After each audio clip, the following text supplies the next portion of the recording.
2 champion clubs, but only one can receive the ultimate prize, a place at the European Cricket League 2021, which is the Champions League of European cricket. Well, Menage Cricket Club and La Manga Torrevieja Cricket Club have both earned the right to be there in a 3-game playoff. Who will it be? Welcome to Super Sunday. This is the European Cricket Network.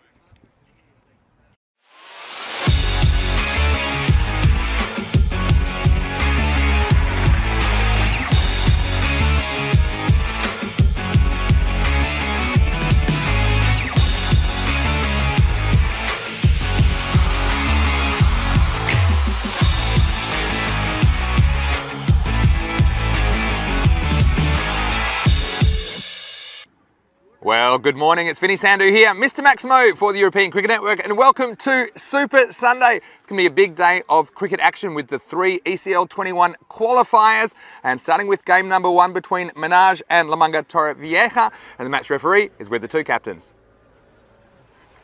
Tails 10 with the call. And head is it. So Minhaj has won the toss. I let the person bowling. Bowling for ball. Minhaj has won the toss and they are going to bowl first.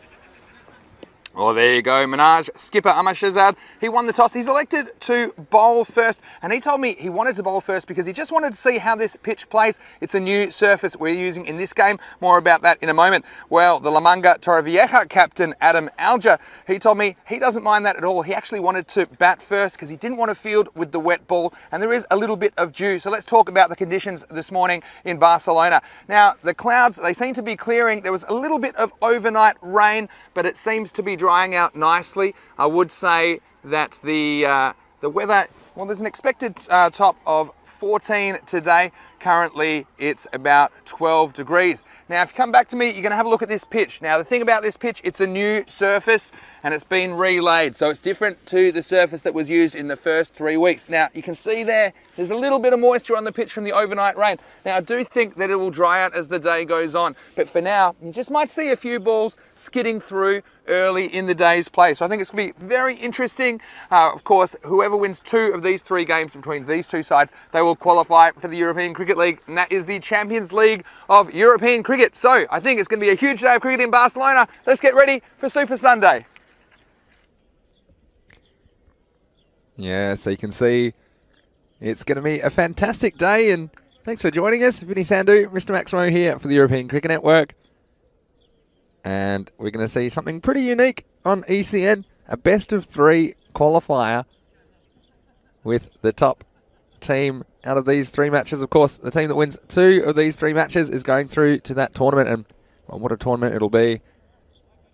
We've got 4 weeks of action starting on May 31 in the European Cricket League.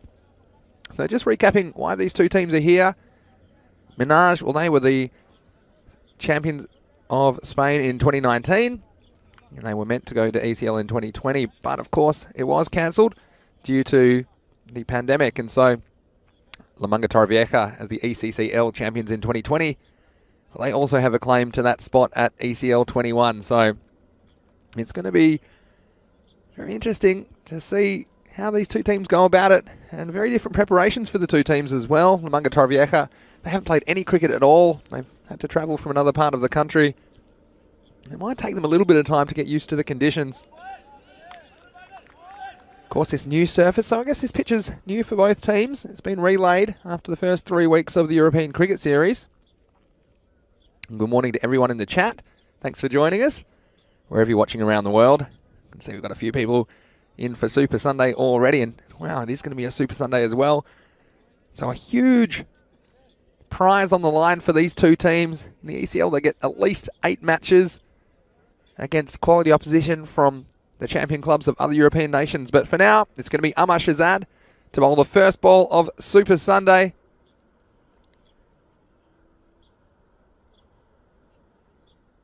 And La Manga Torrevieja, well, they've been sent in by Menage, but they did say that they would have batted first because they didn't want to field with a wet, slippery ball. So let's get going here on Super Sunday. ECL 21 qualification. And a rather anticlimactic start. And it is the captain, Adam Alger, on strike. And watch out for him today. He'll also be behind the stumps for Lamunga Torrevieja, so we'll get to know these two teams pretty well. Of course, they'll play 3 matches today consecutively. Adam Alger, originally hailing from the Manchester region in northern England. He's made a home for himself here in Spain, and he's got the bat in hand right now. Here he is. Just beaten outside the off stump. I mentioned in the intro that pitch may keep a little low early. The ball just skating off the surface because there's a little bit of overnight rain and a bit of moisture on the pitch. It was covered up, but just a little bit of dew. We do expect it to dry out as the day goes on.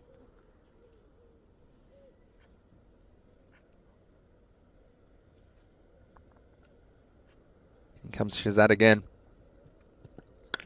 This time it's punched off the back foot, and they're going to take a run. You can see there's slippery conditions at play already, but just a single. So the first run off the bat for the day. It's Mohammed Munib Shah. And also mentioned Minaj. Well, it's a slightly different looking outfit from the one we've seen in the Fancode European Cricket Series so far over the last couple of weeks. A couple of players not eligible to play in this qualifier.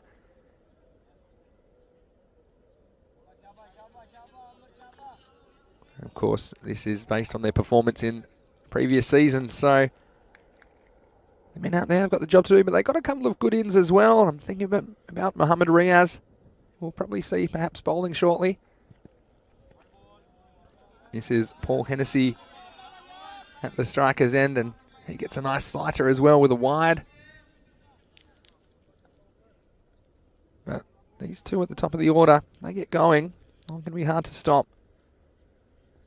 But of course, adjusting to the new conditions may take a little bit of time, so you can understand that they could be a bit watchful.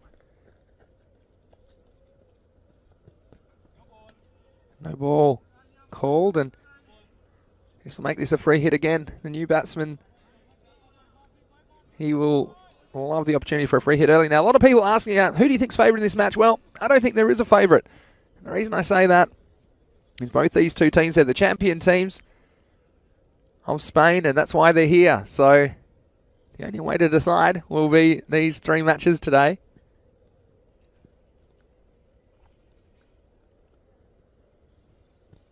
He's going to go after him on the free hit.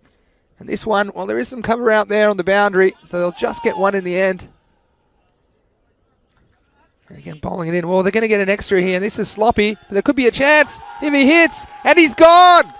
And an early wicket out of nothing off a free hit. And I tell you what, we've seen the T10 action throw up some highlights, and what a highlight that is. It's Mubashir Ali who's behind the stumps today. Let's have a look at this on the replay. It was a free hit, and it was bowled in basically from the boundary, and he was slow to go, and you see here just bouncing off, and I think it's a good decision. We'll have a look. It was very close, but we'll see. The batsman felt like he got home, but often that's the way.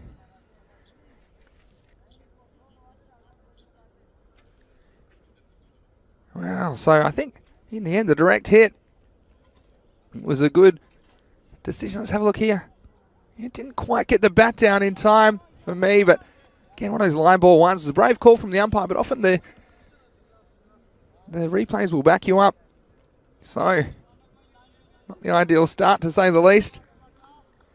But that will bring Stuart Simpkins to the crease, and he's a powerful player. So how about that? Didn't take long.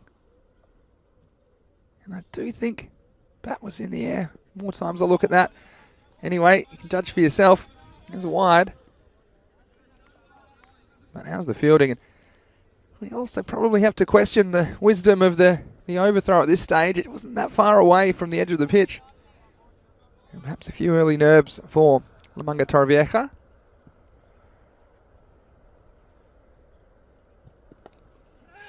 This one's worked off the pads. It's well timed. And in fact, it's going to go all the way. So Simpkins starting with a nice little deft touch off the pads. What's been a very eventful first over.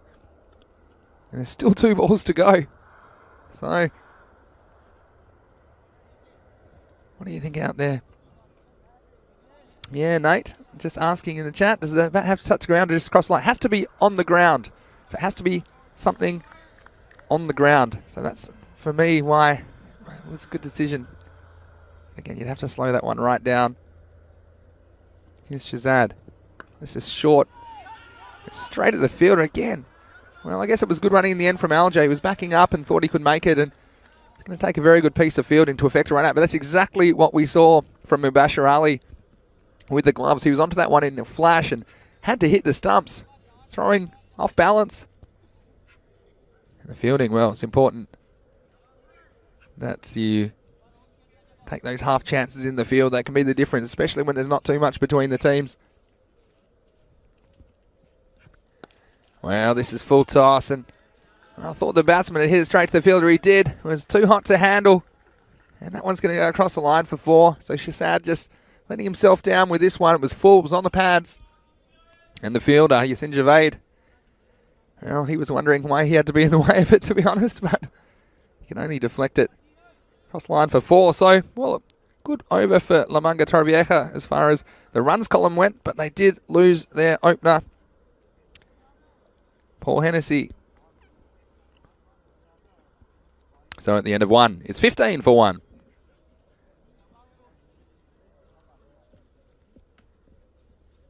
And it is going to be Mohamed Riaz to bowl the second over. And he's an inclusion for this playoff. Has some availability issues, I should say, during the week. It's going to take a bit of a chance to try and say hello to everyone in the chat. It's already been a bit of action, hasn't there? So good morning to Luke, of course, and Keanu saying the new pitch looks great. Yeah, absolutely. Jamie agreeing. Surface looking nice. First one, will swing and a miss. Riaz. Yeah, Jamie saying looks nice after the relay. And Simon enjoying that there's at last some cricket at the weekend. So good morning to you. Alan Lacazette Jesus, good morning to you as well. Glad that you're joining us. Martin as well.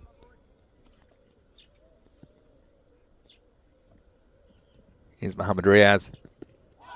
Just going to give it a pad, but they should jog through for a leg by. Yeah, Nate noticing that I'm dressed in Spain colours for the Spain qualifier. Well, that's right. It's all about the Spanish cricket today.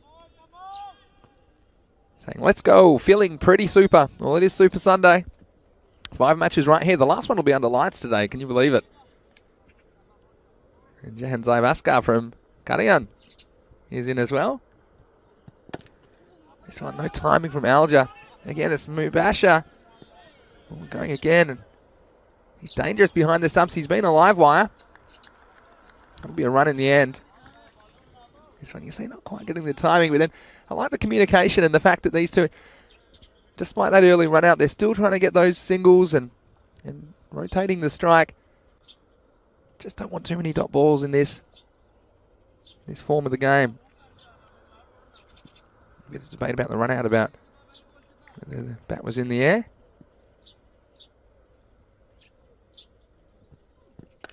Well, this in the air, not really timed, and probably lucky it wasn't because there's a fielder waiting out there. There's Alumda Hussain.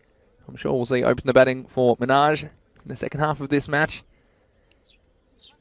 You can see there the fielder's wiping the ball as well, the little towel, because it's a little bit dewy this morning in Barcelona. And the sun's out, so it's not so gloomy as we've seen in match 1 some days. This is short and hit down to mid-off. There's the captain, Shazad, does the fielding, but safe single for Alja. And especially with that early wicket, I'm sure, as the captain, he'd be particularly keen to stay there and get his team up to a reasonable score. They'd be looking at 100 plus.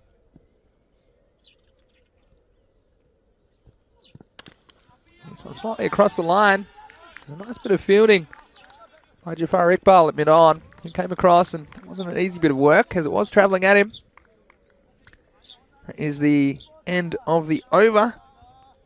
And at the end of 2, it's 20 for 1. So pretty good over there from Mohamed Riaz, returning to the team. Only 5 conceded. They were all singles. 4 off the bat and the leg by. So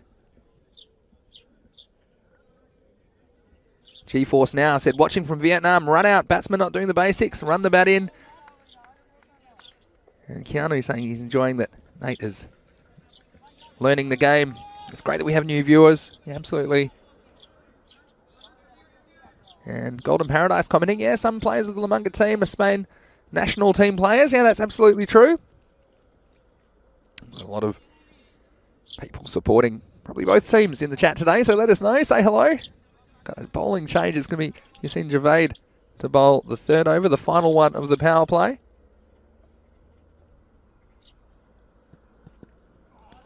A big swing. Called a wide in the end.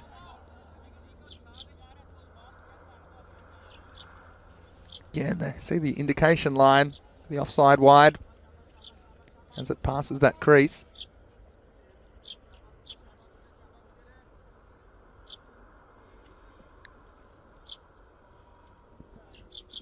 So a bit of an even contest, I'd say, in the early stages of this one. Both teams just feeling each other out.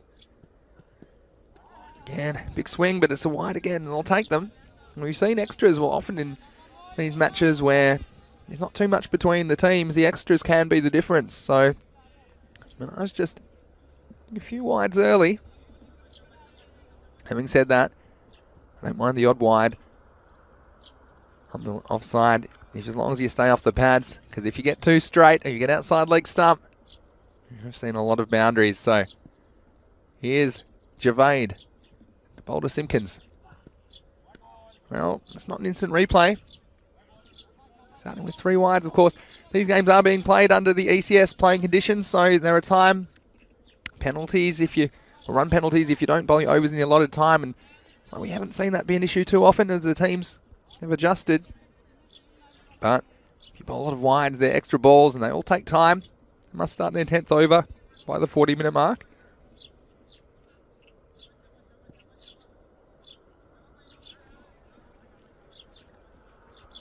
So you can see both teams, they're really up and about for this contest. Big prize on the line. Here's Javade again.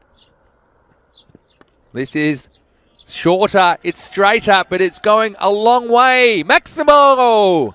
The first one of Super Sunday, and it was a super strike by Stuart Simpkins. 6 runs to Lamungatari. And they're up and away. And you see the danger of getting too straight or bowling too short. Again, not an easy stroke on this surface, especially it's the first time it's being used. But Simpkins timing that nicely. No effort to keep it down. He just went up. He knew the short boundaries. If he got any part of that, it was going over. So nice shot. I'm sure that'll be a confidence builder for him.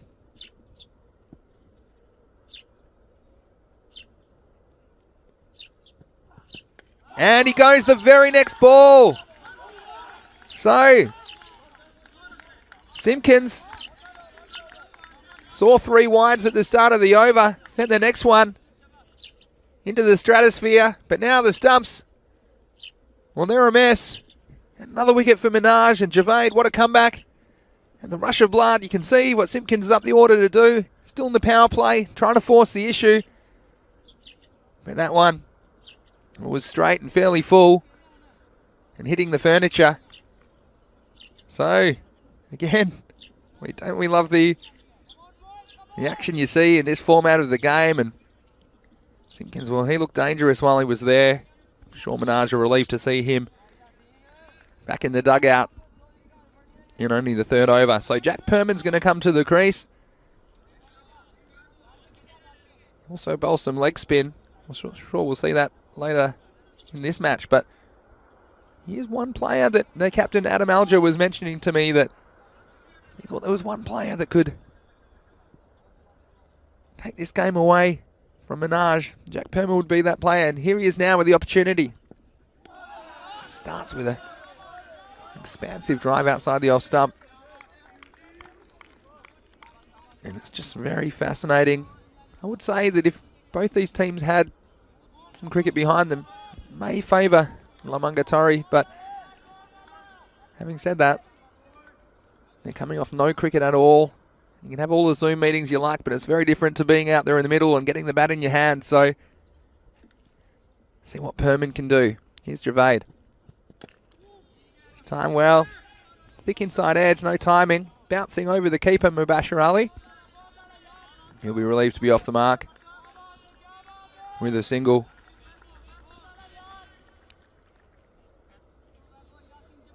So just a reminder that you have 3 matches being played between these two teams, and whichever team wins 2 of them, they will qualify for the European Cricket League, which starts on the 31st of May.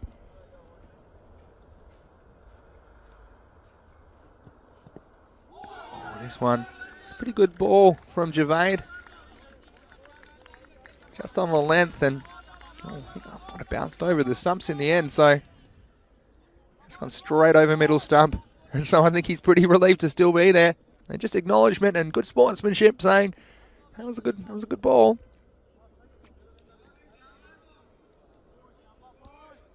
So Minaj, anything slightly on top early, but still the game very much in the balance. No ball called, and it's going to bounce once and go over the boundary. So Javade just overstepping. That could be costly. Not sure the batsman heard the call. He was after it anyway. But this will also mean it's a free hit. So just when you thought that the over was going to be won by Minaj, we've got 5 runs and a free hit. Adam Alger will be after this and can't change the field. They've got no one straight down the ground. Just a deep cover and deep mid-wicket. I'm sure he'll be trying to hit straight.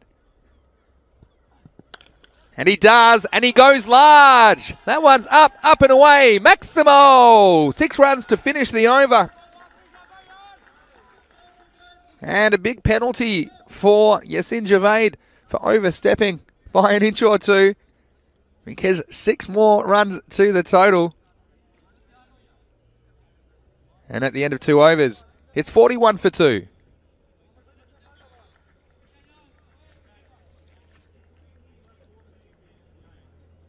And despite taking the wicket, he did go for 21 runs in the over. And you'd have to say on the balance of those 2 numbers, it's probably a good over for Lamunga. Keanu asking what part of Spain is Lamunga in. That's a good question. It's in the Murcia region, which is just slightly south and west of where we are in Barcelona. Beautiful part, the southern coast of Spain. I've spent a bit of time there. We did actually hold ECL 19 there a couple of years ago. Lamunga facilities are fantastic. They have turf wicket there, and a lot of the county teams actually will do some pre-season there as well. ECN just answering the question about the origin of some of these Lamunga players. And of course, why wouldn't you want to live in this part of the world, even with the complications of the last 12 months or so? Mohamed Riaz to bowl out his second over. Well, this one could be trouble, could be big trouble. He just made it, I think, in the end. To me, that was the wrong end to go to, because the non-striker, well, he was off to the races. You see this one? Well, maybe even a direct hit. I think he was probably home, but I think if he'd turned and thrown at the bowler's end, even though he would have had to have hit them, but I do think that Jack Perman will be struggling, and both of these guys, well, they're big wickets. ECN European Cricket Network mentioning in the chat, yeah, Minaj has plenty of experience in the format and the venue. That's very true. Bit of a home ground advantage, but having said that, this is a relayed pitch. No one's played on this pitch yet, so Alger, this is short. It's up in the air. Oh, it's going to take some catching. Oh, and he holds on. And what a good piece of work that was. And it was Waqas Bashrat. I thought for a second it was going to fall safely. It seemed to be perfectly in between 3 fielders. This went straight down the ground. You can see it on your screen here. Well, the bowler was there, and he's run all the way from the other side. And although it took a couple of of juggles to do it.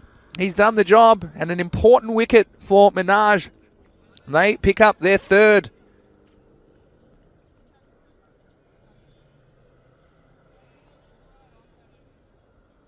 And so, among the run rate's pretty good, but losing those wickets has to be a concern for them. We'll bring Ravi Panchal to the crease. And there were a few people that thought, well, it might just take Lamanga Torrevieja a bit of time to get into this game, and especially coming off no cricket at all. Here's Mohammad Riaz. This is short, as perhaps the umpire, he felt it was going down the leg side. To me, height could have been an issue. We saw one earlier, just going over the stumps from about that length, and it hit him quite high up on the pad. Let's have a look, although he was down, to be fair. We might see that one from straight on. We'll make a judgment on this. Let's have a look at the height. Yeah, well, still although he was down, it wasn't a definite for me that it would have hit the stumps. And again, you see the risk of playing across the line. You do it at your own risk, I suppose. Jamie, come back to that in a second. I'll tell you what. Oh, again, this will be out if he hits. He's got 3 to aim at and he misses. And Mubasher. Well, that would have been a quick stay for Ravi Panchal. And Perman, well, we've seen it's obviously a tactic for the non-strikers to back up, and he's missed by a couple of stumps, and we saw him do a fantastic piece of work earlier. It was a lot more difficult, you'd had to say, but I'll tell you what, Panchal, he would have been a very, very nervous man as he was halfway down the pitch then. Anyway, here's Mohammad Riaz. Oh, and they're going to take a bye in the end. And yeah, it's going to be a bye. Let's have a look at this. He's a bit slow to get back. Oh, and that, again, that would have been very close. And I think, no, if Minaj are querying a dead ball, there's no way that can be a dead ball when the keepers clearly tried to stump the batsman. And in the end, they've got away with a bye. So, good umpiring as well. And, of course, the men in the hot seat, they're there to do a job, and they've been very good so far. Mohammad Riaz finished the over. Again, well bowled, and a little bit in it for the bowlers early, I have to say. And that will finish the 4th over.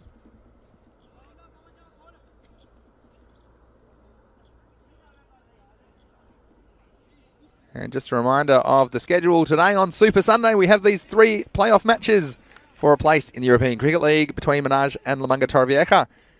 And they're coming your way. You're watching the first one right now. But then later in the day, we do have 2 rescheduled matches from the Fancode European Cricket Series. Matches 51 and 53 that were washed out on Monday. So the last match will be under lights today as well, starting at 6:30 local, which is 11 p.m. in India. Make sure you stay with us for Super Sunday. I'm certainly looking forward to that.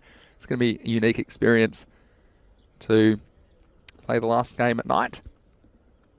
Here is Khalid Mahmood to bowl the 5th over. There's no real contact. Mubasher, well, he's up for the contest, isn't he? There was a bit of brilliance that pulled the first run out of thin air, you'd have to say, after the bowler fumbled the ball.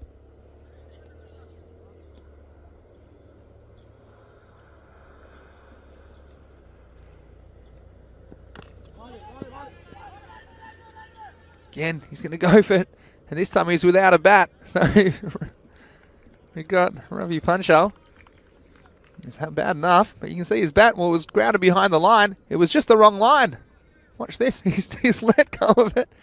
And then he's probably rethinking the single again to Ravi Panchal. Again, it's fine. You can run without your bat, but you don't need to have something grounded over the line. So normally it's your foot. If you're very keen, you can dive with your glove or something like that. But here's Khalid Mahmood. Perman, he's going to chop it back over the bowler.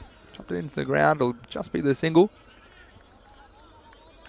So, well, 45 after 4 overs. Again, staying north of that 10 and over, which I think is a pretty good target even at this stage, to get 100 plus on the board.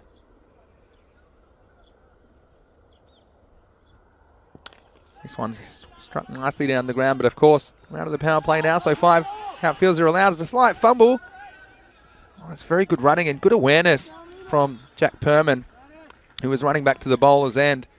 He spotted the fumble, and if there was a fumble, he was all over the second run, and it's a lot to do with this backing up, and this is one feature of this format of the game, running between the wickets. It can be the difference. You can squeeze out an extra 1 run and over. Well, it's 10 runs, and we see quite a few games decided by less than that. He's hitting across the line. It's a little bit high, though. I'll just get the 1 leg by on this occasion.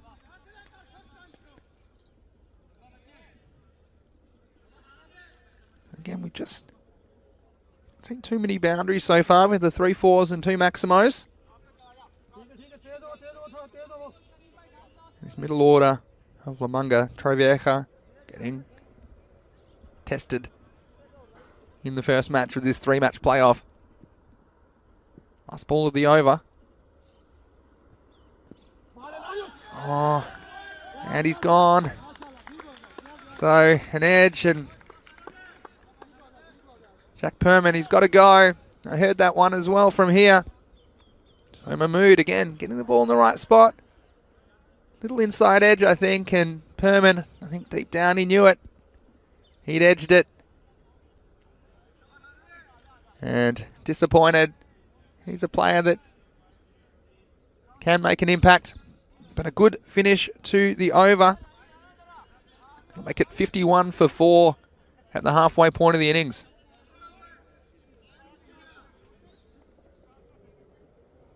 So earlier, it was Jamie saying that his son is running around the house shouting Maximo. Yeah, it's happened a few times actually. I get some funny videos sent to me. The kids are shouting it. Well, that's good. If it gets them interested in the cricket, then I'm happy with that. Here's Yassine Javed to bowl his second and final over. Starts with a wide down the leg side. So Tom Vine has come to the crease to join Ravi Panchal. He's not on strike at the moment because it was the end of the over. Keanu mentioning this new pitch is delivering for the bowlers. Yeah, it seems so far, but also the bowling's been pretty disciplined for the most part. I mean, a few wides, but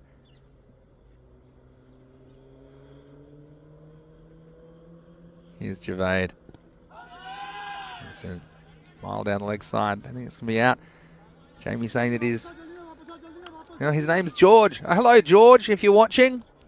Little George Bundy. How old are you? It's Mr. Maximo here, so thanks for joining us with your dad, Jamie. Hopefully you're spending a bit of father-son time watching some exciting cricket. It's really good to have you tuning in. So, George, we hope you have a great day. Get comfy with your dad and have a wonderful day. And to all of you watching around the world, it's fantastic to have your company on ECN for Super Sunday. Here's Javed. Vine just playing this one watchfully. There's a few questions about the pitch. Batsmen can't seem to read the pace of the pitch. Well, what I would say is it's very different to play on a surface like this, because when you're used to playing on perhaps a few faster surfaces, it's difficult to judge the pace of the ball, especially when it bounces. You can see that some of the Lamanga Torrevieja players just struggling with it a little bit. Down the pitch, and we'll get a single. And cricket is one of those games where the margins are very fine, aren't they? You have only normally about half a second from when the bowler lets go of the ball to when it reaches you. So again, those microseconds, they make a difference.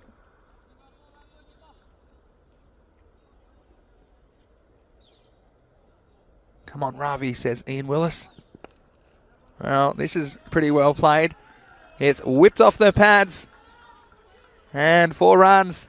And Panchal delivers a welcome boundary for Lamanga Torre. This one's skating off the clay surface all the way into the fence for 4. So We mentioned they've been losing wickets, but their run rate's pretty good. They're keeping it north of the 10 and over that I would have set as a minimum target. Batting first on this surface. Luke Belgium saying, I think we're in for a lot of exciting cricket and close games between these sides today. I'll agree with that, Luke. Oh, yeah, that's the one again where a little bit of a way movement and the batsman trying to hit it over the onside, and it's been a bit of a risky stroke. Again, that's your natural inclination, is to attack, of course, and there's a big gap at mid-wicket. There's a fairly straight long on. There's deep forward square leg, but that mid-wicket region, there's a big gap there. So you can see that the batsman's probably eyeing that off, but it is a risk to hit across the line. This is well bowled, a good Yorker to close out the over. That'll be the end of the 6th. It's 58 for 4. Be a good time for my 6-over check-in, as I normally do in these games. So if I was out there, I'd be aiming for, I think 10 and over is a good little target. That'll take you to 98. With a couple of extras, you're probably going to be shooting for 100. So it's important. They still do have 6 wickets in hand. I think the running between the wickets is very important at this stage. You've got 2 batsmen just finding their way. Punchell's up to 8 off 9 and Vine 1 off 2. Hello to Wazza, who's joining us. Here's Khalid Mahmood to bowl the 7th. And this time, slightly across it, wasn't it, from Tom Vine. And you don't want at this stage is too many dot balls, because you've only got 24 balls left in the innings, 23 now. Hello to Mahendra Sahu, asking how I am. Hello, Mr. Maximo, how are you? Well, I can tell you I'm very good, and I'm very excited to be here for Super Sunday. It's well bowled and well played as well, but he's frustrated he couldn't get it away. Yes, Mahendra, where are you watching from? Let us know. Got Faisal watching from Bangladesh. Hello, and it's fantastic that you're watching as well. Mahendra just mentioning, I think they're out of practice. Yeah, probably a little bit. Well, this is up, it's in the air. It should be an easy catch. And he holds on to it. So Tom Viney was frustrated while he was there, just not adjusting to the conditions. This one, in the end, it was a nothing shot. He was trying to half pull it, half cut it, sliced up in the air. The catch was taken, so a very good start to this over from Khalid Mahmood. He's gone dot wicket. And Lamanga Torrevieja, well, they're now 58 for 5. Again, it's one of those catches that should be taken, but there's no easy catches, especially in the first match of the day. New batsman would be Tom Colshaw for Lamanga Torre.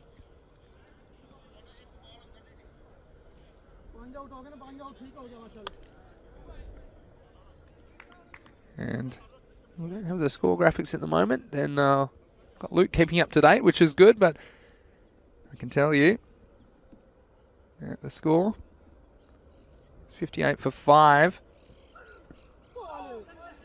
Next one, leg stump, and they'll just a little bit of pad and running away, and they'll take them however they can get them at the moment. They did cross, so it's Punchell on strike. And that's 4 runs. Take them into the 60s. So 62. It's been a good over. Down that 100, well, it gets a little bit more difficult as you lose wickets. And the lower order coming in. Again, it hasn't been easy for the top order batsmen. How's it on this surface? Just struggling to get their attacking strokes going. And again, we've seen Punchell favouring the leg side.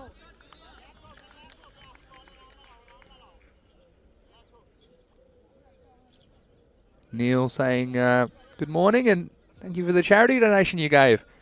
Yeah, Neil, the Lamanga coach. Well, thank you, Neil. Might mention that actually in a little bit. This time, well, he's nicked it behind. So Punchell's got to go, and he was trying to force the issue. You can see why. And we've seen this kind of a stroke, which is to a ball outside the off stump, an attempted on drive, another little edge. And Mubashir Ali, he's been pretty good behind the stumps, holding on to another catch, which should be taken, but still got to hold on to them. So another wicket goes down. And that was the end of the over. It's 62 for 6. Very good over from Mahmood with 2 wickets. And only the 4-leg wise came from that over, so that could be a game-changing over. Well, it is a game-changing over.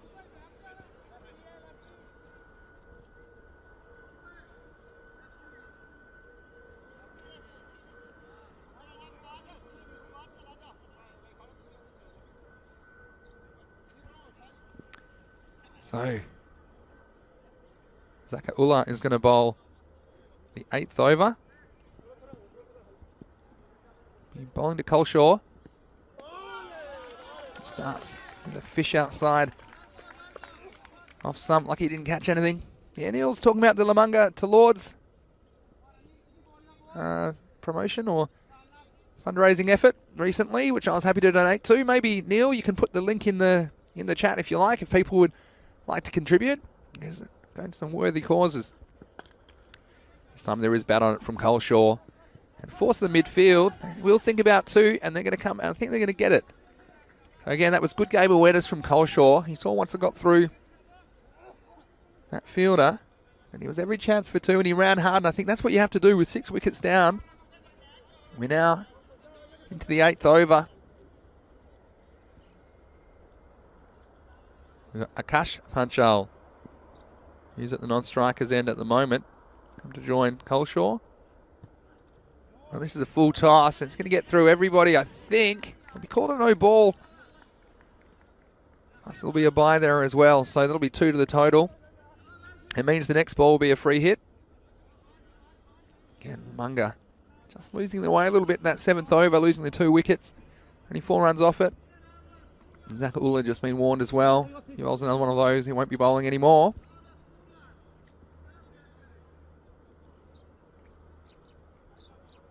We've got some good chat going as well. I'm keeping my eye on it, but keeping one eye on the game, of course. I'm trying to. Free hit. Oh, not getting it away. Mubashir's after him, but he's not going to throw this time. So I'll get away. Just the 1 run off that delivery. Ali Jr. saying, morning everyone, seems like the Munga are going to have a hard time on this pitch due to no experience on it, unlike Minaj. Well, that's true. I mean, this is a new surface, but of course you'd expect it to play fairly similarly to the pitch we've been using over the first 3 weeks in the ECS.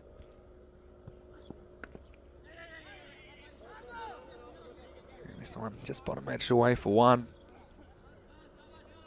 So yeah, a lot of interesting thoughts and people saying how the game's playing out. Yeah, Mahendra saying he'd love to see how Jack Perman and the other spinner bowl. Yeah, see Panchal as well. Probably deliver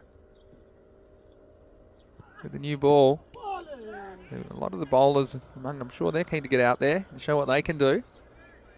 Again, this is going to be a couple of free runs for Lamungatori. That wide down the leg side plus the extra 1. It wasn't gathered by the keeper. He stands very wide. That's Mubashir Ali. It makes it difficult if the ball does go down the leg side.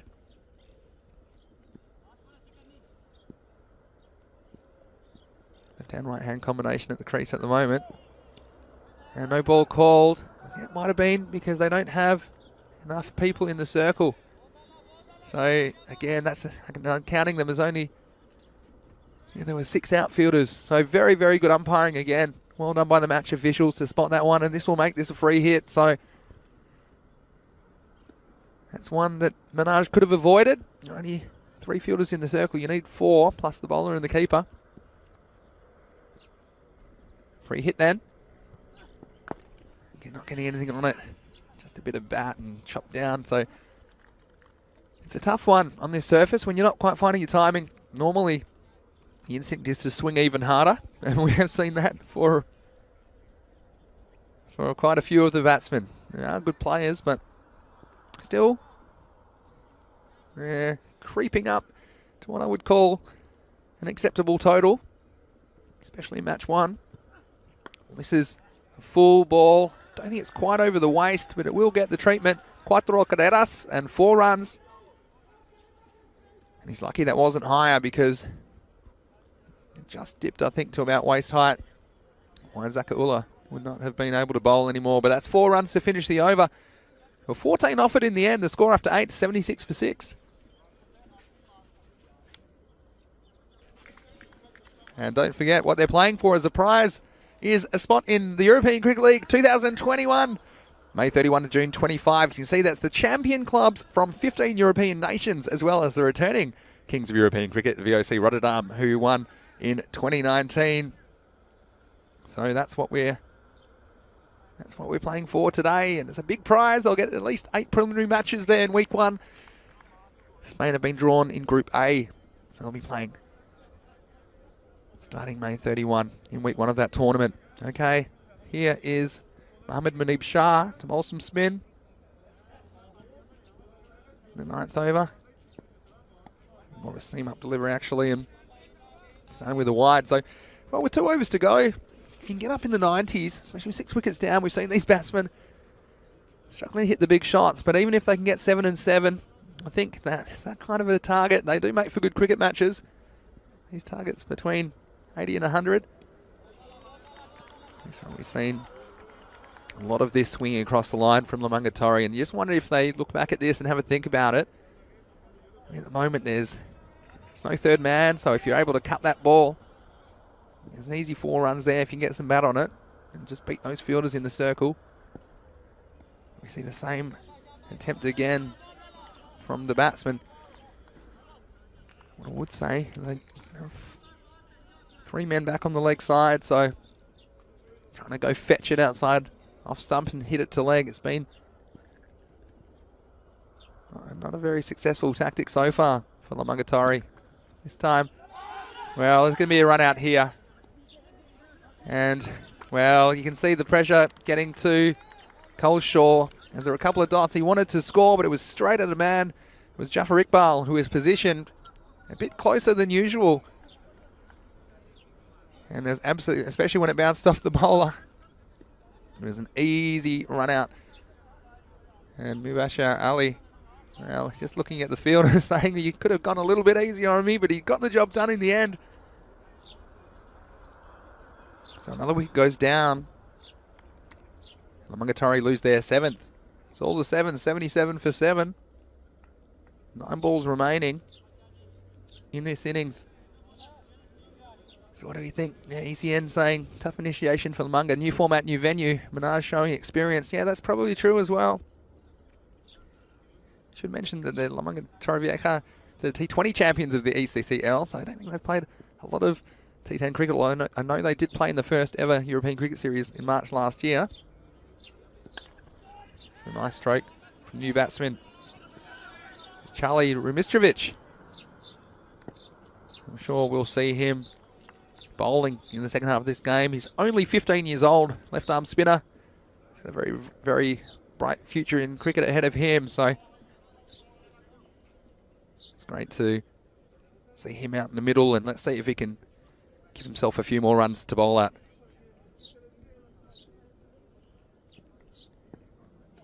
This one's going to be a wide down the leg side. And all these extras, that's probably had to be critical of Minaj, you'd say. Well, given up 25 extras, 26 now. Although 9 of them are leg byes, so I'll give them those, but still that's 16 avoidable runs. And another one. So Mohammad Munib Shah just apologising to his teammates. He knows where he's got to put it. Still 2 balls left in this over.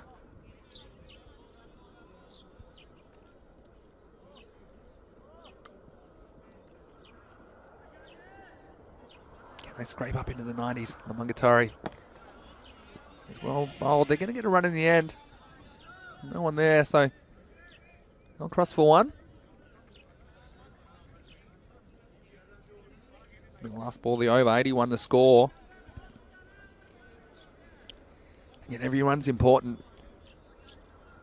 in this format of the game. We have a lot of close finishes. There's a big swing off the last one. But does not make contact. That's the end of the 9th over. A very good one for Minaj. Only 5 runs off it. And it's 81 for 7.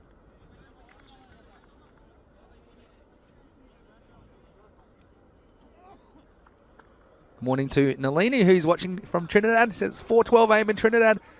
Very early morning, but doesn't want to miss the action. Super Sunday.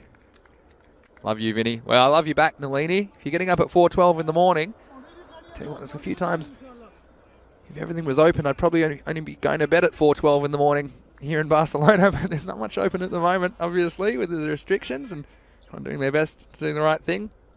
This is Zakaula. He's going to bowl his 10th over. I think if they can get 9 off this and get to 90, they'll be happy. Lamunga, here we go. Again, swing and a miss. It's been a bit of a theme of the innings. There's been a lot of swings and misses from the batsmen as they've struggled to adjust to the surface.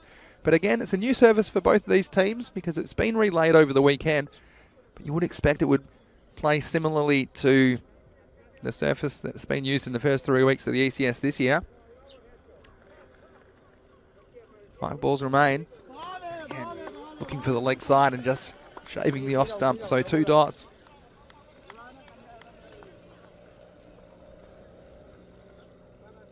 We've got no Maximo here. From Sorap says, I did not see one Maximo in the last 7 overs. What a game.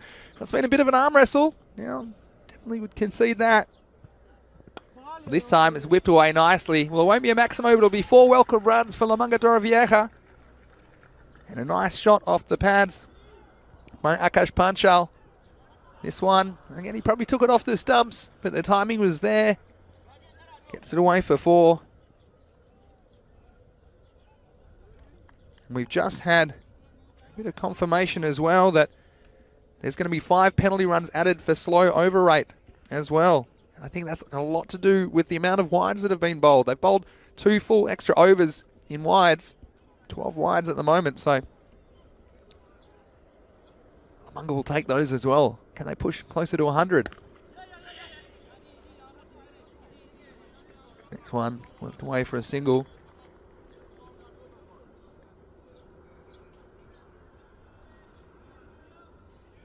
So confirmation of 5 runs for the slow over rate. You do have to start your 10th over before the 40-minute mark. And here's a wicket. So it's well bowled by Zakaula. It was full, it was straight. And, well, Rumistovic, you can see what he's trying to do. Again, trying to whip it away on the leg side, but that's what you got to do when you're bowling at the death, at the end of the innings. Martin Gould thinking more Maximos next game. Maybe drier surface. Yeah, it's a good observation, Martin.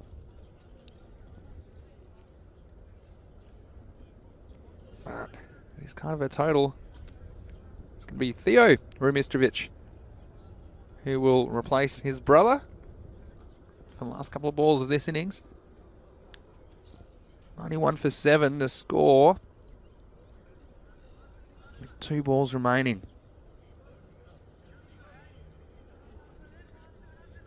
Again, those 5 penalty runs, will they be a factor in this one? Haven't seen it.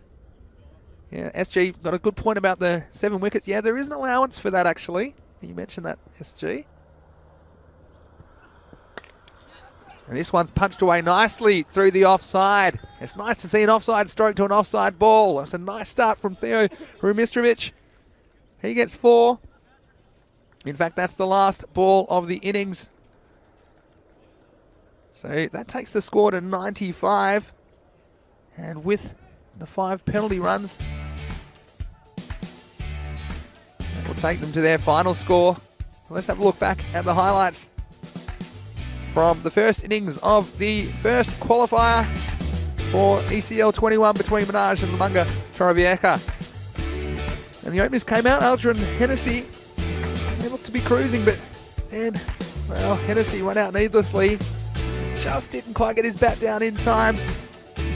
Again, with this surface, not always easy to slide your bat either. So there's a bit of something from nothing from the keeper, Mubashir Ali.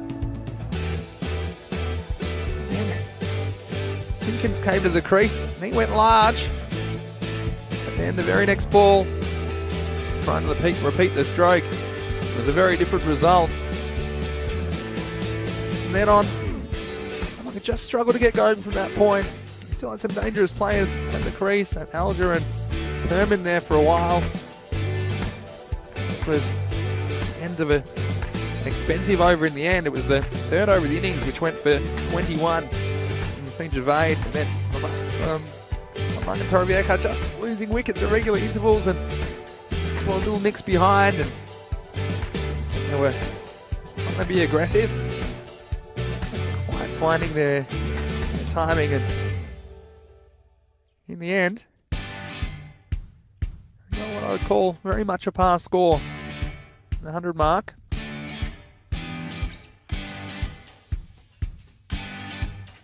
Minaj did hold on to their chances for the most part as well. I mean, this is one that should have been taken, and it was.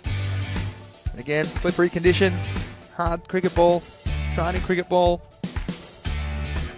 About 12 degrees at the moment in Barcelona, so not easy catching conditions, but they did well. You can tell that both these teams, they were desperate for a good performance in this first of 3 match series. This was a run out as the ball was deflected from the bowler to Jafar Iqbal, and eventually ended up in the waiting gloves of Mubashir Ali.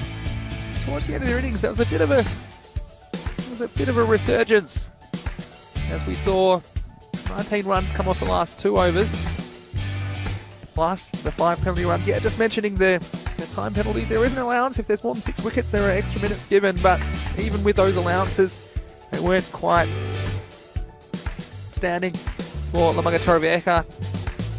In fact, extras was their leading run scorers. You can see 95, that includes the 5 penalty runs, so 32 extras. Adam Alger with 17, the top score. Simpkins 13, Lukudwali was there. He fell after that big 6 over square leg. Akash Panchal, the only other batsman to get into double figures. So 95 is the final score. 96 will be the target for Minaj. As far as the bowling went, well, Khalid Mahmood, the outstanding bowler for Minaj. He took 3 for 4 off his 2 overs, but also Mohammad Riaz, he returned to the team in style. 1 for 6 off his 2. Also Mohammad Unib Shah only conceding 5 runs off his over. So they were the outstanding performers with the ball. Also single wickets for ECN Javed and Zaka Ullah. So don't go too far. In a few minutes we'll be back with the run chase. It'll be 96 for victory for Minaj. The big prize is on the line. A spot at the Champions League of European Cricket. The European Cricket League. Mr. Maximo here, Vinny Sandhu with you. So don't go anywhere. Come back in a few minutes for the run chase. It's going to be a gripping one. There's a big prize on the line. You're watching the European Cricket Network.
Welcome back to the second innings. It's Ravi Panchal.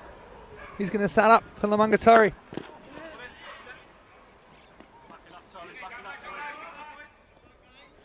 Starts with a single. So it's a very quick changeover, as we found out in the crew. So I hope you're still here with us. And so 96 is the target for victory.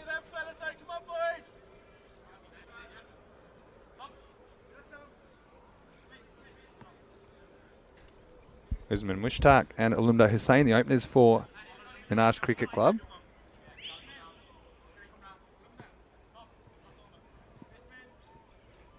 Interesting to see how Ravi Panchal goes with the new ball. We saw Minaj bowl very effectively on this surface. Made it difficult for the batsman.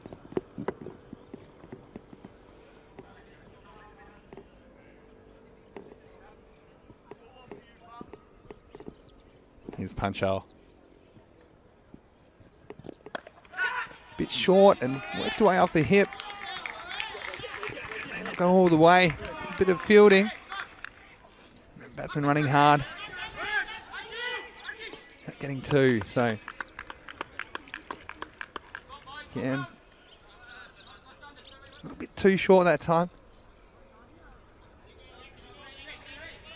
A chance to get under it. Very fascinating contest coming up here in the power play.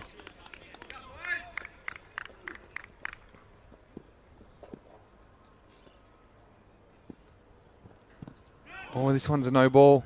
Too high. This will be a free hit now.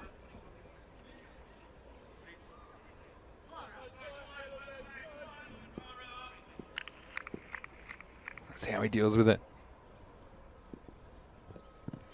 Oh, it's another one. And it's going to go all the way as well. Oh, this could be a disastrous situation, because it's going to be another free hit. And Panchal is just getting out the towel now. But he could find himself in a bit of trouble, because that's two fast high deliveries. And he knows it. So he won't be able to complete his over. So, well, things going from bad to worse for Lamungatori early in this innings. As this next ball will be a free hit as well. So, after only two legal deliveries, Ravi Panchal is going to have to leave the attack. Just slipping a couple of times. This one really slipped. It was just over his head. It was actually an incredible shot to hit it out of the ballpark. Maximo.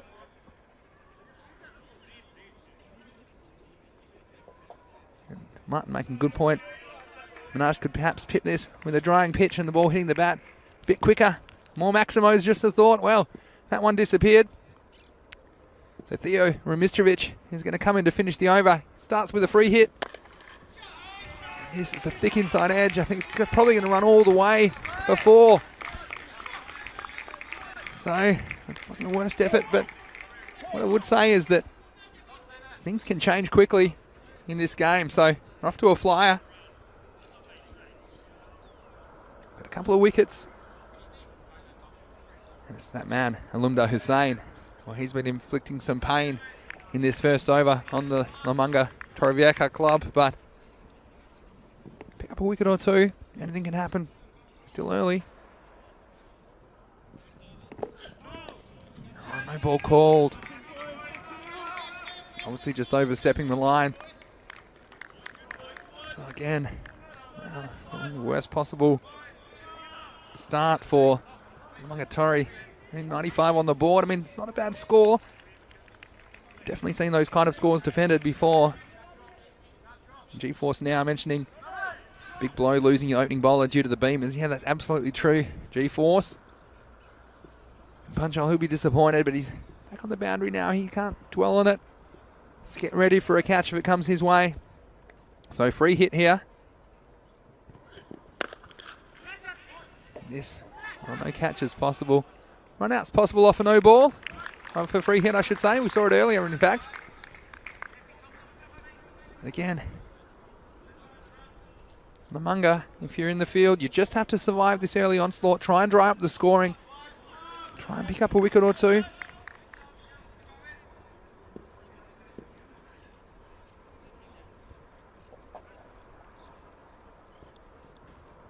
Remitrovic. A bit of pad. Alger tries valiantly, but he can't stop it getting past him. It'll just be a leg by in the end. So you can see they've got a lot of energy about them, Lamunga. They need to channel it in the right direction. You can see Theo Remitrovic. He's got a lot of energy, jogging back to his mark. Walking with purpose. I think I said good day to Wazza, but good day Wazza. Nice to have you watching. Big prize on the line, ECL qualification. This is the thick edge. Out to point. Usman Mushtaq. Eventually the first over comes to an end. Well, count them up. There's a few there. It'll be 19 for no loss after one over. So he started the target's 96. So 96 off 60. Will be 77 off 54. And look, easier said than done, but you just have to not let that bother you. If you're Lamunga Torrevieja, you've got runs on the board, and we're going to see the 15-year-old, Charlie Remitrovic, come in to bowl the second over. Big responsibility for him, but I obviously feel that taking the pace off the ball could be the key. It'll be tough for him because he's got the left-hander on strike. Lumda Hussain. I'll be hitting with the spin onto that leg side. So he needs to keep it outside the off stump. Still in the power play, of course. Just two outfielders. They've got a long off and a deep mid-wicket. This one, well, nice attempt in the infield to keep that down. Deep mid-wicket. Probably more of a deep forward square leg, to be honest. And good sportsmanship as well from Hussain, just checking the field is okay. I think he saw it hit him very awkwardly. So I'll bring the right-hander on strike, Usman Mushtaq.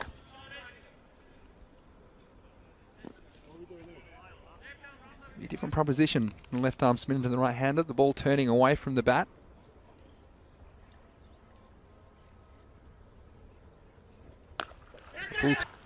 Just losing his length. We've seen that a few times, haven't we, from the bowlers early. Just erring on the full side. Any slippery ball's got something to do with it.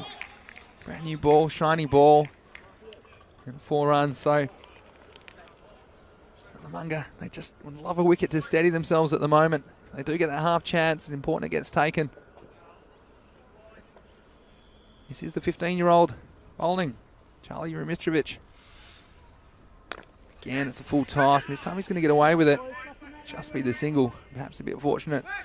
So even with the throws, some of them missing the keeper because the ball's slipping out of the hand and going high. So again, it's a conditions thing. It's also the first time they've been out in the field for quite a while. So it's a big ask for Lamunga Torrevieja.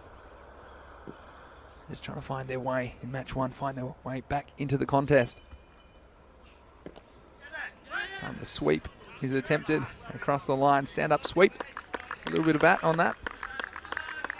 And 1 run. So as quick as it's gotten away from Lamunga, they can pull it back. Bowl some good bowling and just piling up the dot balls on these batsmen.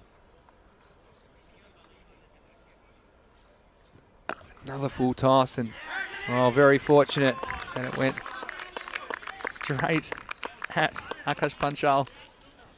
There's a couple of metres either side of him. I couldn't see that getting stopped. That would have been 4 more. So, Charlie Remitrovic needs to find his length here. Pull it back a little bit. Much better, and you can see respect from the batsman. Again from Minaj. Pretty good over.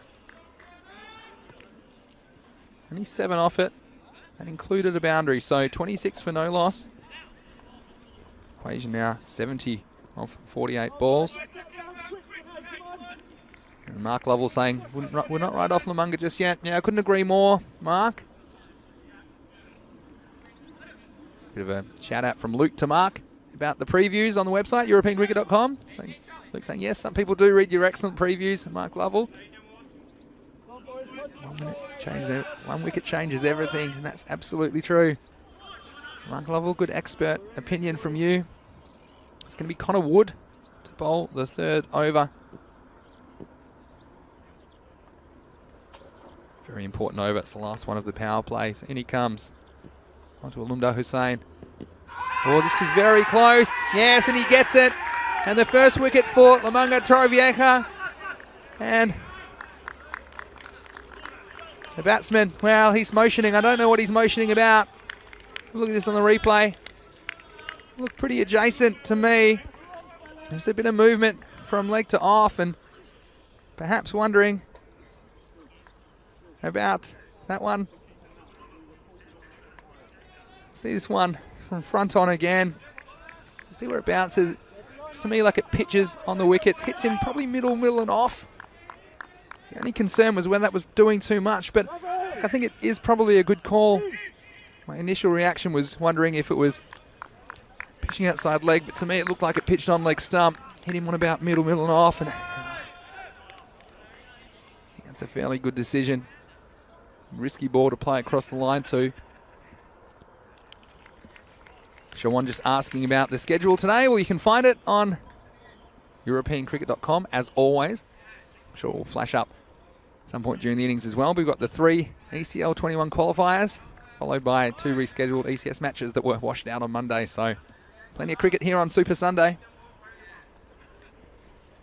And you just wonder what that might do to Minaj after they had a dream start. More gifts than Christmas in the first over. Free hits and maximos everywhere. But now, slightly different proposition. Jafar Iqbal's the new batsman. And this one's going to get past the keeper, but luckily it'll just be the one extra. Alja, he's taking the gamble, being up to the stumps, and do risk some extras down the leg side because it's a difficult take for the keeper. He got enough on that to stop the ball going to the boundary. So 2 wides. Connor Wood's been a good start to this over. He's bowling at Mushtaq again now. He's driven away straight to the fielder. And you can tell Lamanga Torrevieja, they just needed that wicket to steady themselves. There's a lot of chat going on in the field. A lot of encouragement. The prize of ECL qualification is a big one. Love to get ahead in this first match. This one's down to square leg, a slight misfield, and only cost him a single though. And Lamanga, as a team, they pride themselves on their professionalism, their approach to the game, and they would have been disappointed, I think, with their batting performance and the approach of some of the batsmen. But again, put a lot of that down to the pitch and the lack of practice they've had, but in the field, well, there's a lot of things you can do. The 1%ers, as we call them. This one's worked down a single, but it was a very tight one. I'll get one in the end, so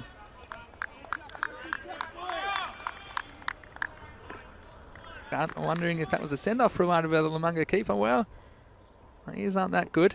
ECN European Cricket Network. Well, this one is going to get past the fielder, past the infield, past the boundary. There's 4 runs. Again, we're still in the power play, so hard to protect the boundaries. This is a nice on drive. Connor Wood just moves the ball into the batsman, who was able to drive it wide of the mid-on. So 4 useful runs for Minaj, as they seek to tighten their ascendancy on this match 1. Just a full toss, and it's going to go all the way to the boundary. Wasn't quite high enough to be called a no ball, but it did still get the treatment. So consecutive boundaries to finish the over.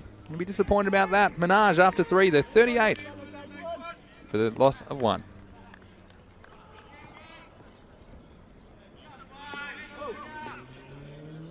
There's some good questions in the chat. As always, Dragon asking, why do you think the rest of Europe has lagged behind international cricket?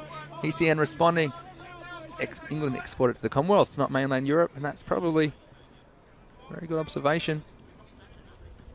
ECN also adding, cricket in Europe's growth time has arrived. We have certainly seen an explosion of cricket over the last couple of years. Jamie also commenting that history has a lot to play in it. Yeah, I'd agree with that, but I guess globalisation is happening in everything, and in cricket as well, and especially this format of the game, it's a very good one to bring the game to new fans. New bowler is going to be Paul Hennessy for Lamanga.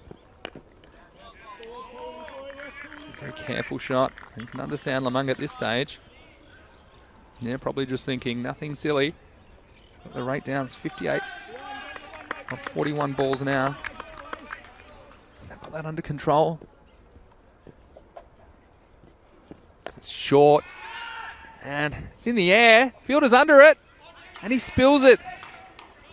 So again, I thought for a second that was going over the boundary, but it was a bit of a top edge from Iqbal.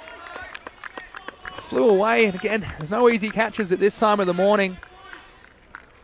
But that one goes down. The fielder's disappointed, but I guess fortunately it stayed in the field of play, so only one run. Stark on strike now. This one gets a bit of pad, again gets away with that, and Hennessy, well, he's got to sort his length and line out, because if he keeps bowling short in that leg stump, he's probably going to get the treatment. It's just the short fine leg there. There's a deep backward square. I think it'd be much smarter to try and get the ball outside the off stump. A lot better. Worked away for a single. Yeah, and haven't we seen it time and time again, though, in this 10-over format on the European Cricket Network?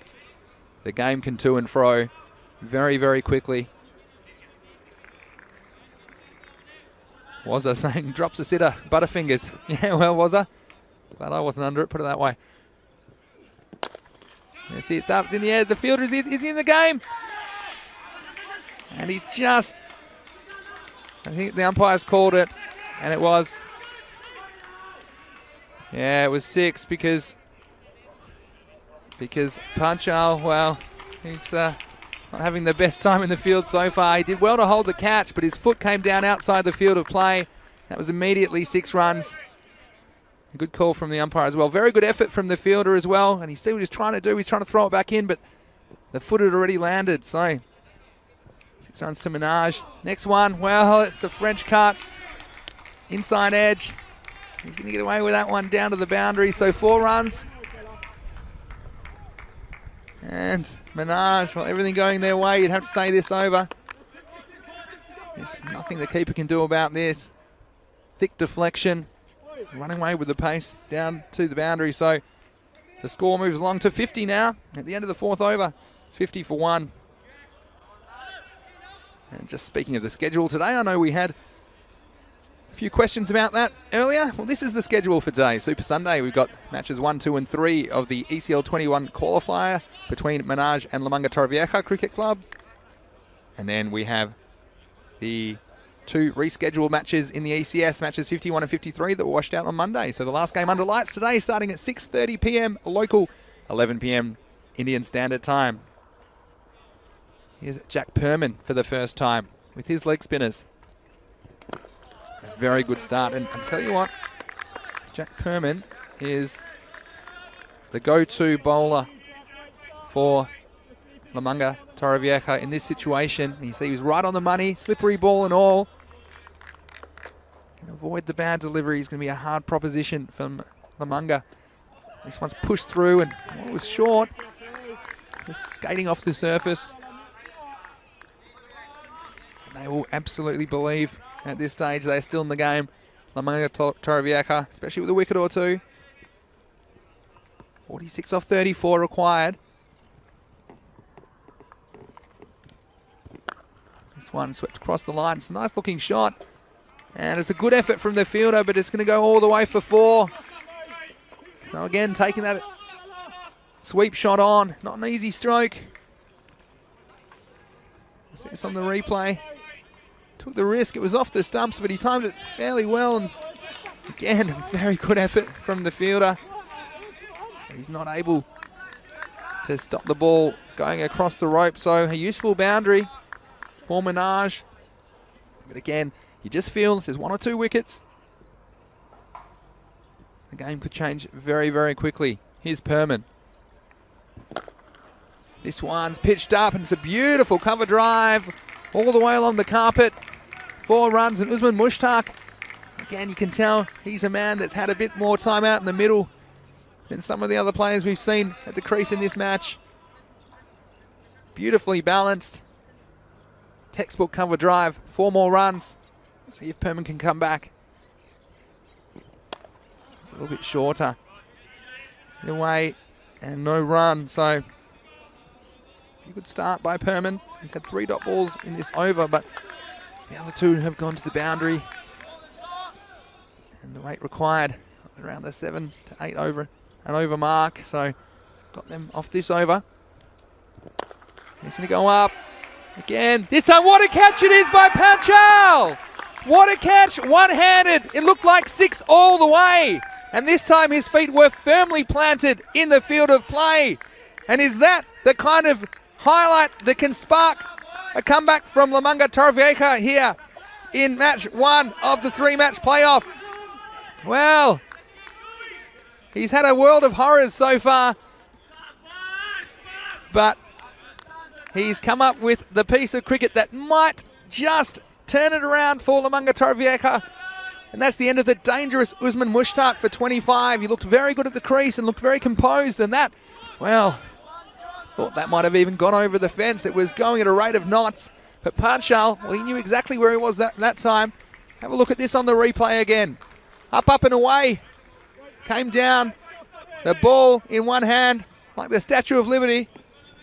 What a catch that was. Panchal, he's turned his day around.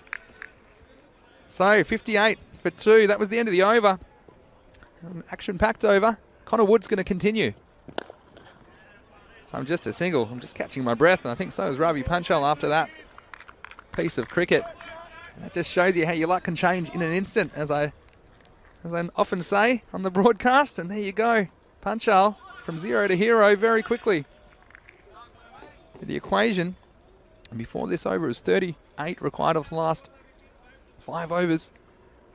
So again, the run rate's not out of control for Minaj by any means, but they lose a couple of wickets. Funny things can happen. This is good by Connor Wood. He's just got down, and everyone's crucial at this stage, because it is above a run of ball, and so that means any time it's a single or even better a dot, that rate will climb slightly. And the match can turn around in a few balls. Here's Wood. This is full on the in-swinger. Just be a single. So Mohammad Riaz has come to the crease. We saw him bowling very well. And he's a big inclusion for Minaj. We haven't seen him in the European Cricket Series so far, but he's a go-to player for them in this format of the game. Ball on strike at the moment. It's in the air. And a nice piece of fielding. And it's Hennessy down there at long off. Again, none of these are easy. I'm telling you, with this hard ball and this surface. This one, watch it bounce just before it gets to him.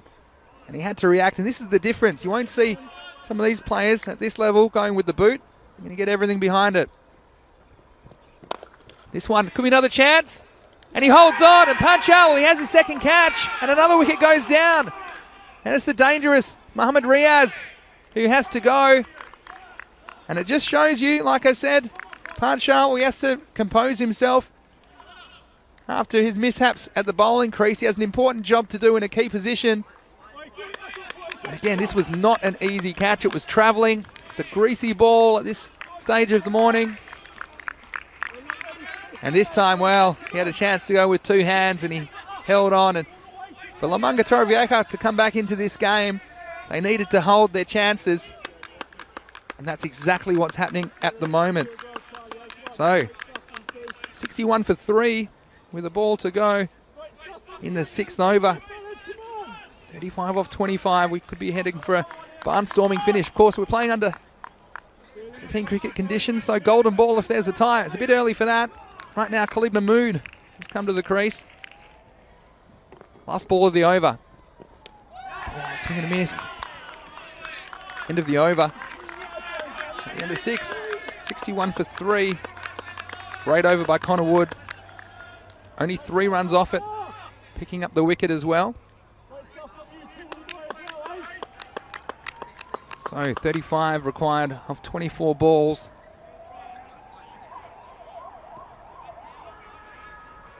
And you can tell both of these teams, they're just so desperate to win this game. It'll give them a huge advantage in this best of 3 series. Now Jack Perman, this is a huge over for me. This is the critical over. Because if he can keep it tight, the game swings back to a 50-50. At the moment, I still think Minaj probably ahead on the balance. This is worked away. It'll be a single. You can tell there, the Minaj batsmen, they're pretty conscious of the threat posed by Perman, his dangerous leg spinners. ECN on the chat saying, take your catches, win your matches. There is a question mark in the middle of those 2 exclamation marks, so we don't know. Here's Perman. Moody cuts, going to get away with it. Probably just be a single in the end. Nice work, and you can see in the field, Amunga, Torrevieja, they're up and about. 33 off 22. Wow. The contest we're seeing here. To 9 and over. So 1.5 a ball is the rate. Perman to bowl. It's the full toss. And it might go. It has. Just pitching inside the field of play. 4 runs. And that's the one as a leg spinner. Again, it's a difficult craft at the best of times. And so with a greasy ball in these cold conditions, well, I can't even feel my fingers, so I wonder how the leg spinner's doing it. But 29 off 21, he'll be disappointed with the boundary, but also he has the opportunity to come back. Can he come up with a miracle delivery? Well, this is a full toss again. The chase is on. And again, Hennessy doing very well. At long off, you can tell Amunga, I know they've had a lot of Zoom meetings. I think they've talked about their fielding a lot and the kind of tactics which they're going to employ. And see Hennessy rifling that to the keeper's end. He knows that if they are taking a second run, the keeper's end is often where you can catch the batsman short. Anyway, there was just one. This is well bowled. Pitched up on the stumps. But it's been pushed out off the inside edge. They'll probably get 2 in the end somehow. Just went in an area of the field that was unguarded. So they'll take them however they can get them at the moment.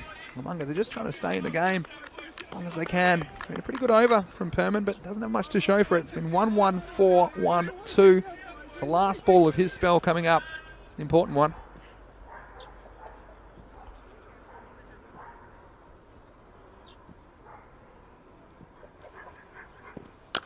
Oh, this one's short and punched away, but a good piece of fielding on the boundary. Yeah, it's an important stop, had to be made, and he was able to make it. So a single to finish the over. And at the end of 7, it's 71 for 3.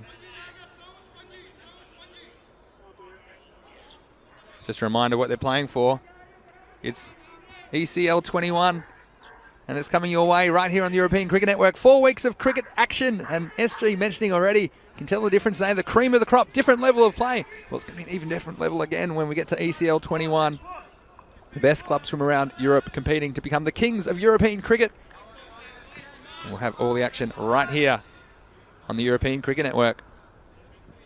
So Charlie Rumistrovic, the 15-year-old, what a pressure situation for him. And he comes 25 off 18 required. On this one, just pulled the string on it, didn't he, in the end? It was tossed up. Batsman going after it. Khalid Mahmood. 25 off 17.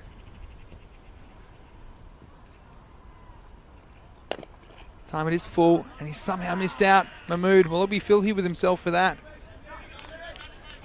So 2 dots.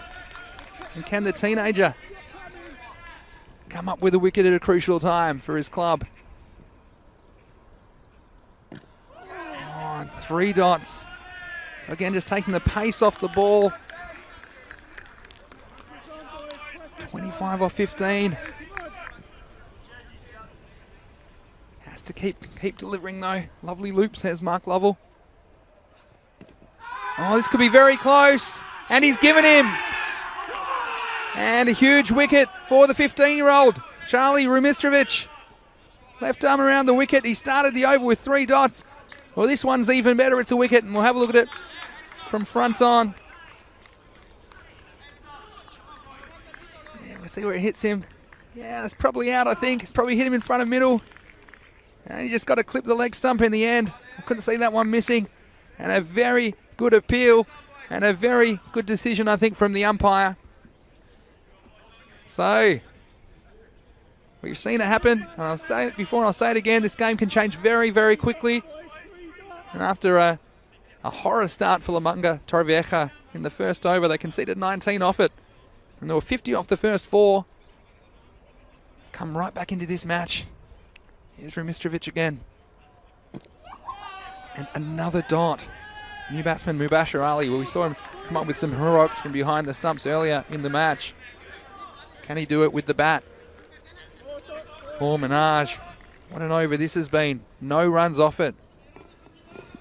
Could it be a maiden? Last ball. Won't be a maiden, but it'll just be one. It's like a nice piece of fielding from Lamunga. What an over. Only a single run off it. At the end of 8, it's 72 for 4. 24 runs required off the last 12 balls. Well, I promised you something super for Super Sunday. And you're getting it here straight away in match 1. Who knows which way this game will go. And we certainly appreciate your company wherever you're watching around the world. Let us know where you're watching from on the YouTube chat. Always fascinated to hear where people watch from, but Mark Lovell mentioning a second ago, wicket maiden, 1 ball left. Yeah, well, it was very, very close, wasn't it?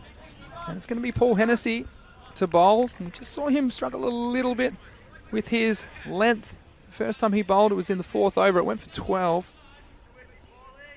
He's a very professional cricketer, and he's defending 24 of 12 balls. It's going to be Mubashir on strike. This is well bowled. It was full and straight. They'll squeeze out a single.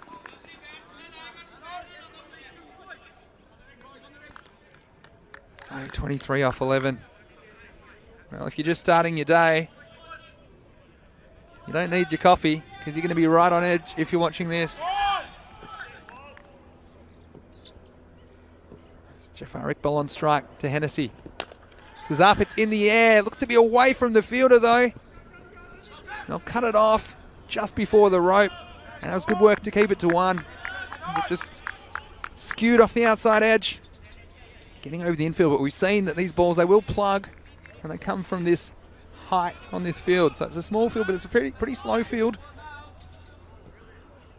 Just the 1 run, so 22 off 10. So he goes for it again. It's straight at a fielder. So the field well placed by Alja. It'll just be the single. So 21 off 9. We're now getting to the stage where it's almost advantage Lamunga at this stage, unless they can get 1 or 2 away. But we've seen if they can get the Maximo, it'll be probably swinging back towards the batting teams. That's what's so beautiful about this format. In such a big prize on the line.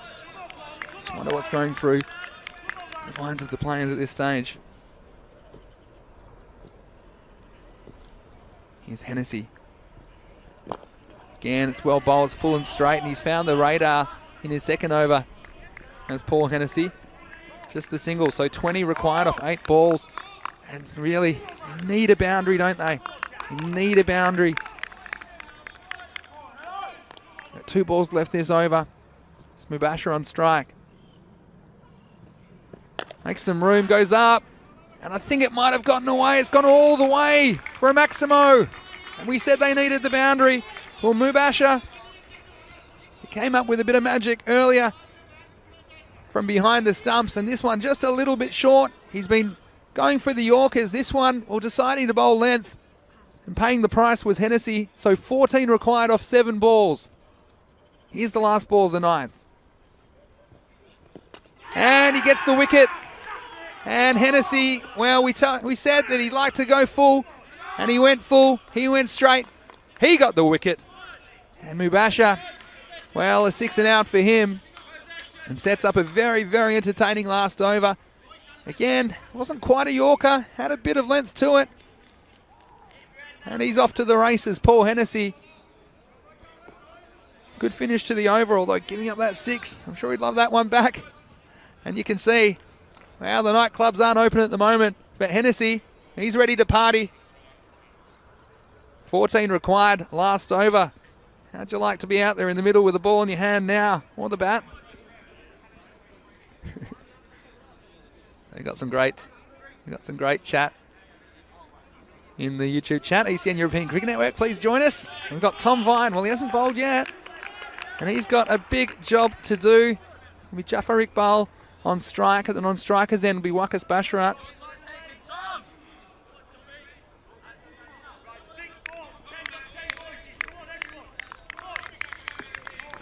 So it's going to be a huge responsibility for Tom Vine. Again, best of 3 series. 14 required off the last over. Let's see what he does. He's going to go full and straight. A bit of length. And, well, refusing the single. And that surprises me, to be honest. Jafar Iqbal seemed keen to take it, but Wakas Basharat saying, I'll pass. It's all on you. Again, every run's crucial at this stage. 14 off 5. It might have been a chance to come back for 2. 14 off 5. What do you need? You probably need 2 boundaries out of these 5 balls. Maybe scramble the rest. Here's Vine. Oh, this is going to be no run as well. So 2 dot balls. And Minaj in some serious trouble now. And 4 balls. How can you win it? You probably need a 6 and a 4. Maybe you can scramble the rest with extras or singles, but they need at least 2 of these, probably 3 of these to go to the boundary. And that's a lot of pressure for the batsman. Jafar Iqbal, though, he is on 22, and he's facing Vine. Minaj need a boundary. He's not going to get it. They're going to have to run. In fact, he's going to be out. No, he spilt the catch. But they'll just give up the run. That looked to be right in the rather well-stacked breadbasket of the fielder, Simpkins. Look at this. It came down and he tried to get everything behind it, but in the end, it won't cost him that much. Just a single. So 13 off 3. Well, now there's no mucking about. It's not easy for the new batsman, Basharat, but he's going to have to try and get it away. He'll be swinging hard. Here's Vine. Oh, and he might get it. Is it going all the way? And he's held on, and he's done it again. Well, Panchal, he was ready to toss it back, but he held on to the catch, and a good piece of fielding. Again, this could have quite easily been spilled out and gone over the boundary for 6. And it was a good attempt by Basharat. He got bat on it, he got it close, and you see just landing inside the field of play. And Panchal, well, talk about your comeback stories.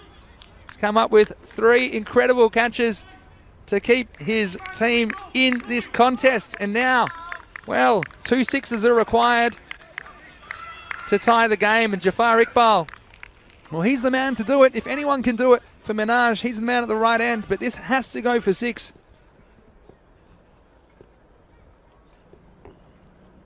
Six or nothing. There's 6 of them.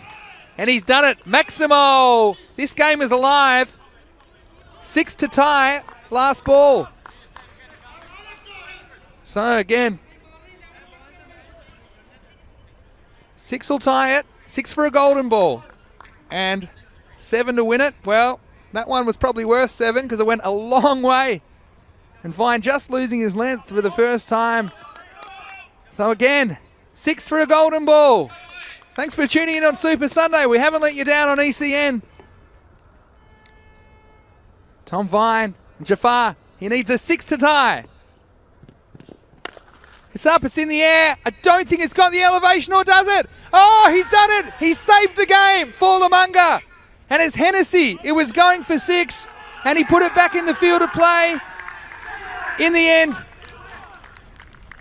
it will be Lamanga that hold on. Not sure how many they ran off the last ball. It was irrelevant anyway. What a piece of fielding. Watch this. He was up in the sky, and he was able to put it back in the field of play. So what a great piece of fielding.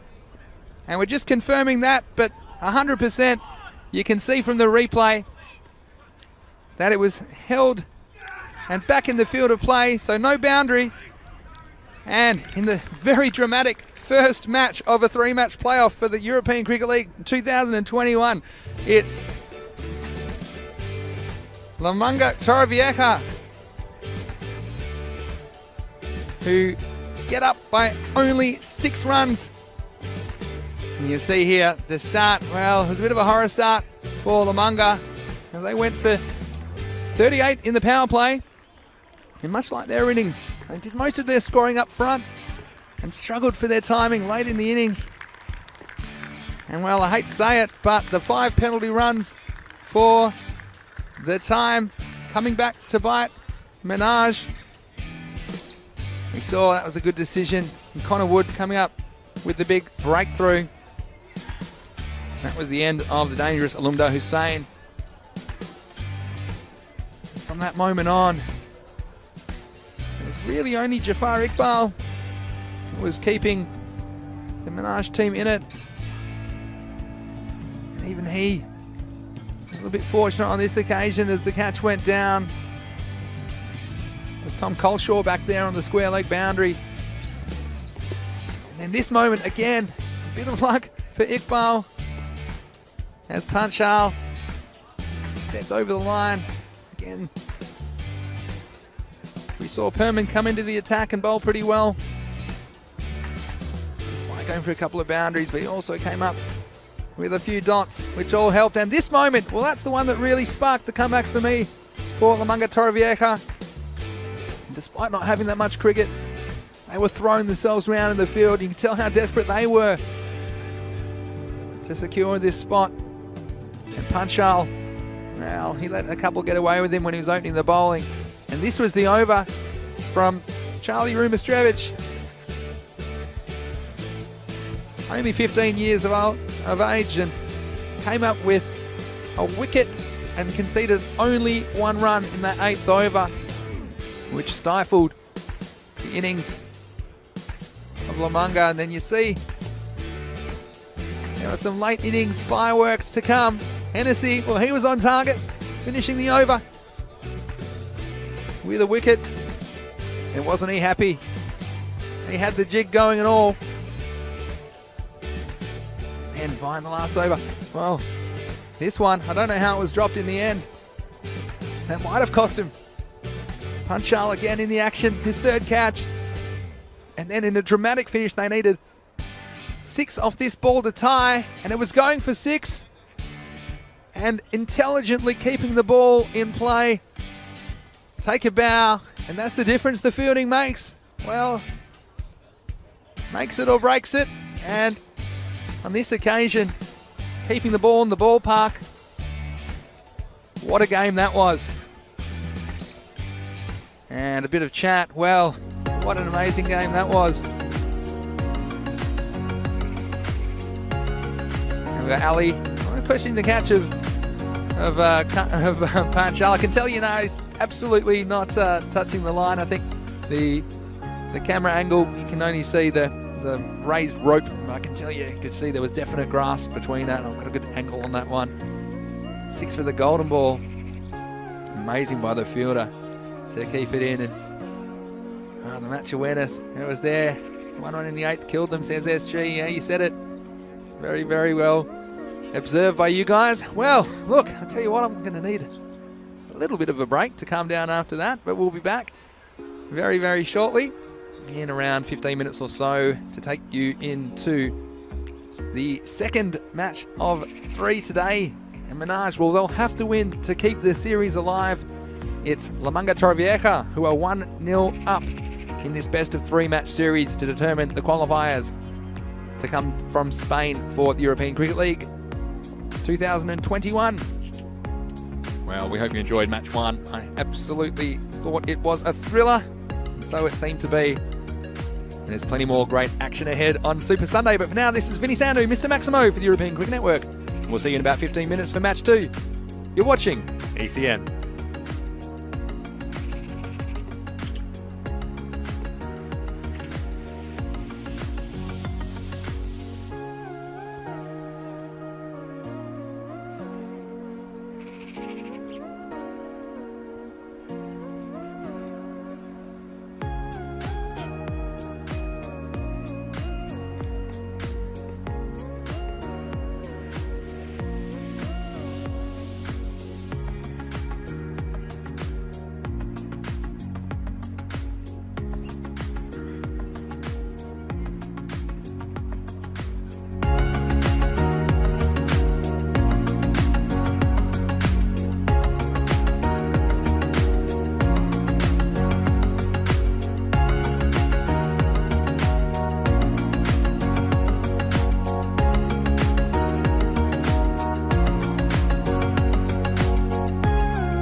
Welcome back to the Montjuic Olympic Ground in Barcelona, Spain. It's Vinny Sandu here, Mr. Maximo for the European Cricket Network, and we are in the midst of Super Sunday. starting with a 3-match playoff between Menage and La Manga Torrevieja cricket clubs to determine who will represent Spain at the European Cricket League this year. European Cricket League being the Champions League of European cricket. And if you missed it, well, you're going to want to have a look at the replay later. It was an incredible first match as we saw La Manga Torrevieja. Well, they were a little bit scratchy early, but they ended up getting over the line 95 to 89 in match 1. So they're 1-0 up in the series at La Manga Torrevieja, but we still have 2 matches to play. This makes this a must-win for Menage. Let's have a look at what happened when the 2 captains were with match referee for the toss for match 2. Tail is the call. And tail is there. So Minhaj won the toss. What are you going to do? Field? Okay. Minhaj has won the toss and they are going to field first. So there you go. It was Menage captain Amar Shahzad. Well, he might not have had a lot of luck in the first game with the result, but he's had a lot of luck with the tosses. He's won both of them. And for that match 2, he's decided he wants to field first, just like he did in the first game, deciding that he'd like to chase down. And honestly, I don't think that will bother La Manga Torrevieja at all, because we saw that they said to me, Adam Alger, their captain, said that he would like to bat first if he'd won the toss in the first match. And I'm sure he probably would have batted first again in the second, because they defended expertly, even though they only had a middle-of-the-road target, you have to say, of 95 on the board. Assisted with 5 penalty runs for the slow over rate. That ended up coming back to bite Menage, as they needed 6 to tie off the last ball. And the ball was going for 6. And it was Paul Hennessy, at long off, who was able to jump up in the air and pull the ball back into the field of play. An incredible bit of fielding, which saved the game for La Manga. So they're 1-0 up in the series, and that just shows you how close these 2 teams are as well. And we welcome you, whether you're watching on Fancode in India or whether you're watching on our YouTube channel, ECN European Cricket Network. Just a reminder, you can always join the live chat. We love getting your feedback in the chat, and had a lot of good discussion in there this morning already. And Lily obviously just watched it, said, oh wow, what a finish. Sorry, I'm a bit behind. Yeah, so Luke's taking a bit of a poll in there, and a few people voting for La Manga, but I can tell you what, there's nothing to motivate you like a must-win game. That's exactly what this is for Menage.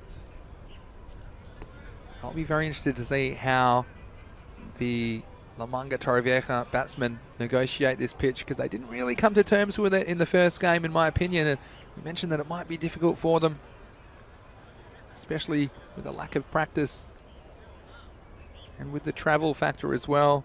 It's very much a home fixture for Menage, this playoff, but you're going to see them bat first again in match 2, just like they did in match 1. I think everyone around the ground just gathering their breath. So close. Well, they needed 2 sixes to tie off last 2 balls. They got the first one, thanks to Jafar Iqbal. And the second one, well, it was on the way. It was intercepted, almost like an NBA basketballer, rejecting that one, getting it back into the field of play and saving the game. So, all set up for a fascinating start to match number 2. Looks like it's going to be Mohammad Riaz to open the bowling. Now, he bowled very well in the first match, conceding only a handful of runs off his 2 overs.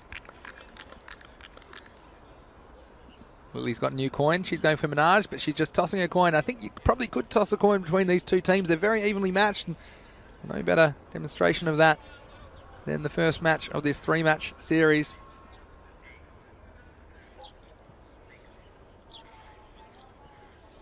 Keanu's going for La Manga winning again. Jesus says Menage has his vote. So you can see that the audience is split, and so are these 2 teams. Here's the first match of game 2. Riaz pushing that one through. It's Adam Alger facing up the La Manga Torrevieja captain. Once again, he's going to bat with Paul Hennessy opening up. We saw a run out, break up their partnership in the first match, which was unfortunate, but nerves might have settled a little bit, especially with the wind under their belt. This is well bowled again. Riaz, well, he's a slippery little customer. Just with a bit of outswing as well. You can see Alger just giving himself a little bit of room, but And the footwork taking him away from the ball. Not negotiating the outswing of Mohamed Riaz.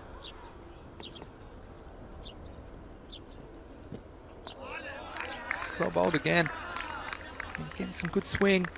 This brand new ball, of course, that is used at the start of each innings.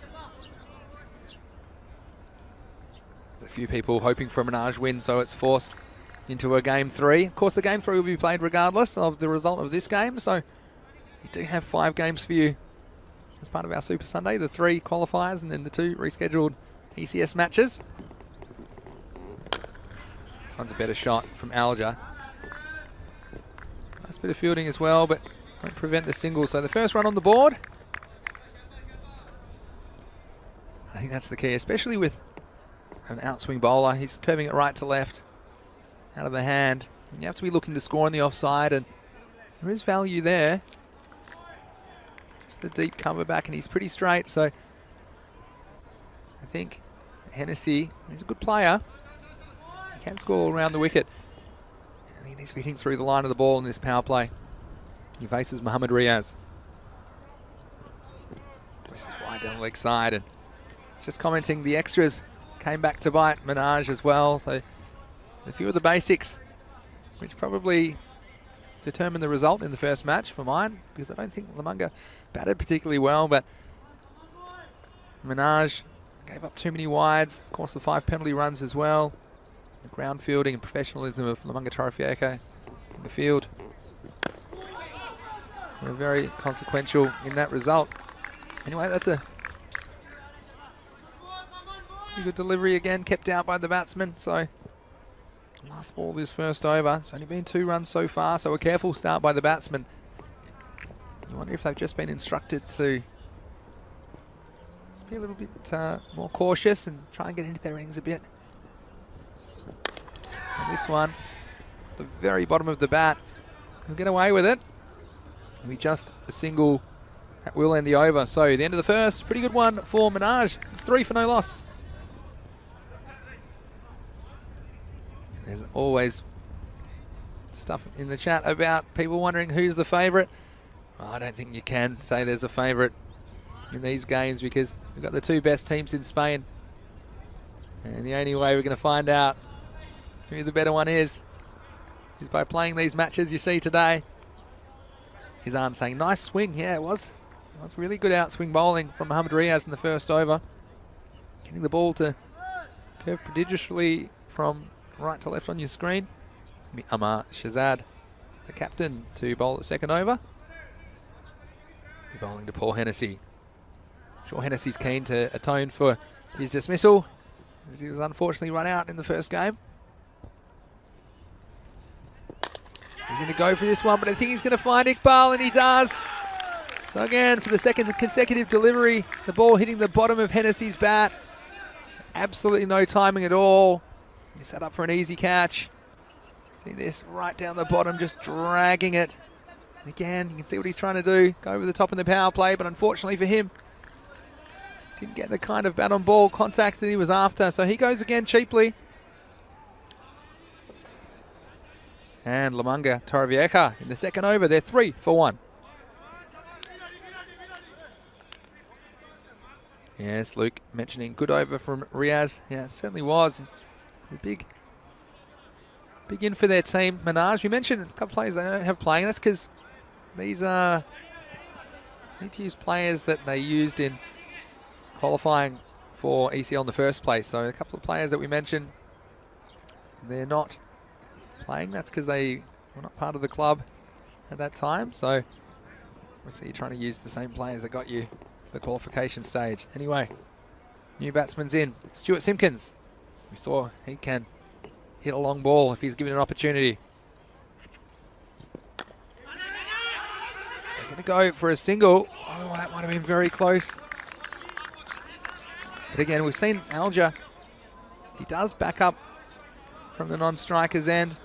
Let's just have a look at this. He might have been safely home at the end, but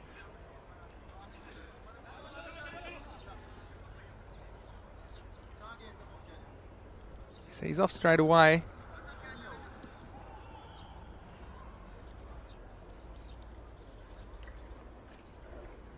Shazad. Well, this is a wild delivery. It's going to be a no ball. I think it was an attempted slower ball.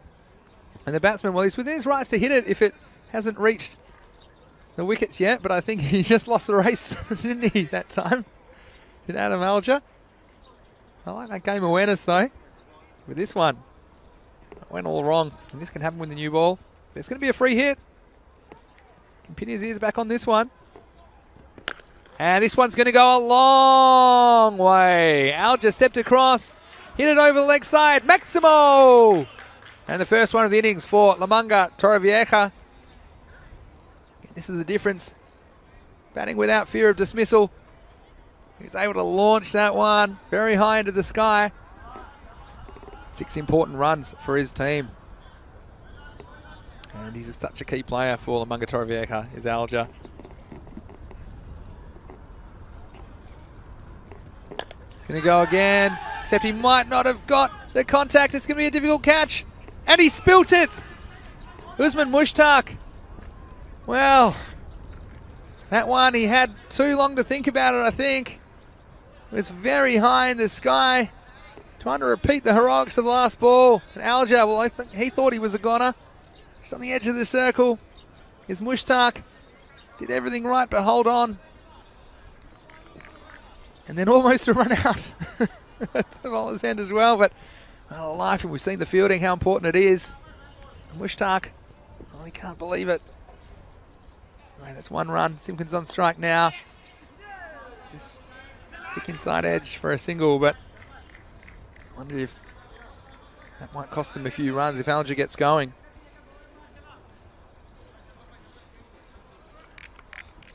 And a few people backing the Minaj team to square it at 1-1. And a few thinking that Lamanga are ahead, so here's Shazad. This is short. Well, should have got the treatment, but didn't really get his hands through it quick enough, did Alger. He's upset with himself. Still just the 1 run. Some running repairs happening now.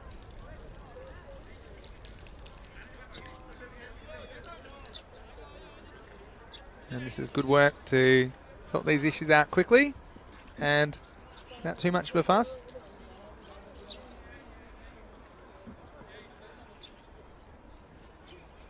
Just remind you guys what's going on today on Super Sunday. Normally it's just Monday to Friday in Barcelona, but we're here on Super Sunday and we have these 3 playoff matches. These 2 teams vying for the chance to become the Spanish representatives at the European Cricket League, which will start on May 31. These are coming to you right now. You're watching match 2, and after this we'll have match 3. That'll be played regardless of the result of this match. It'll be a short break. It'll be a 1-hour break, and we'll be back with something pretty exciting in its own right. We're going to have 2 rescheduled matches of the Fancode European Cricket Series Spain. And these 2 matches were washed out on Monday. I'll feature Hira Sabadell because they've had 3 matches washed out, so priority has been given to them as far as these rescheduled matches. And those games will come to you at 3:30 local, which is 8 o'clock Indian time, and 6:30 local, which is 11 PM Indian time. So the last match will be under lights today. What do you guys think in the chat?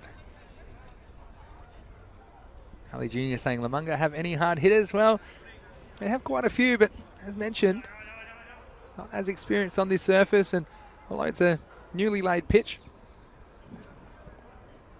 for today's game, so neither team will have experience on this pitch, but I guess the nature of the pitch, Minaj have a little bit more experience, the local knowledge if you like. ECN mentioning, yeah, correctly, Lamanga Torrevieja actually played in the first ever ECS last year in March before lockdown. That's the only T10 cricket they've played before this. They're T20 champions in the ECCL in 2020. Here's Mohammad Riaz to bowl the 3rd over. Worked away intelligently on the offside. They'll get 1. Oh no, and tell you what, there could be a bit of trouble here with a better throw. Batsman not on the same page. Simpkins, who turned for 2, but I don't think it was going to be there. It was 14 for 1 at the end of 2. Mohammad Riaz He's been a dangerous customer with the new ball for Minaj. He comes again. He's driven firmly. Shazad to do the fielding. Oh, it was a nice bit of work, but it's just hit the edge of the pitch again. One of the quirks of the local conditions. And Simpkins, well, he hits it hard. So he's the quickest between the wickets. Perhaps he was saved by the edge of the pitch on that occasion, but regardless, we saw there, perhaps he was struggling if that was a direct hit. Alger on strike, thick inside edge. I suppose what Mungatorovieka have to tell themselves is they can put that 100 on the board. We didn't see Minaj chase it down in the first match. And their bowling and their fielding, particularly their fielding, saved them a lot of runs. So as a batting team, you don't necessarily need to go all out, score 120 or 140. Rather put that solid 100 on the board. Just off the pad and it'll be a leg by. I think also what these Mungatorovieka batsmen are thinking is they don't want to leave it to the middle and the lower order to have to do their work. They want to stay there. They want to keep the score ticking over. Lily says nerves, nerves, nerves. Well, there's a few nerves around this morning, Lily, I can tell you that. This one. More good outswing from Riaz. It's a real arm wrestle that first match, to and fro, and Mungatorovieka, well, they just had the worst possible start to their fielding innings as their opening bowler was taken off after only 2 lethal deliveries, one of them disappearing. This one making the play was Alger, took a couple of steps down the wicket but can only get it away for a single, and that will be the end of the over. Pretty good one again from Mohammad Riaz. He concedes only 7 in his 2 overs. And after 3, it's 19 for 1 at the end of the power play. A very different kind of a power play for Mungatorovieka. In their first match, they were 41 for the loss of 2. That was thanks to a huge third over of 21. It was bowled by Yassine Javed. But on this occasion, Mohammad Riaz bowling 2 of the first 3, but that man, Yassine Javed, well, he's going to bowl the 4th one. Did some good things, but also was quite expensive at times. Overstepped at an inopportune moment, giving up a free hit. That was penalised, so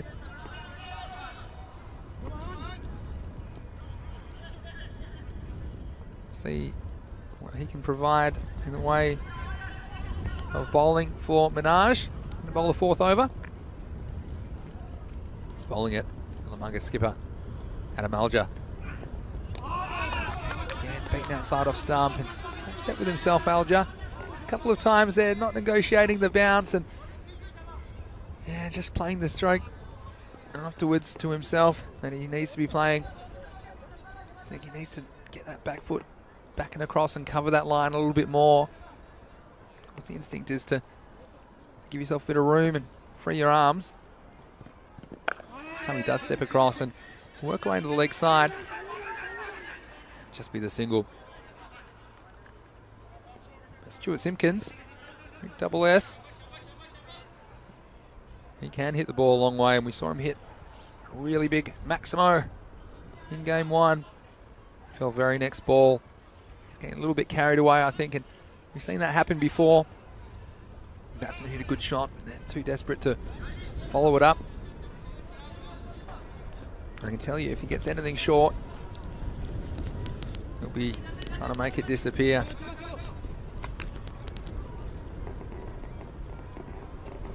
Minaj just changing the field. They do need to be conscious of their over rate, obviously. Giving up the 5 penalty runs in the last match. This is very, very high. It's going to take some catching. It's Mushtaq again. And this time he holds on. So Simpkins just trying to turn that one. Got a leading edge. Very, very high in the sky. And Usman Mushtaq, he's been moved down to that mid-off position. And he's just been moved into mid-wicket. You see this one, he's contending also with the sun. The ball very high in the sky. Holding on. And an important wicket for Minaj, who were on top early in this innings. Second wicket goes down with the score at 20. Yasin Javed getting a wicket, which he did in his first over in the previous match, although it did go for 21. And I'll tell you what, the Amanga Torrevieja, they won't mind losing the wicket if they get 21 off this over, but at the moment, the innings is just stifled. Last time they were able to scrape from some early wickets back to a competitive total, assisted by a lot of extras from Minaj, but if Minaj don't get that kind of, if they don't give them too many of those extras in this innings, it could have a significant impact on the final total posted by Lamanga Torrevieja. Anyway, new batsman Jack Perman, but he's not on strike as they cross. It'll be Alger facing up to Javed. This is short and pulled away, and this is going to get through the fielder, and it's the captain Ahmad Shahzad not contending with the surface down there. A deep backward square leg. 4 runs. Yeah, ready for me, that's a big difference between these two teams, particularly the ground fielding. And again, it wasn't an easy one, but the captain would have hoped to have done better and got something behind it. So, cuatro carreras.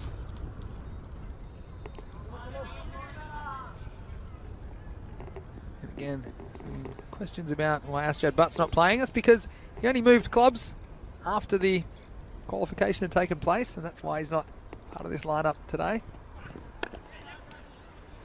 Next ball's away for a single. Yeah, so because these are based on performances over the last couple of years, so you have to use players which were playing for you at that time. So even though Asjad has moved to Minaj recently, he's not eligible to play in this playoff for the ECL 21.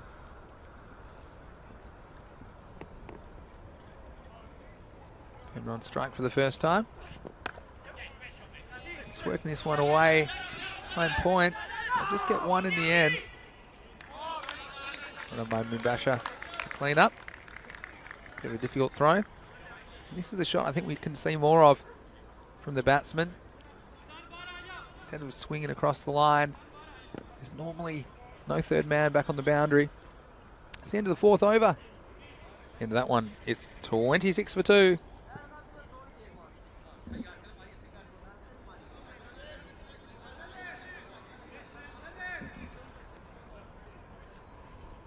Looks like we're going to have Khalid Mahmood bowling the 5th over. Keep your questions and comments rolling in on the YouTube chat. ECN European Cricket Network, Vinny Sander with you today, Mr. Maximo. Rico still enjoying his weekend off. I'm sure he's watching. SG making some good observations. Errors are costly in a tight game. Yeah, Egan just wondering where is Rico? Well, Rico will be back tomorrow, so don't fear. He will be back. Oh, this one's, yeah, it's going to be out, I think. And the batsman's not happy, but look to keep very low. And the pull shot didn't seem on. See this on the replay. Anything that might have saved him was an edge, I think.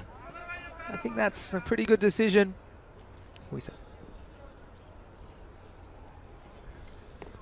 Yeah, so you see this one. Again, down very low. I think it hits him in line with off. And, well, maybe he felt he got outside the line of the off stump, but I don't think so. It's an unhappy walk back to the pavilion. And a 3rd wicket goes down for the Mungatori. And a short stay at the crease for Jack Perman. He is capable with a bat, but again, you cross bat the ball and you stumps at your own peril. And so, some early success for Khalid Mahmood. Ravi Panchal is the new batsman. Well, he had an eventful first match, to say the least. It's on strike now. Starts with a single.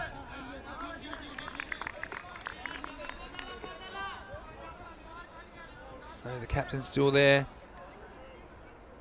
which I think is very important for Lamungatori in the context of this innings. Ravi Panchal, he was bowling. Opening the bowling for Lamunga. He had a couple of mishaps. Oh, and it's a big wicket. And it's Alger's got to go. And Khalid Mahmood getting it right for Minaj. And much like Charlie Ramistrovic did in the first match for Lamungatari. He's coming up with a kind of an over that could be the difference in a tight contest. Coming up with 2 wickets here in the 5th. He got permanent LBW, now the big wicket of the captain, Adam Alger, who's got to go. And this one just keeping a little bit low, sneaking between the bat and the pad. And that's the end of the Lamunga skipper.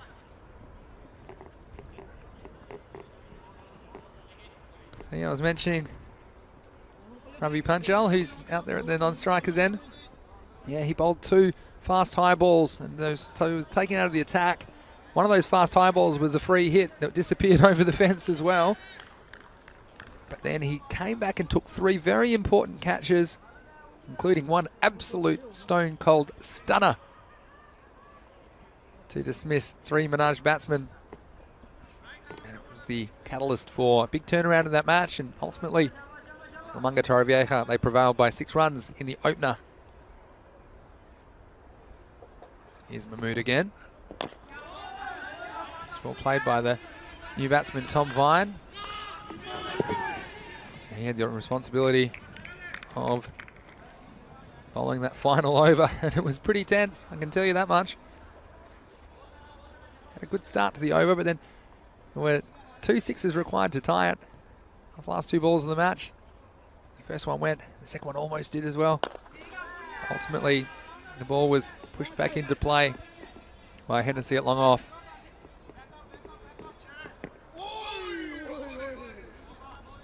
So you can just see there's a lot of feeling in this game at the moment. Such a big prize on the line.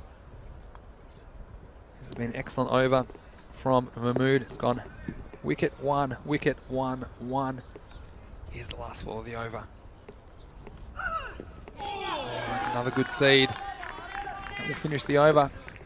We took 2 for 3 off that over. End of it. The over and the end of the first half of the innings. Lamunga Torrevieja at 29 for 4. Again, very different to the first match. At the halfway point, they were 51. So they're 22 runs behind where they were in the first match. And they'll have to put some afterburners on. And again, the batsmen they've got there, they're very capable. But Minaj, well, we thought they'd come back pretty hard. See there, apart from Alger, not really much to write home about. Lamunga Torrevieja. This one's in the air and it should be caught. Oh, and he's taken it one-handed. You can't keep him out of the game, Khalid Mahmood. Well, he seemed to misjudge that to me. He took a couple of steps in, and the ball was just looping over his head. It was a leading edge from Panchal. And then, well, where did he pull this one from? With his non-preferred hand, his left hand. And Minaj, well, we talked about the fielding being so important. And although they've missed 1 or 2 along the ground and dropped 1 catch, they've taken a couple of very important ones as well. So some serious trouble in this innings now as they fall to 29 for 5 in the 6th over. Are we heading for a game 3? Well, we played regardless, but Minaj trying to keep the series alive. Next one's going to be wide, but there's the entertainment value. Pound for pound, I say it often, don't I? At ECN, pound for pound, you won't get better entertainment anywhere else in the world. Wickets and sixes and one-handed catches and close finishes. What a catch. Absolutely. Here's Javed. Swing across the line, and well, the new batsman, Tom Coleshaw, and he's at the non-striker's end at the moment. What do you think, guys? What sort of a total can Lamunga post from here? It'll be an interesting 6-over check-in when we get there. Next one, tell you what, oh, direct hit might have been out. There's Coleshaw. He hasn't faced a ball yet, but he's right in the action. Let's have a look at this. Is it hit? He might have been in some strife, but he survives. He'll be on strike now.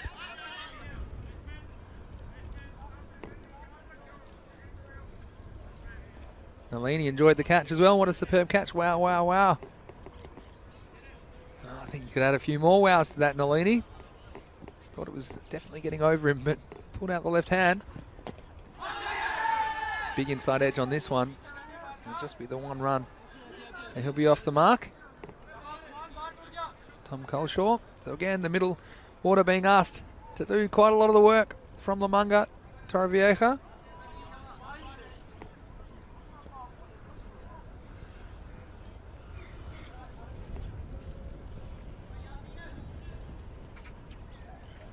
Here's ECN Javade.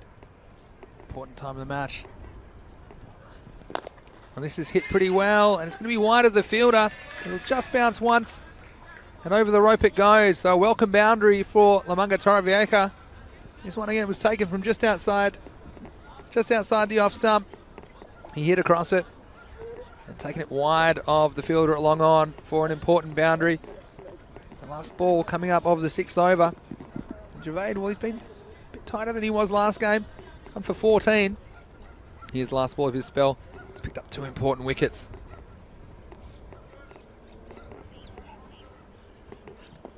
He'll have to bowl it again. One's down the leg side for a wide. Lily Pounder mentioning Minaj well on top at this stage. T10 is so unpredictable.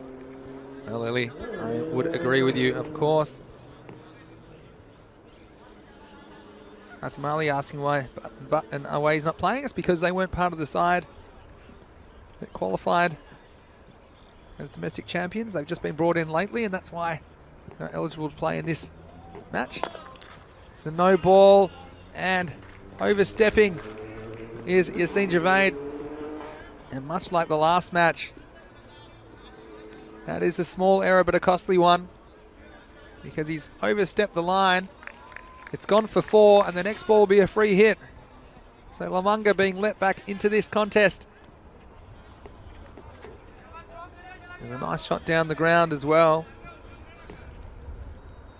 Tom Vine, he's into double figures. Free hit, last ball of the over. He's had a go at it. Just a thick bottom edge though. It'll be just the single to end the over.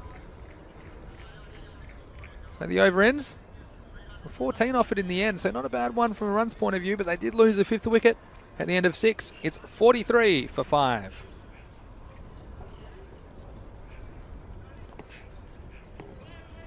So just doing my 6 over check-in as I like to do. Well, 10 and over I think is what you need to shoot for, and above 80 can be competitive, I think. If they got 10 and over, it would take him to 83. I think if you offered him 83, they'd probably take it at this stage. Lamanga Torrevieja. And just Luke, to clarify your response about Asjad not playing, not registered, about them not being registered in time. Well, they couldn't do that because they were playing for other clubs at the time.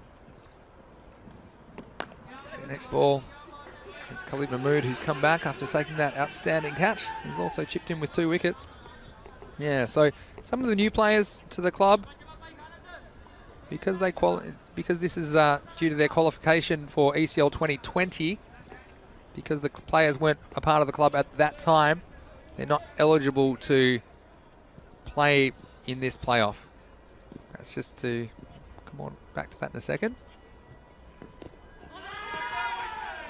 And I think the thinking behind that makes sense. If the idea is to get the best club playing at ECL, you don't want teams qualifying by winning the domestic championship and then all these other players suddenly joining that club just because they know they can play at the European Cricket League. So that's not really what the competition's about.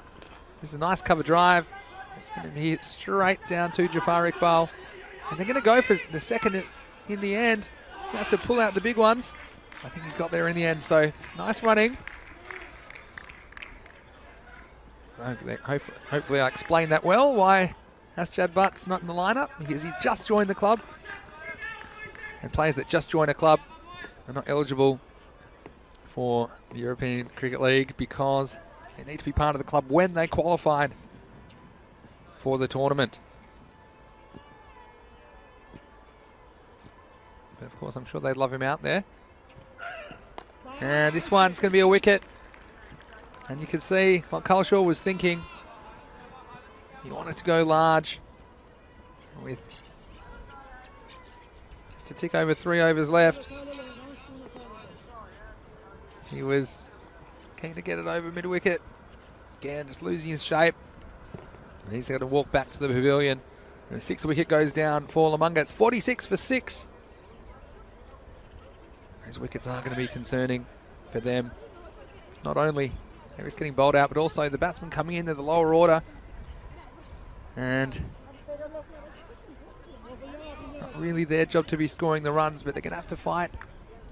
Even if they can post something like 70 to 75 and get a couple of early wickets. We saw their fielding was very professional.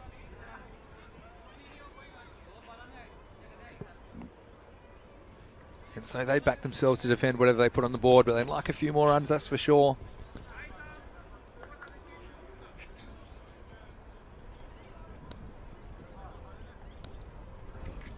Here's Khalid Mahmood.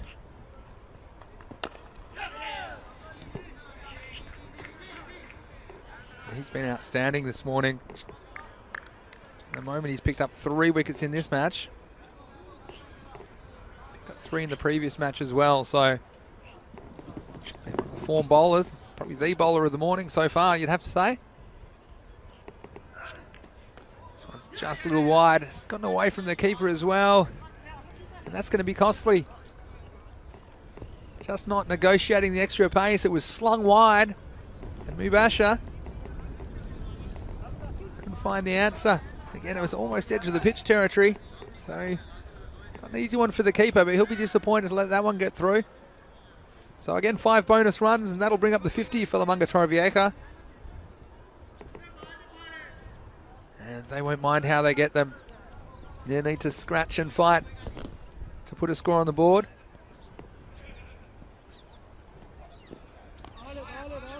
Now last ball the over.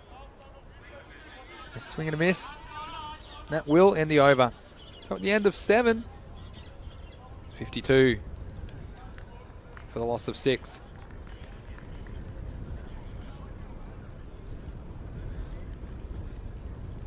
Just a reminder of what they're playing for. A chance to play in the European Cricket League.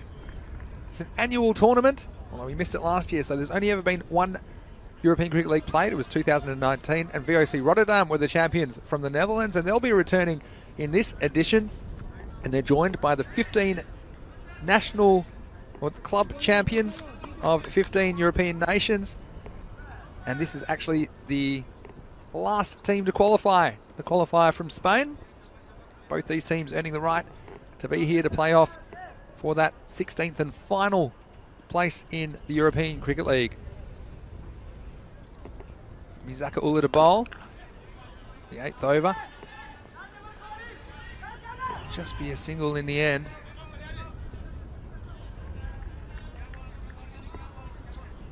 Minaj, well, I mean, pretty good with the ball, you have to say. They haven't bowled too much rubbish.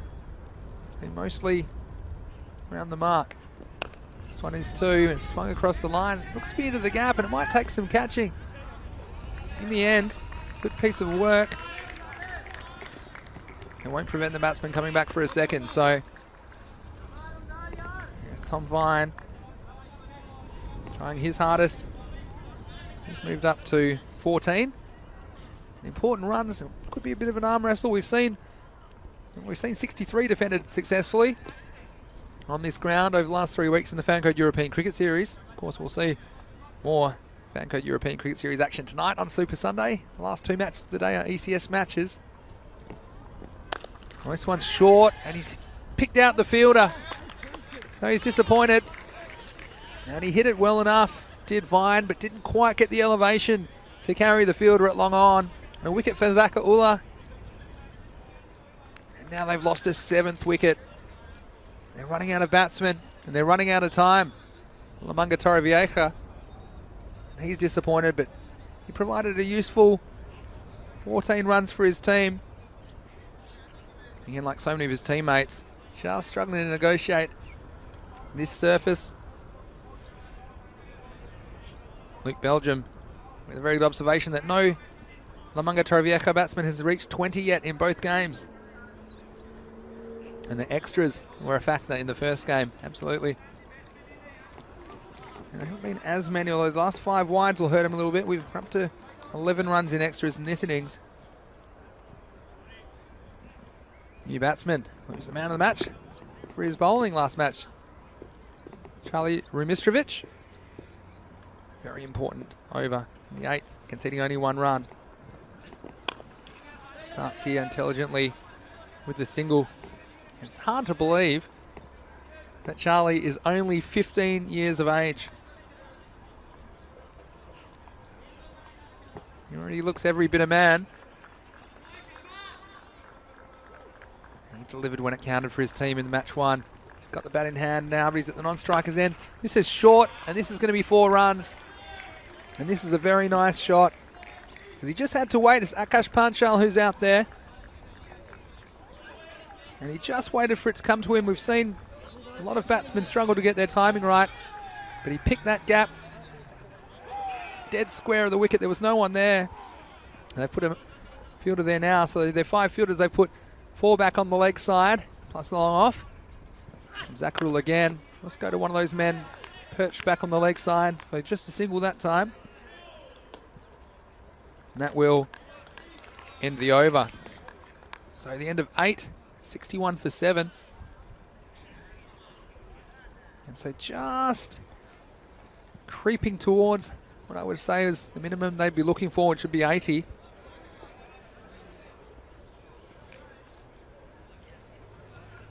And Ali Jr. saying they really needed some practice games here to get used to this weird pitch / mat. But one of the issues is the travel restrictions at the moment in Spain. So they're coming from another part of the country. They had to get special permission. So for practical reasons, it hasn't really been possible for them to practice too much, or in a perfect world and a more regular world, they would have a bit more experience. But such is life at the moment for a lot of, not just sport, but in all walks of life, things have been affected by the pandemic, and so that's the reality they're dealing with. Here's the captain, Shahzad. He comes back, and it looks like he's going to go for a Maximo. First ball. And a nice shot, and Panchal, well, he's counter-attacking. He's into double figures. And these are important runs for Lamanga Torrevieja. And Shahzad again too short. And again, I like the way Panchal just waited back on that. Didn't go too early.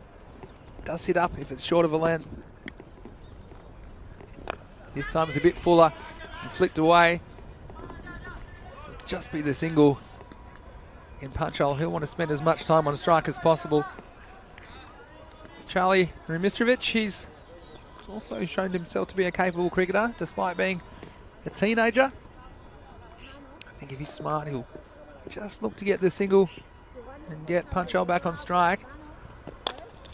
Does, he pushes towards cover, and he makes the fieldsman hustle, but it's always going to be home, going straight away, so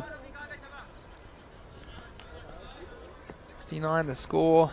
Halfway through this over, 9 balls remaining. Can they get up in the 80s? Panchal, he's the key to them at the moment. Oh, this is going to be a no ball again. This will be a free hit. So, again, Panchal can swing away without inhibition. And you just wonder, will he keep his composure in this free hit? He's been hitting well without trying to overhit the ball. A lot of free hit batsmen can get carried away and miss out. But here we go, free hit. Well, free hit, free miss. No dramas, and you can see there, kind of acting the way that we haven't seen him act as he went down the wicket. Some of his best work's been off the back foot, to be honest. I'm sure if he had his time again, he might have just stood still and tried to hit it at any rate. It's one of the interesting things about modern cricket with the free hit rule. You lose your stumps and just get ready to face the next ball. So I still think it looks a bit strange. Nalini saying Panchal is a good all-rounder, yeah. It's a nice comment by you, Nalini. This one was flicked away, and this could go all the way for 4. And although there's 4 men back on the leg side, the only man in the circle is that fine leg, and if you can beat him down there, it's always running away to the boundary. So again, a good boundary. And we saw Lamanga Torrevieja do this in the previous match, just creeping up to an acceptable score. ball of the over. Will he go for a single here, or will he try and go large? He's happy just to get the single, and that's intelligent batting again from Akash Panchal. And that'll finish the over. At the end of 9 overs, it's 75 for 7.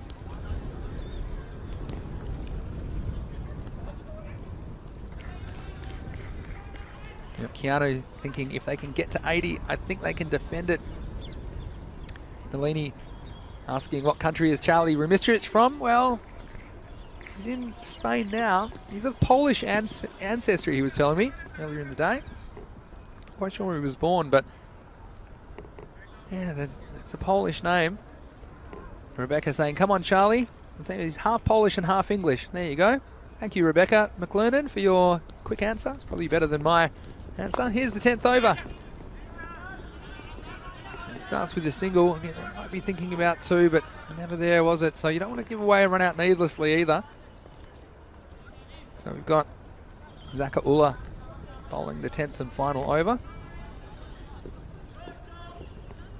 Lily thinks 90's on the cards. I guess we'll find out, Lily.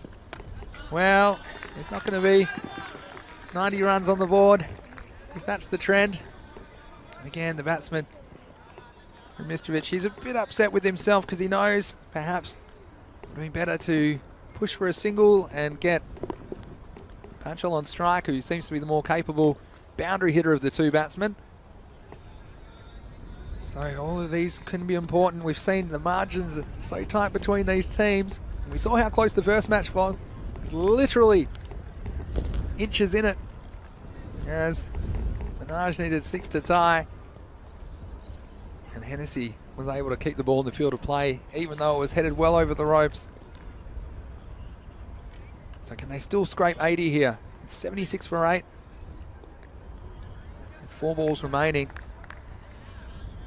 And the new batsman, Theo Remistrich, he just needs to try and get Panchal back on strike, get bat on ball. Well, this is going to help. It's wide. So up to 77. Walking sticks. Rebecca saying, well done, Chaz. Yes, well, Mitrovic, he showed he was up to the pressure moments in game 1. This is well played on the leg side. They'll just get 1. That's all they should settle for. So 3 balls remain. 8 wickets lost.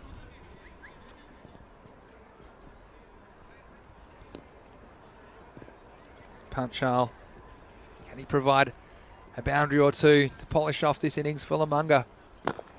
Now down the wicket, we need to run hard. But Panchal didn't really go too hard on that first one. I'd like to have seen him trying to come back for 2. And make the run out. It's a long throw back to the keeper. Javarik ball was all over it.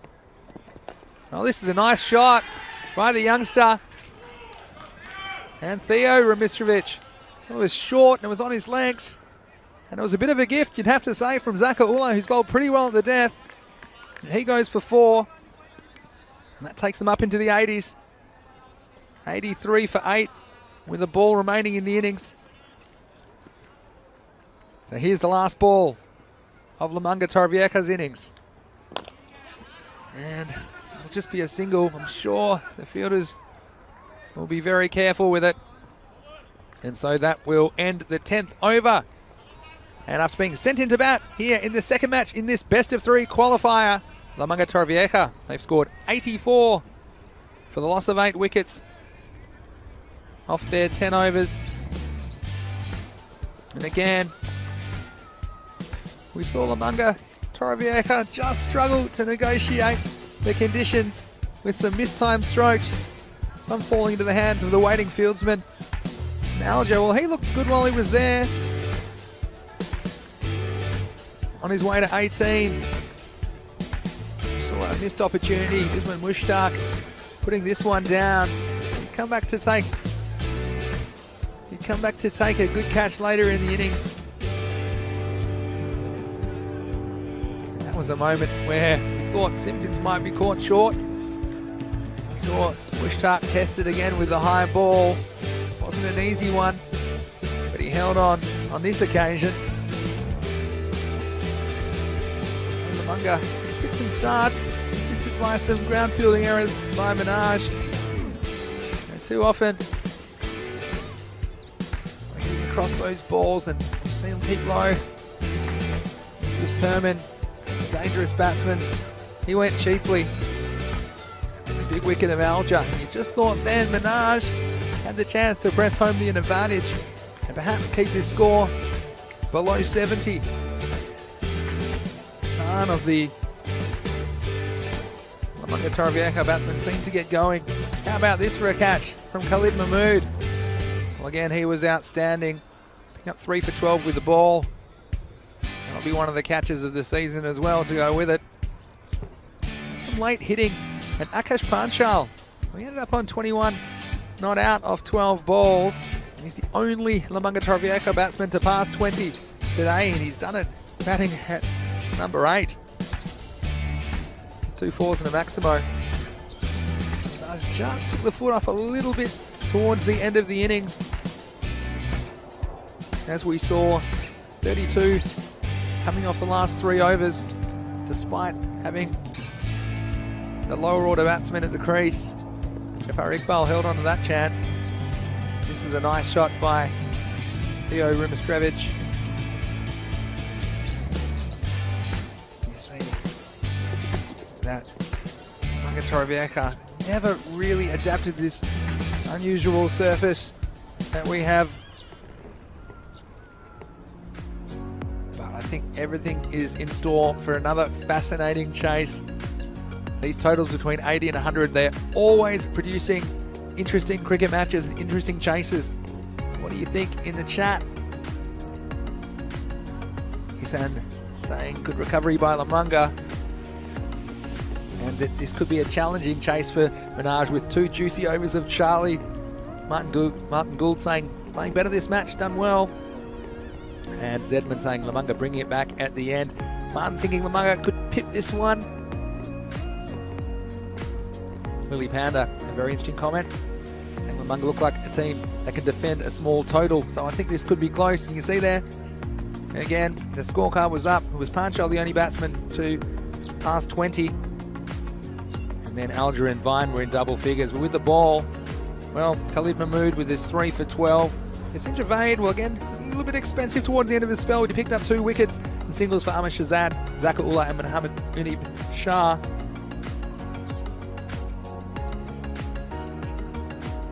The final score, 84 for 8 from Lamanga Torrevieja.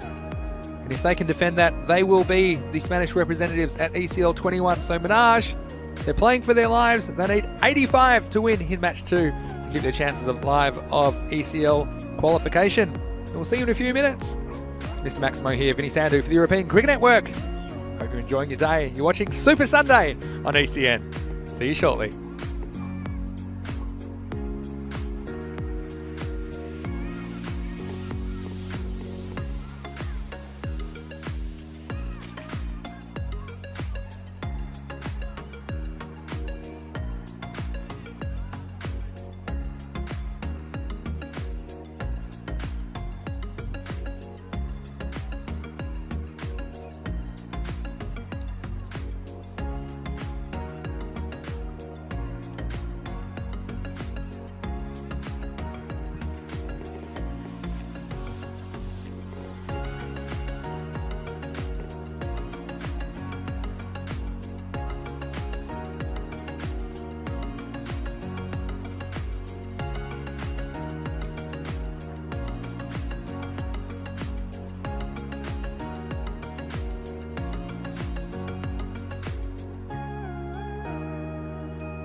Welcome back wherever you're watching around the world. It's Vinny Sandu here, Mr. Maximo for the European Cricket Network, and welcome to the second innings of match 2 of the 3-match ECL 21 qualifier.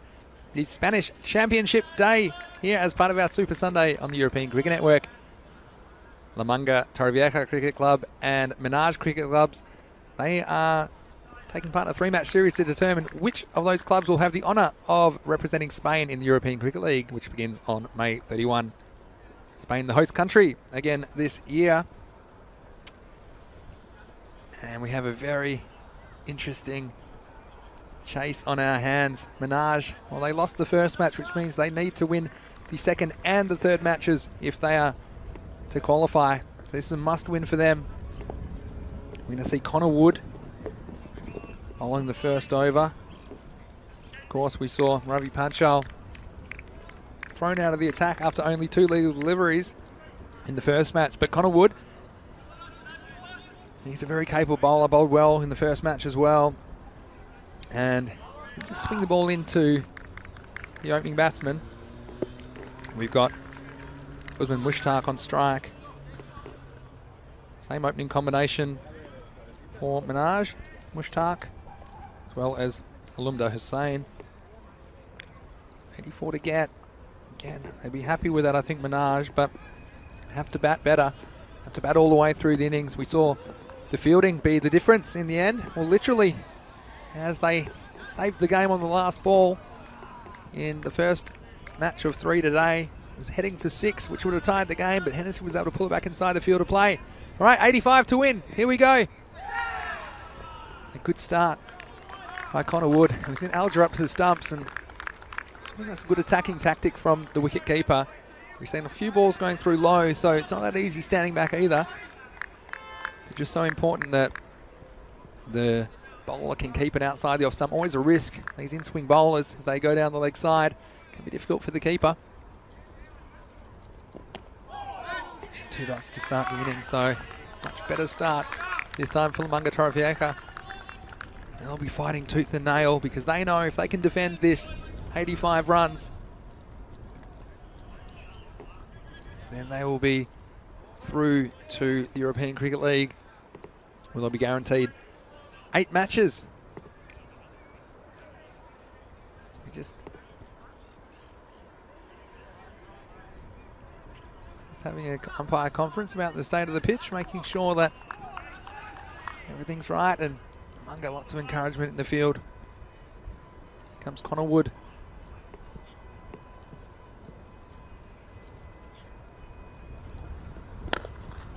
Just up, and they're going to take the run. No, they're not in the end. Again, nice bit of work defensively in the field from Manga Torrevieja. Is that man, Paul Hennessy. He's missed out with the bat a couple of times. His bowling and fielding was very important as they defended that total in the first match. Scored 95 in game 1. This one, well, this could go all the way, slightly into the pads. And Usman Mushtaq flicking away over the leg side. Maximo! And after 3 dots, Menage on the board in this second innings. Mark Lovell saying big fan of runs on the board during crunch games. Lily saying excellent bowling from Wood. Obviously that was before that ball, Lily, but hopefully he can come back. This is much better. This time they're going to go for the single. And a wild throw from Hennessy. Well backed up, and so just the single. So yeah, this target of 85, well, basically they need 17 every 2 overs. That's what I'd be keeping as a kind of internal clock if I was batting. Just to stay on target, you don't want to fall too far behind, because you can put yourself under some unnecessary pressure towards the end of the innings. So they need to keep working, and you can see already the urgency of the running between the wickets and pouncing on those loose balls when they're delivered. You normally get some. This is Alumda Hussain on strike for the first time. Wait again, straight at the fielder, so valuable dots. And Connor Wood getting away with one, and a bit of a full toss. Manga, they're up and about, and Just wonder about Ravi Panchal, about him bowling. How he might be feeling. Will they use him early? Will they use him down the stretch? End of the first over. 7 for no loss.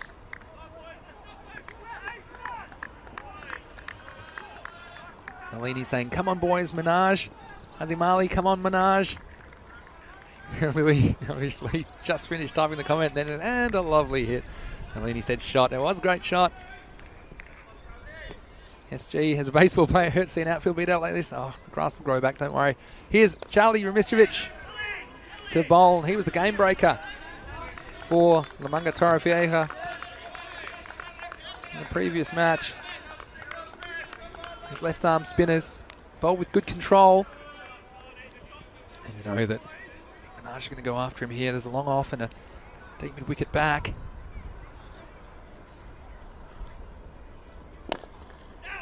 Well bowled, and I'll tell you what, it could be a bit of trouble. No, they went to the other end, and well, Hennessy got to get the radar right with the throw. Hopefully when he bowls it can be a bit more accurate than that. It's a couple of times he's missed the keeper by a few yards. Again, the single was taken, and it's a little bit easier for the left-hander to play Charlie. Ball turning into him, although they do have a long on back and a deep forward square leg. Big gap over mid-wicket though. Where he's aiming, he bottom edges it. Again, important dots. And look, I'm telling you, when you're defending a score in the 80s, you can have a few tight overs. That rate can go above 10 and something. It's more like you've got 100 on the board or 110. So these are all important dots, and good to keep just to a single as well. Apart from that 6, everything's been a dot or a 1. No extras given away importantly so far by Lamanga Torrevieja. Goes in that direction again. He's going to pick out the fielder on the deep square leg boundary. Tom Vine. Just the single. Again, it's been a good start.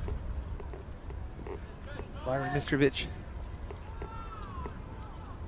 Looks saying lots of nerves out there. Who can keep their head better? Guess we'll find out. Well, this next one was a full toss. He could have put it anywhere he wanted, Mushtaq, but he found the gap between the two fielders back on the leg side. And 4 runs, and it was good footwork by the batsman. I think probably you've had to be critical of the batting against Ramistrovic. They haven't really made any counter-attacking steps against him and getting down the wicket, getting on the full. Here's one tactic.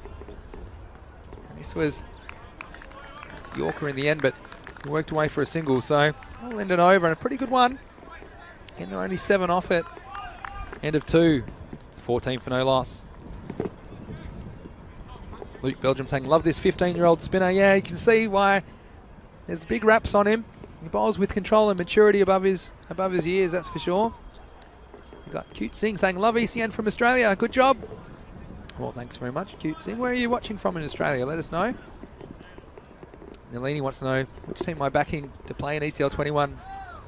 Well, I mean, Lamanga, they've won the first game, so they'd be big favourites at this stage, especially with this game in the balance. But as far as this game goes, I've got a bit of a golden ball tingle in me today. So there's my bit early for Mr. Maximo's big call, but with Jack Perman, who's coming to bowl the 3rd over, could be influential. He starts with a full toss, and he's going to get the treatment. It was whacked away and just bouncing inside the field of play for 4 runs. And Perman, well, sort of miss out with the bat, but he's an important bowler for them with his leg spinners. If he gets it right, he's very difficult to go after. With Mushtaq, he'd be very keen to stay there and guide his team to the target. He's after him again. This time he goes down the pitch. Maximo over mid-wicket. And 6 runs to Minaj.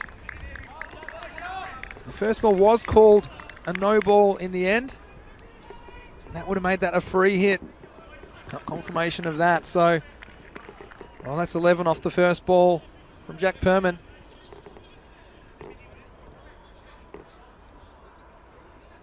Again though, things can change very quickly. We've seen that happen already.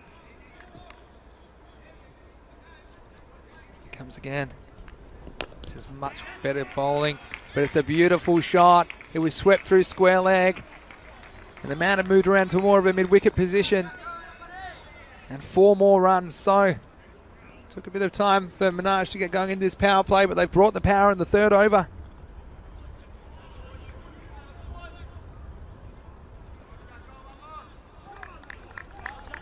You see the pressure, both these two teams desperate to qualify for the ECL and be on the big stage in front of an international TV audience. This is better bowling from Perm in the last couple, even though the previous ball was swept before. It was a good shot. And this is the difficulty as well, bowling in the power play as a spinner. You're only allowed 2 outfielders. So that's the left-hander. Elected to have 2 outfielders on the leg side. They've got a long on and a deep forward square leg. Lumda Hussain on strike to Perman for the first time. Well, this is a full toss. It could be out though. And the catch is taken. And Lumda Hussain, he cannot believe it. It was a big, juicy full toss. And maybe he was just thinking about how far he wanted to hit it. And yeah, confirming now, there's just some question about the height, but it was below the waist, and umpire correctly adjudging it to be out. And it was a good piece of fielding as well was Theo Remistrovic at short fine leg. Well, he had an interesting couple of seconds as that had to come in a few steps, and Alumda Hussain, well, he'll be upset about that mode of dismissal. But Lily Panda said, need a wicket, and got one. Well, there you go, Lily Panda. I think my predictions seem to have an influence on the game. Lily, and whenever you put a comment in the chat, it seems to make something happen. So there you go. Nalini saying poor shot. Well, look, the shot was on, just wasn't executed. Mohammad Riaz, the new batsman. Minaj, he will be on strike to Perman. It's well bowled, pushed away for a single. Keanu saying, love seeing more Aussies. Love our cricket here. Hopefully in future we see Australian A sides or Australian invitational sides go to Europe to play. Yeah, that'd be fantastic, wouldn't it? Keanu, great idea from you. Really requires some relief from the pandemic, whether that's through the vaccinations taking place or something of that order. This next one was drilled at the fielder and picked up very well in the half volley. It was Panchal down there at long on. We saw him come up with some heroics in that position in the previous match. And it's well bowled by Perman, getting the length right and getting some good loop and shape with those leg spinners. That's the end of the power play at the end of 3. It's 32 for 1. So 18 off that over, although they did pick up the wicket of Alumda Hussain. I think we're going to see Paul Hennessy with the ball in the 4th over. And that equation at the moment, 53 required off 42 balls. So again, we're seeing how close these two teams are. And Hennessy, we saw him come up with some magic moments in game 1, although he hasn't quite delivered with the bat this morning. He's been a very influential player in the cricket we've seen so far. Here he is. It's full and driven down the ground, and the only time we saw Hennessy get a bit of tap was when he dropped short in length. I think he's the kind of bowler, he's a bustling kind of medium pacer. Just try and get it up in the block hole and limit the batsman's scoring opportunities. Mohammad Riaz on strike this time. Again, you see full and straight. Turned away for 1. I don't think they can find a second run out of that. And we see just some... it's nice to see the players sticking together, although we do like them to keep their distance, of course, at the moment, but sometimes it's unavoidable. Let's have a look at this. 2 players. Might have to get a yellow card for diving on that occasion, but Hennessy, good start to this over. Again, this is up, it's in the air. The fielder's got half a chance. And I think he might have kept it in play, but he stepped over the line, so it'll be 6 runs. So, we'll see this on the replay. And taking the catch at just this last step.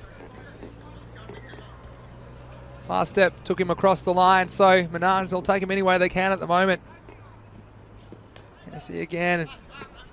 Trying to get away from the keeper and they'll sneak a by. But again, those are the little things. Especially this, I say low to medium kind of target. And that's a wicket or that's a 6. It changes the things, changes the equation significantly, doesn't it? So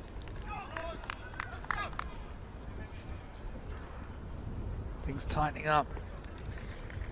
44 off 38. Again, it's very similar to the first match, isn't it?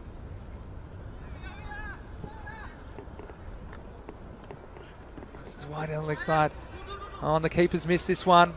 He's going to run it all the way for 5 wides. And this is the gamble you take as a keeper. And we've seen very fine legs, almost backstops employed in this, at this ground sometimes. It's a shame because as a keeper, Alja and the captain just be hoping he could have at least blocked that, get something on it. This is goodbye Hennessy, keeping that one to a single, but almost down to this run a ball kind of scenario where with 9 wickets in hand, Minaj would back themselves to cruise to victory, but we've seen how 1 wicket or 2 wickets can change things very, very quickly. This one's down the leg side. Oh, it's been given out. And well, he's got to go. We'll see this again. There's a quick decision from the umpire. Look, I don't have the best angle. Let's have a look at it on the replay. Let's hit him on middle and leg. And I don't think he got any bat on it. Only question was whether that was hitting the leg stump.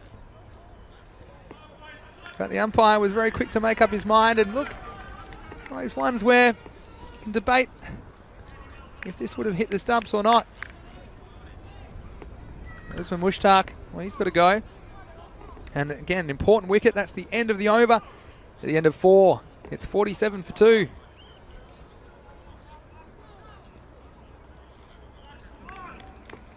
I guess one thing I'd say is Super Sunday has brought the action so far.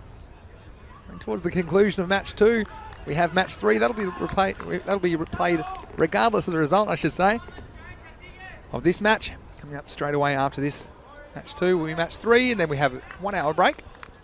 And we'll have the 2 rescheduled fan code ECS Spain matches, 51 and 53. Last match under lights tonight, so settle in wherever you are. Yeah, going down leg is the general thought in the chat. Still had a large distance to travel after he hit the pad, I think, on that one, but it's the game, isn't it? So, wicket just when they needed it. Jafar Iqbal, new batsman, non-strikers in at the moment. This next one's down the ground. And again, fantastic fielding from Panchal on the boundary. One was almost beyond the boundary, but he jumped from inside the field of play and put it back inside the field, so saving 3 runs for his team. You see the desperation of Lamanga Torrevieja in the field. They've got a sniff with that wicket. It's Akash Panchal bowling now, the 5th over.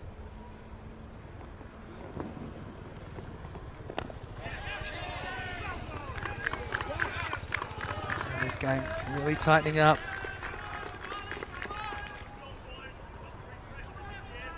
Imran suggests the umpire made his decision a little bit too quickly. It's ancient history now. Next one was hit away, but straight at the fielder on the line. And he's not going to be able to catch it in the end. 6. He took 1 step back. And how many times are we going to see this morning? It was straight at the fielder at deep cover. down there. It's Charlie Ramistrovic. And we'll see this on the replay. He just was on the rope, I think. And conceding that indeed it was 6. Regardless, a good shot and maximum value for Minaj. This one, well, it's not quite there. Taking the pace off the ball was Panchal on that occasion. And Jafar follows up with just a single, but I'll tell you what, on paper, this looks easy for Minaj. But you don't play cricket on paper.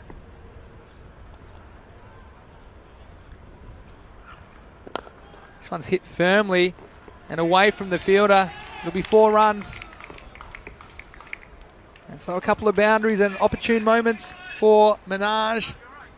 This one he took the challenge and hit it just away from that fielder at deep mid wicket for 4 runs. He'll end the over, so 59 for 2 at the end of 5. And the equation now 26 required off 30 balls. We saw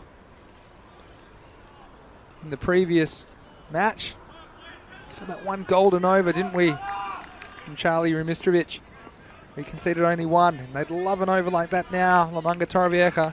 It's going to be Connor Wood who's going to come back into the attack.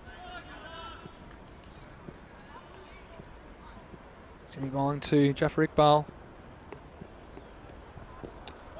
Starts with the dot, so nice work behind the stumps by Alger as well. And like I say, 26 off 29 looks easy on paper, but if you think it looks easy, grab a bat. Head into the middle of the Montjuic Olympic ground right now, and you won't be feeling like it's a foregone conclusion by any means. Zedman saying, don't worry, Charlie, bring it back. Come on, boys. It's just a bit too wide, and it's interesting. Connor Wood with a new ball swings it in. This one, not really too much shape into the batsman. If anything, it's going a real bit away off the surface.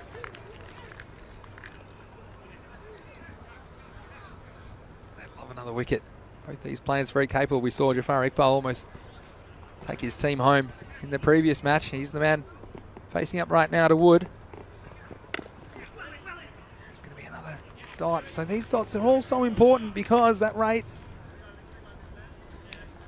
can reverse pretty quickly.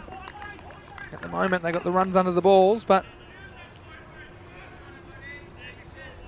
25 off 28. In the balance. Another wide. And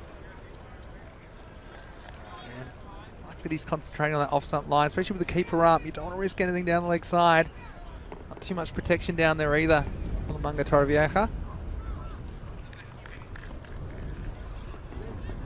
Connor Wood has delivered with the ball for his team. They're only 7 off the first over. Just a couple of wides so far, but no runs off the bat this over to Wood. Jafar Iqbal is on strike. Was driven through the offside. It'll be just the single. There's a sweeper back on the offside.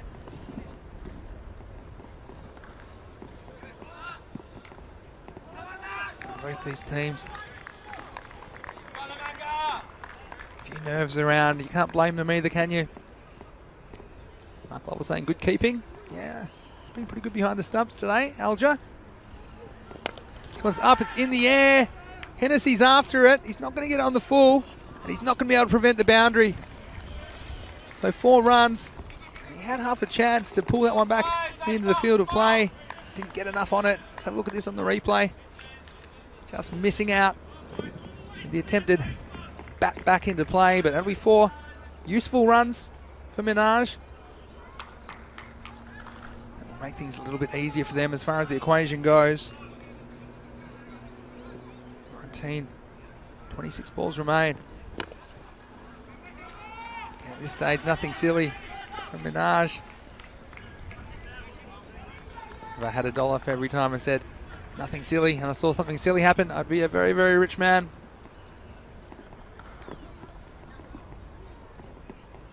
Alamin Khan saying next match who is favourite? Well, good luck finding a favourite, because there's nothing between these two teams. We've seen it already today. This is up in the air, and it's going to be away from the fielder. In fact, it's going to go all the way for 4 more to third man. So they're cruising now. Menage. That'll end the 6th over. There's 71 for 2. And you just think, with that boundary, Menage would have to fall over to lose from here. 14 required of 4 overs. They need a very tight over here.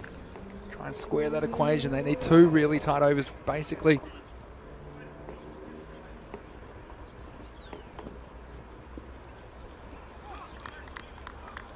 You'd have to say, I'm going to get ahead of myself, but it could be headed for a game 3 where the series is very, very much alive. Tom Vine's going to take the ball. Bowl the 7th over. Lamunga Torrevieja. Good fielding. That man at short cover, Stuart Simpkins. Creating a bit of a tremor around the ground as he went for the big dive. He's a very popular player and great to see him out there. I bet he has some runs in store for us perhaps in game 3 regardless of the outcome of this one. Here's Vine. Not really timed off the back foot. It'll just be the single.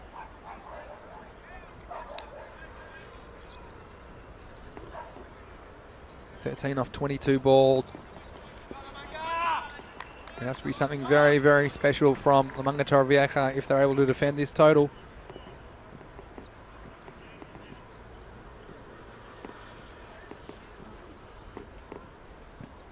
It's short, it's hit very, very high. It should be caught, and it is caught.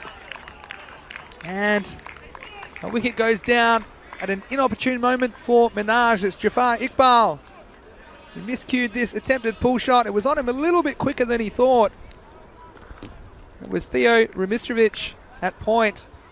Had a long time to think about it. It was up there a long way in the sky. But he made no mistake. And again, Lamunga keeping their professionalism in the field. Despite this large mountain to climb, they're going to make Menage earn every single one of these runs. Jonty Rhodes Simpkins, says Mark Lovell. I'm sure he'll appreciate that comparison. The batsman crossed, so this one is going to go the journey. Maximo back off the wall. And there's 6 runs to Menage, and they can breathe a little easier after that one. As their score moves along to 78. They're only a few runs away from this target now. That requires 7 more runs. Oh, and there's a good pickup from Alger down the leg side, but it will be called a wide. 6 runs required off 20 deliveries. Like I say, they'd have to fall over to lose from here. Menage, one big hit will do it. So what this means, we're headed for game 3 that's very much alive, so do not go anywhere. That game will be starting in about 40 minutes time, but for now, it worked off the pads and the umpire getting in the way slightly of the fielder. And that's going to run all the way for 4. And well, we saw there the fielder's running forwards and into the umpire. And it's one thing to attack the ball, but you got to move around the obstacles. I think it was the umpire's fault. He was standing one spot. Anyway, that'll take the score up to 83 with the ball to go. So 2 required for victory. Mohamed Riaz. Oh, he's been very reliable. He's up to 24 off 12 balls. 2 to win. And that'll do it. That'll run all the way to the boundary. So off the last ball of the 7th over, Menage secure victory in this one. 87 off 7 overs. Lamunga Torrevieja's 84. And we're heading for game 3, ladies and gents. Now don't go anywhere.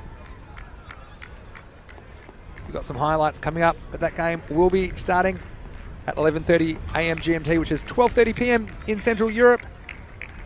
It's 5 p.m. in India. So what do you think, guys? Mark Lovell saying Spanish cricket's the winner. And chasing a smallish total, you'd have to say, of 85 for victory.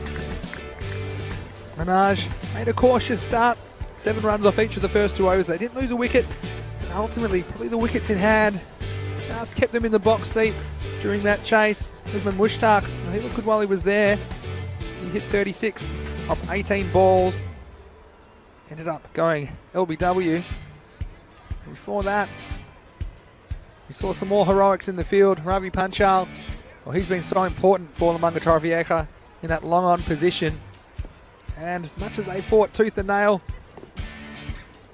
even getting in each other's ways at times, but Lamanga Torvieka weren't able to defend his total. Just wasn't quite enough runs on the board. We've seen this happen a couple of times, twice in the innings. The fielders taking catches and stepping on the boundary. Well, there's 12 right there. This was the LBW.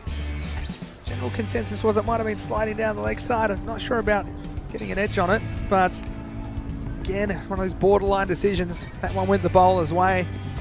And even despite that break going for LMT, and despite the heroics of Panchal again, that long on, weren't able to defend this total. This was Charlie Ramistrovic just stepping on the line as he handled the ball. And that was 6 more. And Minaj, well, led by Usman Mushtaq with his 36, and Mohammad Riyad chipping in with 28 off 13 balls towards the end of the innings. They cruised to victory. A comfortable one, you have to say. Don't we love a double S in the field? Stuart Simpkins. There he got his own fan club. Nice catch by Theo Ramistrovic on this occasion. This was the umpire just asking the fielder how he ended up in his back pocket. And last ball, 7th over. Mohammad Riaz, an edgy finish, but a successful one for Minaj. So that keeps us alive in game 3. So there'll be one game which will determine who will have the honour of representing Spain at the European Cricket League in 2021. It's coming your way in approximately half an hour. We'll be rejoining you. So go have a little cup of tea or coffee or a little croissant or whatever you're doing, depending on whatever time it is around the world. But make sure that you come back, because we'll have one game, one ball to rule them all. And it could be, what if it went to a golden ball in game 3 to determine who will be the ECL 21 qualifiers for the nation of Spain. So it's been a pleasure being with you so far. See the scorecard flashing up a second ago. 3 full overs to spare. So Minaj won that one comfortably. That just means it's 1 apiece as we go into game 3. Vinny Sandhu here, Mr. Maximo for the European Cricket Network. Keep those comments and questions coming in. Alan saying he'll have to suspend the suspense until tomorrow. He needs to go to sleep. Well, if you could stay awake for this one, I think it's going to be worth it. We're going to have 2 desperate teams. Desperate for ECL qualification. Well, I'll get to play 8 high-level matches against the best of the best from the other European nations. So we'll see you in about 30 minutes. Until then, it's Vinny Sandhu, Mr. Maximo for the European Cricket Network, saying, hope you're enjoying your day. This is Super Sunday, and you're watching the European Cricket Network.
Well, hello wherever you're watching from around the world. It's Vinny Sandu here, Mr. Max Mo for the European Cricket Network, and welcome to the third and deciding match in this best of three series. It's an ECL 21 playoff between the two clubs who have the chance to represent Spain at the European Cricket League 2021. And these two clubs are Menage Cricket Club and La Manga Torrevieja Cricket Club. And if you missed it, you've missed some amazing cricket this morning already, but I can tell you that the series is split evenly at 1 win apiece. So the winner of this match, match 3, will be Spain's ECL qualifier. So it's all on the line. Let's see what happened when the captains were with the match referee for the toss of the coin. Tails. Tail is the call. And tail is it. So La Manga, you won the toss. Are you going to bat first? La Manga has won the toss and they are going to bat first. Well, there you go, La Manga captain Adam Aljo winning the toss, had no hesitation in electing to bat. So the toss fell differently, but the result is the same. La Manga Torrevieja obviously wanting to get a score on the board, and they'll be hoping to do slightly better with the bat. That's probably the area of their game they haven't really adapted to so far with these conditions. And we might just recap what happened in the first two matches quickly. In the first match, it was La Manga Torrevieja who got over Menage by the margin of 6 runs. They needed 6 to tie. Off the last ball did Menage, and the ball was going for 6 off the bat of Jafar Iqbal. But it was some quick thinking by Paul Hennessy, who batted the ball back into play as he was taken off from inside the field of play, and he batted it back and prevented any run on that final delivery. So it was La Manga Torrevieja were 1-0 up at that stage. Then heading into match 2, Menage had to win to stay alive, and they did. They held La Manga Torrevieja to only 84 runs off their 10 overs, and they won that game off the last ball of the 7th over, thanks to a match-winning performance from Mohamed Riaz, who has scored 28 not out of 17 balls. Usman Mushtaq was top scorer for them with 36. And you saw them to feel a little bit more confident on this surface, as we saw La Manga Torrevieja, or Adam Alja, he made it into double figures, scoring 18. Akash Panchal got them up to a respectable score with his 21 not out, but we have seen that it's been La Manga Torrevieja batting first, have struggled to get any fluency going with their batting. Also shout out last game to Khalid Mahmood, who took 3 wickets, as well as an outstanding left-handed catch running backwards out of the circle. So I can tell you there's been one change, and La Manga Torrevieja have made one change to their lineup. It's Charlie Hunt who's come in to the team as an extra batsman. So obviously trying to shore up their batting a little bit. He comes in for the left-hander Tom Colshaw. But apart from that, the teams are unchanged. Menage going with the same 11. We're going to see Mohamed Riaz to bowl the first over. No surprises there.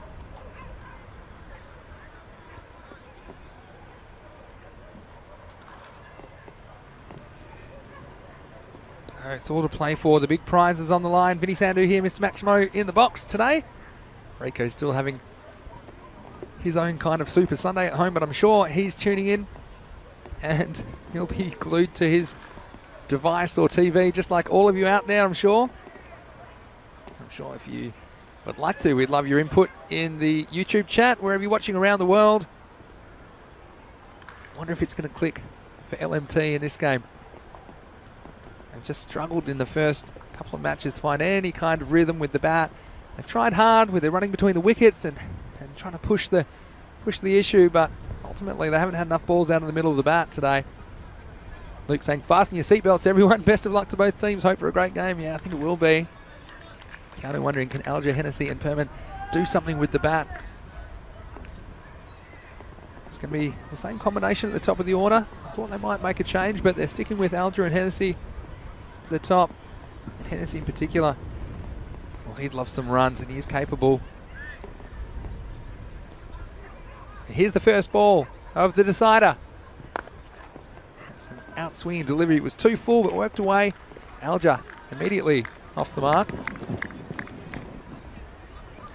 Mohammad Riaz, he was very dangerous in the power play.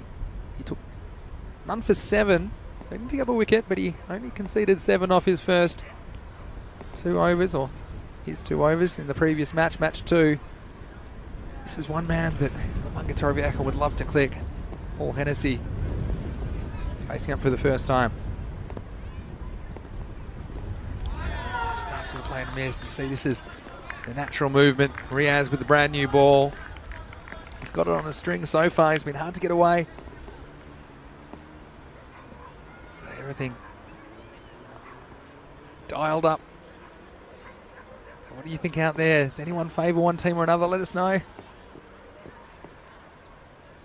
People saying they don't have any fingernails left already. Here's Mohammad Riaz. This has worked nicely away by Hennessy for another single. So just confirming the winner of this match will be Spain's entrant in the ECL this year, beginning on May 31st, which is the Champions League of European cricket. Only one team can represent the country. It's going to be a wide and a bit too much movement for Riaz, getting away from him, and Alger will take it. I think the key here, if they can get through the power play with no wickets lost, they might just find a little bit more freedom. And they've lost wickets in the power play today. Have Lamanga Torviaka. They lost 2 in the first 3 overs in the match 1, and using a couple as well. And run off the next ball as well. And first half of the innings, they need to set it up in a way so they have some of their strikers there in the second half. You can see they're just pushing away, and it's very hard to find the right level of careful versus over defensive at this stage of the game. Early days. So beating again inside off stump. One thing you would say about Mohammad Riaz is he's bowled a very good line today for the most part. If he has missed, he's missed on the offside, but he hasn't given too much on the pads. He hasn't dug any in halfway down the track. Had easy putaways on the leg side, so he's got the field set with one man back in the deep cover boundary, protecting that side of the field. This time, Alger advances and works it away intelligently. They're going to go for a dicey 2. A good throw, might have had a bit of trouble, but it was good running by Alger. He comes back for 2. And that's the end of the over. Just 5 off it, so 5 for no loss after 1. What do you think at home? Luke saying, can you feel the tension? Well, you can feel the tension, nerves out there, yeah, of course. Jahanzai Maskar saying, very well bowled, Riaz. Keep going, Minaj. Minaj have come through unchanged as Imran's picked up. There's been one change, like I said. Charlie Hunt coming into the Lamanga Torviaka lineup at the expense of Tom Culshaw. was I saying? Not great areas and a nice bit of swing. Yeah, certainly is. And you're going to see Javaid to open the bowling for the first time today. And used in the third or fourth over. Debbie saying nerves totally shot. Debbie Alger. Well, Debbie, it's not going to get any easier, I'll tell you that much.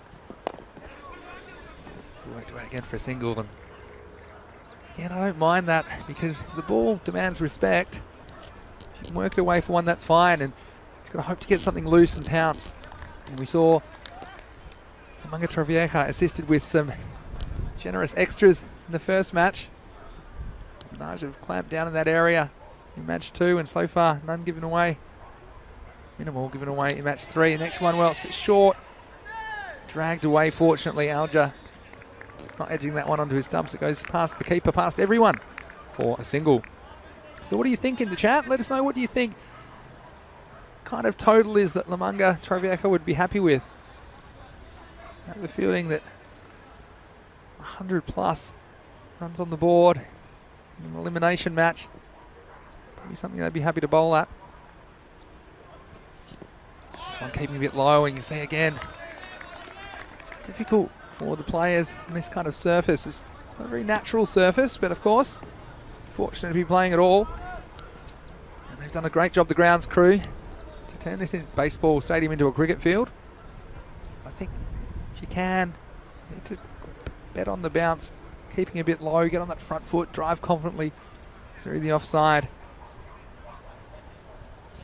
This one's a bit leg stump, and it's going to be worked away. And the first boundary of this elimination match. Winner takes all. And 4 runs to Lamanga Trovieja. That was the first time we've really seen the Menage bowlers get on the pads of the batsmen. You can see there, there's easy putaways on the leg side if the bowlers stray.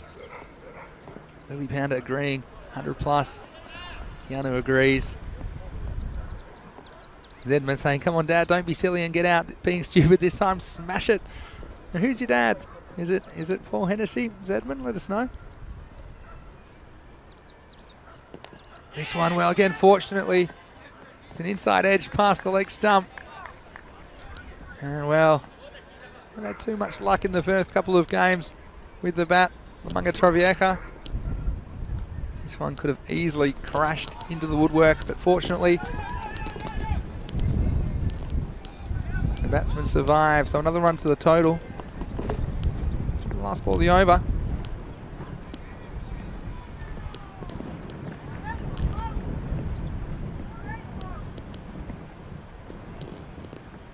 Here it is from Javaid. Full toss. Not quite the content, can't blame the pitch for that one. But it'll be just the single. So, end of another over. At the end of that one, it's 13 for no loss.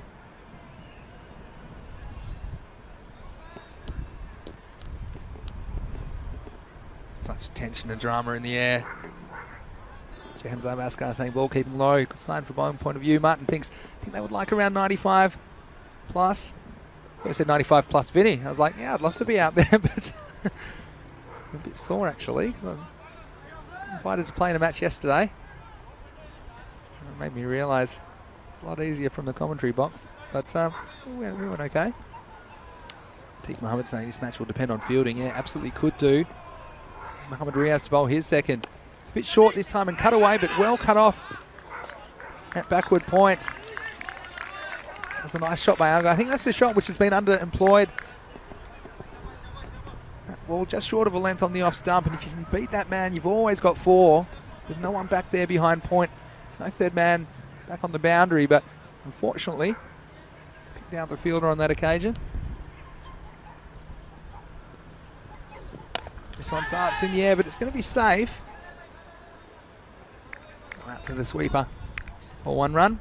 And thank you, Joe, saying that Zedman's down to Stuart Simpkins. Wow, I look forward to seeing double S out there. Hopefully not too soon, because these two are going okay at the moment. Probably just a bit short of boundaries. Maybe tracking that kind of 10 and over if they can. They're a little bit behind it at the moment, but they can get it back in a flash. This time it's a wide from Mohammed Riaz, and we mentioned the only time it's really strayed It's been when he's heard on the offside. But again, that's one to the total. Keanu saying his new pitches looked hard to bat on. Yeah, well, look, those things, it's a slight adjustment for anyone. I think it'll play the same for both teams, Keanu, but ball perhaps just holding up a bit off the surface. Batsmen are struggling to find their timing, you can tell. This one, nothing wrong with this. This is drilled down the ground. It was slightly over pitched from Riaz. And it was a beautiful straight drive all the way down the ground for 4. That might just be a confidence building shot. As Lamunga looked to build a total. That'll be a confidence builder for Hennessy. Force the field change, so the long off goes back, deep cover comes up. This one's shorter. No real timing in the pull shot, but still they'll get a single, and I think batting first, Mungatori, if they can keep wickets in hand, and push that run rate around the 10 and over all the way through, and they'll have the licence in the last few overs to really go for it. You would think theoretically every match they play they should get a little bit more used to the surface. Theory and practice are two things that are different altogether. This time was a slower ball from Riaz. He dragged out to the deep mid wicket. Just the single. Imran saying nice shot, 4 runs. Lily said lovely shot. It was a nice looking cricket shot, wasn't it? Nothing wrong with the timing there, says Lily. Keanu mentioning, yeah, with the regular ECS matches, how they deal with the new pitch. That will be interesting, Keanu. Here's Mohammad Riaz. He sounded excited. Might have been a little bit of bat on this. Wasn't that far away from the keeper. And a very fine leg glance and a very fine result for LMT. As they come away with 4 runs. Just have a look at this one. It's a very fine edge, according to the umpire. And the keeper, Mubashir Ali, not able to make the ground. We mentioned how he stands very wide. It's a long way for him to go down the leg side. So 4 runs to finish the over. It was a pretty good one for Lamunga Torrevieja. After 3 overs, it's 25 for no loss. So, there's plenty of nerves jangling around this ground. Of course, European Cricket League qualification international tournament beginning on May 31 with the champion clubs of 15 European nations, as well as the returning champions from the Netherlands, POC Rotterdam. We're going to have a bowling change. They're getting this man in the game, Khalid Mahmood. He's taken 3 wickets in each of the previous 2 matches today. Let's see if LMT can deal with him now. This is wide outside the leg stump, and Mahmood perhaps a little bit fortunate. The batsman didn't get hold of that. Just squirts away for a leg by. Yes, Nalini asking where will the ECL will be held. It will be held in Spain. And that will be the hosts. Whoever wins this game will have, I don't know, somewhat of a home ground advantage, I suppose. Trying to keep up with their chat and keep one eye on the game as well. But fantastic that there are so many people getting involved in the conversation. Of course, we're here every day, Monday to Friday normally, with 5 matches a day on the European Cricket Network. And of course, this is a special occasion. We've got Super Sunday, so 5 more matches coming your way. This one pushed the bowler. Might be in trouble if he hits, and he's going to be gone. And it was an amazing piece of field. And that man, Mahmood, you cannot keep him out of the game. And that's unfortunate for the batsman. And it was unselfish. He's run out for the 2nd time today. It was his call this time, so no doubt about it. He had to hit. And did he hit? Khalid Mahmood. Wow. If Minaj do end up qualifying for the European Cricket League, then they owe that man a lot of gratitude, because he's pulled out something from nothing as well there. Had to gather it, throw off balance, had to hit the stumps. And Hennessy, wow, he'll be disappointed because he was looking good. But that will end his day at the crease, and will bring Stuart Simpkins at number 3 out there to join Adam Alger. What a piece of fielding. So a lot of nerves going on at the moment. A lot of people feeling like this will be the best match out of the 3. How much tension there is at the moment as well.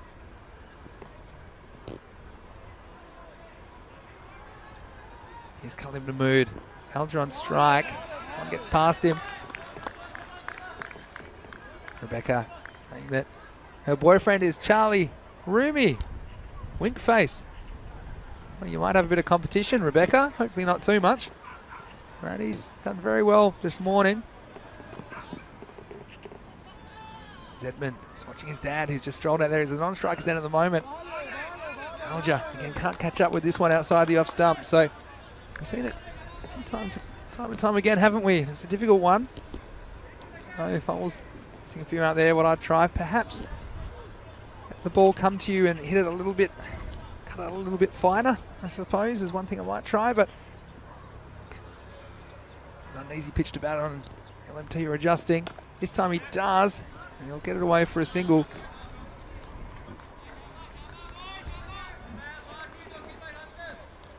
Again, it's been a good over. He's got a leg by, run out, dot, dot, single. This game hanging in the balance. Last ball of the over.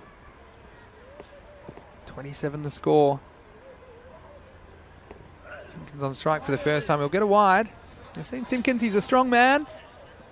Can send the ball out of the stadium, but needs to take some time to get in, and he was very strong against anything dropped short of a length. See what Moo's going to do. He's going to keep pitched up outside the off stump to him.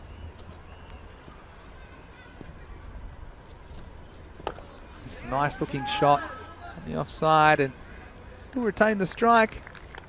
Into the over after 4. It's 29 for 1. And we were just talking, weren't we, about ECL 21. It'll be right here on the European Cricket Network. We certainly hope to have your company. Make sure you put it in your diaries, because the winner of these 3 matches will be there. Just confirmation of where we're at today. We're in match 3 so far of the 3-match playoff. This is the decider, but then there's plenty more cricket coming this afternoon or evening, depending on where you're watching in the world. Got 2 more ECS Spain matches, and the last one under lights. Here is Abdel versus the Royals.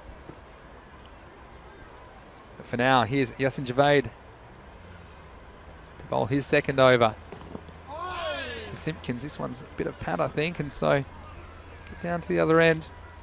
So yeah, they've just fallen off the rate a little bit. If they were shooting for that 100 score, they would have wanted to be about 40 off 4 overs. They're 29 after 4, so they're into the 30s. And I suppose you can make up that 10 runs with a couple of lusty blows later in the innings. So it's just important, the batsmen out there, that they go on with it. They get used to this batting surface. Oh, I was just very lucky to be there after that one. Again, this one not bouncing, and it's a tough one as a batsman because it's the kind of length that you feel like you can pull, and then with the ball not getting up, it's very hard to untrain yourself from those instincts of seeing the ball a certain length. And you can see what he's doing there, shaping for the cross-back shot. That's the kind of ball that's on the stumps. You probably want to play it with a straight bat. Here's Javed. This one's up in the air. Well, does it have the distance? Riaz, he's going back. And I think he's held on. So the catch is taken, and he needed some fancy footwork to keep himself in the field of play. Now, Alger, it's a game of inches. He got under this one, and often we've seen these carry the boundary. But just watch here, he got very close to the line. But I had a good angle on that, and he just stayed inside. But there was practically no space between his foot and the boundary rope. But he holds on. And again, the pressure moment. The fielding is all important. And Mohammad Riaz with a good bit of fielding. He comes up with the big catch and the big wicket for Minaj of the captain, Adam Alger. Simpkins on strike though, because they did cross. He pushes away. And I tell you what, he might be in a bit of trouble here. And it's fumbled by the keeper. And Simpkins, well, he was off with the shot. And he got back, and really he was in some desperate trouble. The throw came in, wasn't an easy one for the keeper to handle. Let's have a look, see, it was just on the half volley. Just gave Simpkins enough time to scramble back. Again, not easy turning that big ship around. but just in time. So will that come back to haunt Minaj? Simpkins survives. This time a big swing. It's Jack Perman who's come out at the non-striker's end at the moment. And you just wonder what's going on in the 6 inches that matters, as they say, between the ears of these two Lamanga Torrevieja players. They'll want to stay there and lift their team to a competitive total. Last ball of the over. It's full toss, and again, Simpkins will retain the strike. Golden Paradise saying he touches the line. Oh, this is what you got to realise, Golden Paradise, is that the rope is probably 2 inches high or 3 inches high. And that's why from the camera on the other side of the line, it might look like the foot's touching the line, but again, I can assure you, I've got a perfect angle of that. I can tell you that his foot didn't touch the rope at all.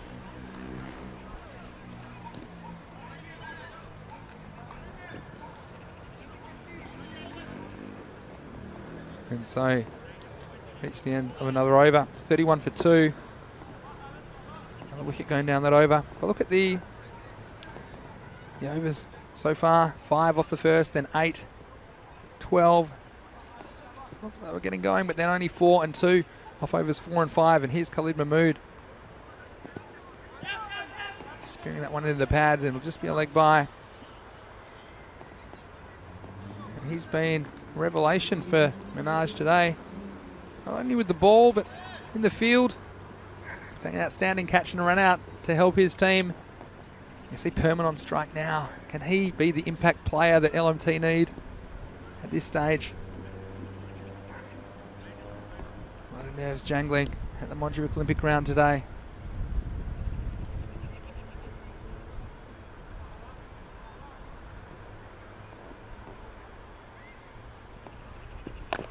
Perman makes contact. Not quite the timing. What I would say though is they still have 8 wickets in hand. We're in a position after 5 overs where we've still got plenty of batsmen still in the shed. They'd lost 4 wickets in the first half of the previous 2 games. Oh, and he's gone. And he's just played across that one. And a bit of movement from Mahmood. And this one's crashed into the off stump. So Minaj right on target. You can see that one hitting across the line, and he's filthy with himself as Perman. But credit the bowler as well. He put the ball in exactly the right spot to ask the question of the batsman. And Perman, he didn't have the answer that time. So Lamanga Torrevieja, they lose a 3rd wicket. And halfway through the 6th over, they're 32 for 3.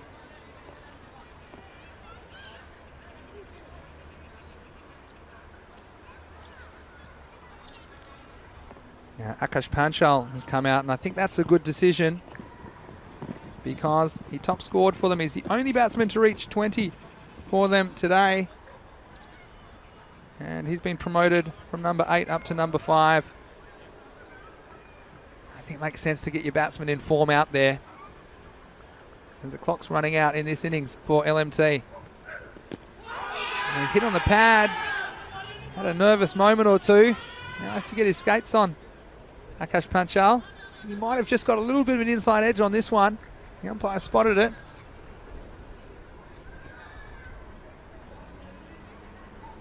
Have a look at this one. Well, one thing you would say is it was a long way down the wicket. There's a long distance that ball has to travel. Back to live action. This one's hit down the ground firmly. Just be the single. Struggling to get any fluency in this innings again. It's going to be a huge 4 overs. In the last 2 games, they've dragged themselves up to, I'd call a competitive total of 80 plus. Really mentioning the Minaj bowlers just worked out this pitch. 1 length to bowl. This one's through him for a dot. So again, it's a huge task for LMT. Travelling from another part of the country without too much practice, and of course quite foreign conditions. They've got Bit of a challenge here in the last 4 overs. That's the end of 6. It's 34 for 3. And Mahmood again outstanding. And giving away 5 runs off his 2 overs. Do my 6 over check-in. Well, 34. 10 and over gets you to 74. You still feel that's a bit light with 3 wickets down. If they could get 12 and over, would take them up to 82. But again, right now, quite even going 6 and over. So now's the time. Zakaula's the bowler. We'll start with the wide. Get next one, although Simpkins a bit slow to get going. 2 extras to the total. And that's probably what Minaj have done a lot better in the 2nd and 3rd matches. They haven't given away the wides, haven't given away the extras. Gave away a couple there. Panchal on strike. Gets this one away for a single. I mean, bare minimum, you need 1 off every ball at this point. You don't want to be swinging and missing. So it's a bit of a risk-reward scenario. If you go for the big shot, well, you might get 6, but if you miss and it's a dot ball, it hurts your team. So it's a very, very difficult situation with these two. But Simpkins, we've seen he can hit the ball a long way. Oh, and again, big swing. That's exactly what we're talking about. It's a tough one to know whether to take your medicine and take the single, but really singles aren't going to be enough at the moment to get them up to what I would call the minimum acceptable score. Zakaula. This time he hits it very hard down the ground. No one's stopping this. That's a beautiful shot by Simpkins. 4 carreras, 4 runs. And they need them. Lamanga staying alive in the decider. Zakaula just a little bit short, gave him time to pick up the length on that occasion. See if he pitches it up this ball. Sure does. Very full. They're going to have a go, but they're going to give away a needless overthrow. This time Minaj and Mubasher. We've seen him pull out a bit of brilliance, but he wasn't happy here that there wasn't a fielder coming in to back up, and for that reason, I'll give away a leg by. Still no boundaries this over, with the exception of that 1-4 down the ground. We haven't seen one disappear. This time it's worked away nicely by Panchal, but there's a fielder down there at deep backward square leg, so it'll just be the single.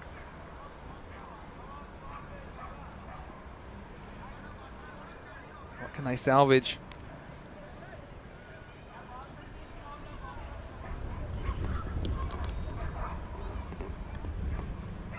Comes down to the 7th over. Simpkins on strike. Again, he tries. It's good low full toss. It's a hard one to get away. Yet again, he will retain the strike. That is the end of 7 overs. The score is 44 for 3. 10 off that one for LMT. Just a reminder, ECL 21 is on the way. 15 domestic champions from 15 European nations. It's great to see that tournament growing all the time. Also, the returning champions of VOC Rotterdam from the Netherlands will be there. It'll take place over 4 weeks in Spain. The team's been drawn into 3 groups of 5. And the group winners will join VOC Rotterdam in week 4, the finals week. So May 31, put it in your calendars or your phones or wherever you keep track of things. I'd love to have your company on ECN. Here's Mohammed Munib Shah. It's a good Yorker. Can't do much about that as a batsman. In a much improved bowling performance in the 2nd and 3rd. 2nd and 3rd matches by Minaj. And this is the man who had the answers in the last game towards the innings, Akash Panchal. Again, only getting away for a single though. Coming up with the big shots. Regardless of how these last 3 overs go, for Lamanga Torfieka, you feel it'll take a big effort for them in the field if they're going to defend this total, whatever it might be in the end.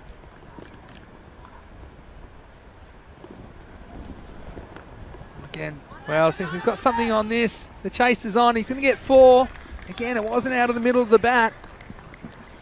It's a little bit slow to get their hands through it, but he got a bottom edge on it.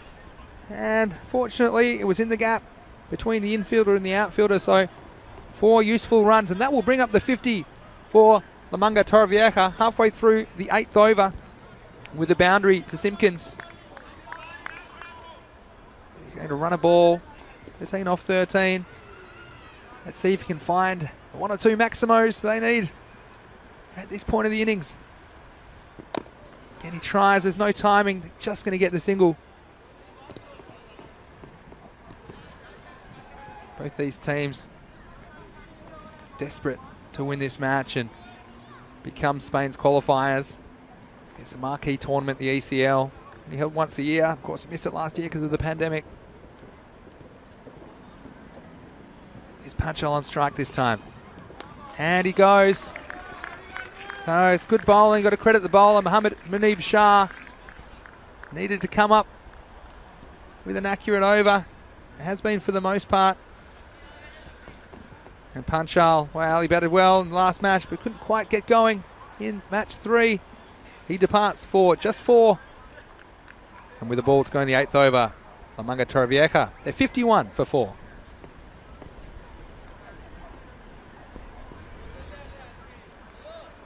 This is the new batsman, Charlie Hunt, who's been brought into the lineup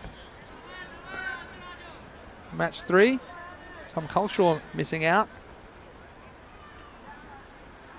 He will have 1 ball to face this over.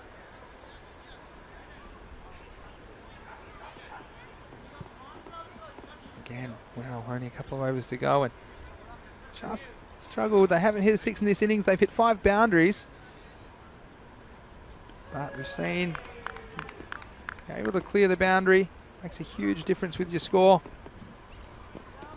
This first one, any runs here, so that'll be a dot.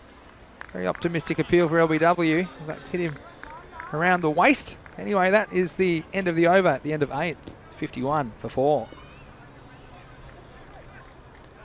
So now, I suppose, LMT, they'll be hoping that Simpkins can get hold of a couple. Perhaps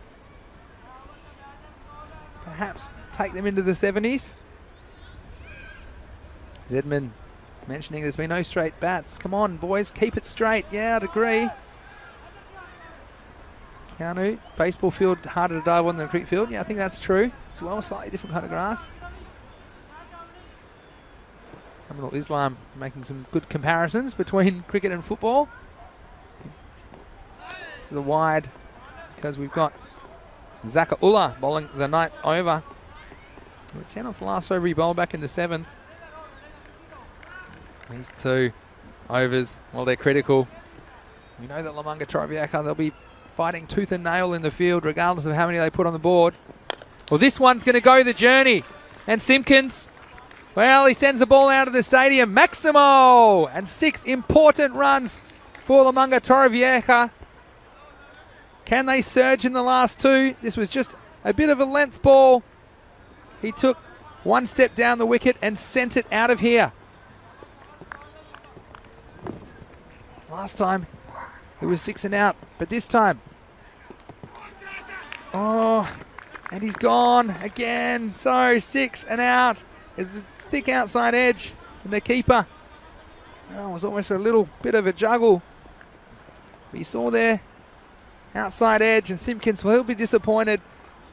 He did contribute a valuable 6 runs the ball before, but that time a thick edge, and he's got to go, but useful contribution for him. He goes for 20. And Lamanga Torrevieja, they're 58 for 5.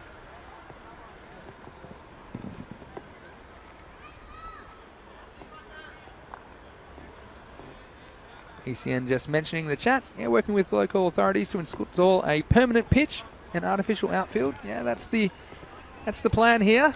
Slow going. We need all stakeholders to assist with the development of cricket in these regions where it's not an established sport. Here's Zakaullah. He's well struck down the ground. New batsman Ravi Panchal. And he starts with a single. He's out there with Charlie Hunt, who's facing now. So what do you think, guys? We've seen 63 defended in the ECS on this ground. Playing a miss. Yeah, so we've seen 63 defended at the moment. Up to 59. Actually, a big effort. What you would say is the Lamonga Torrevieja, their fielding's outstanding as a team. Time just going to squirt away, I think, for a leg by a Hunt.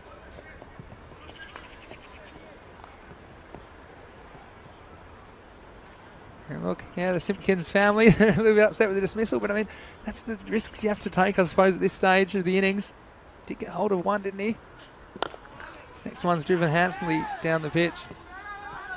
Well, there's a slight fumble from Jafar Iqbal. He gathers in time, prevents a second run.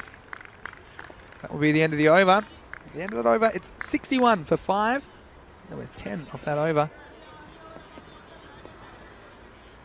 Such a big prize on the line. I'm telling you, even if this total ends up in the 60s, Menage, there'll be a lot of nerves and a lot of butterflies in those stomachs. There's a big prize at stake. ECL qualification.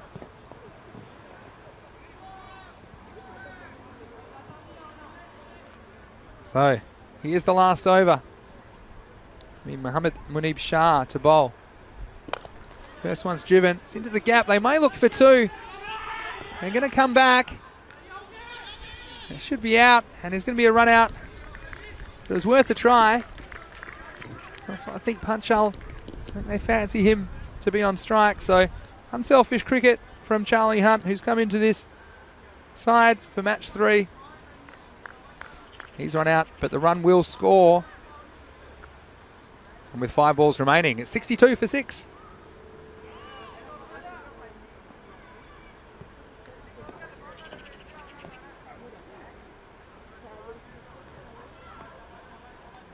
So we see that Zedman saying Simpkins family is not happy. Well, they might be happy if they can pull something out in the field. Again, this game's very much alive. I don't care what the score is. Next one's a swing and a miss. Again, same batsman falling for that trick. Trying to hit across the line when the bounce isn't quite there in this surface. Jamie Bundy's pretty confident of Menage's chances, but I tell you what, when it's all on the line, it's a different feeling with as a batsman. Heart will be beating out of their chest. This is short and hit away nicely. So a beautiful shot that time by Panchal. It was just a little bit shorter and he waited on it. We've seen batsmen through their shots a bit early on occasions, but this one was a bit straighter as well. Got into his arc. Swung that away. An important boundary. So up to 66. 3 balls remaining. All the 6s. 66 for 6. Panchal has hit this well and he's hit it straight. It'll take some catching. It won't be caught. So another boundary, and Ravi Panchal with consecutive boundaries lifts them up into the 70s. He's giving his team something to bowl at. It would be an amazing performance if they were to defend this, but at least he's giving them a chance. And with 70 on the board, we've seen scores like that defended successfully before. 2 balls remain. This time he goes again, and he goes the same way, and he gets the same result. 4 carreras más. 4 more runs. Lamonga Torrevieja and Panchal, well, batting with freedom in the last over. And hitting straight and hitting true. These are important runs. With the ball to go, the score's 74. Can he deliver the 80 they would be desperate for with a big blow on the last ball? Here's the last ball from Mohamed Munib Shah. He swings and misses.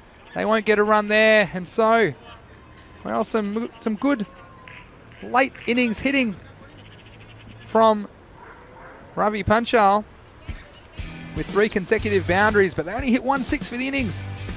And that may come back to hurt them at the end of the 10 overs. Lamonga Torrevieja winning the toss, selecting to bat. They scored 74 for 6. Going back and look at some of the highlights, you'd have to say for the most part the Menage bowling was pretty disciplined.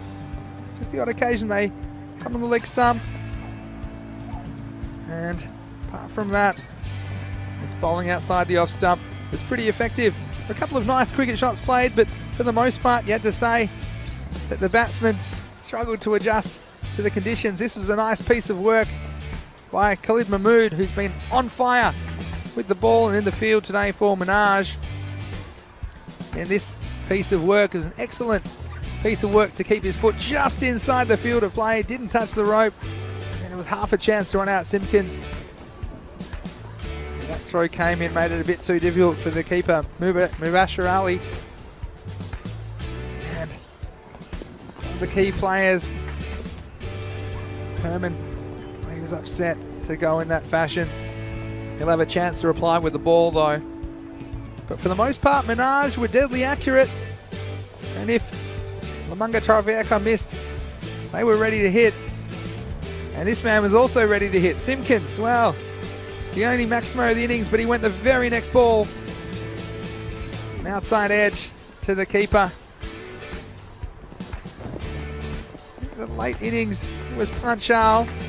And this is an important run because it kept him on strike. And he was able to get 3 valuable boundaries for Lamanga Taraviaka, which lifted them up into the 70s. Some good straight hitting. You see the difference there? Some of the fielding on the ground from Minaj, not quite of the standard that Lamanga Taraviaka have brought so far in these playoff matches. So, well, it's a lowish target, but I'm telling you what, it's going to be a little bit of a tricky target as well for Minaj, especially if they don't get the start that they want. You can see the batting card. Simpkins with 20, the highest scorer. Hennessy with 16 and Panchal 15 not out at the end. The only other players to hit double figures.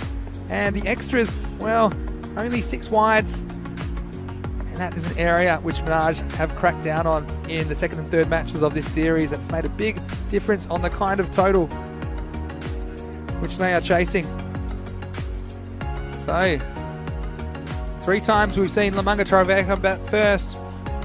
They've made 95, 84 and 74. A lot of that is to do with the extra runs being given away in the first match. Of course, the 5 penalty runs as well for the slow over 8 with the ball. Well, Khalid Mahmood only conceding 5 runs. Javed only conceding 9, so he tightened his act up. Single wickets to those 2 bowlers, as well as wickets for Zakaullah, Mohammad Munib Shah, who did go for those 3 boundaries in the last over, which just lifted Lamanga Taraviaka from the 60s into the 70s, and that could be significant in the overall complexion of this game. What do you think, guys? Let us know in the chat if you think LMT can defend this total. I'm telling you what, though, they've come a long way for this game, and they will be desperate. They will be fighting for every single run. And if they can get a couple of wickets early, I think we could have ourselves quite the contest. It's been a great morning of cricket as we head into the afternoon on Super Sunday. Don't forget, we still have 2 matches after this. ECS rescheduled matches. The final match under lights tonight, beginning at 5:30 p.m. GMT, which is 6:30 Central Europe. It's 11 p.m. in India. That's Vinny Sandhu here, Mr. Maximo, for the European Cricket Network, saying it all comes down to this. There's 10 overs that'll decide who will represent Spain at the European Cricket League this year. See you in a few minutes for the chase. Until then, you're watching the European Cricket Network.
Welcome back to Barcelona, Spain. It's Vinny Sandu here for the European Cricket Network, and we are at the business end of the competition in this 3-match series between La Manga Torrevieja Cricket Club and Menage Cricket Club.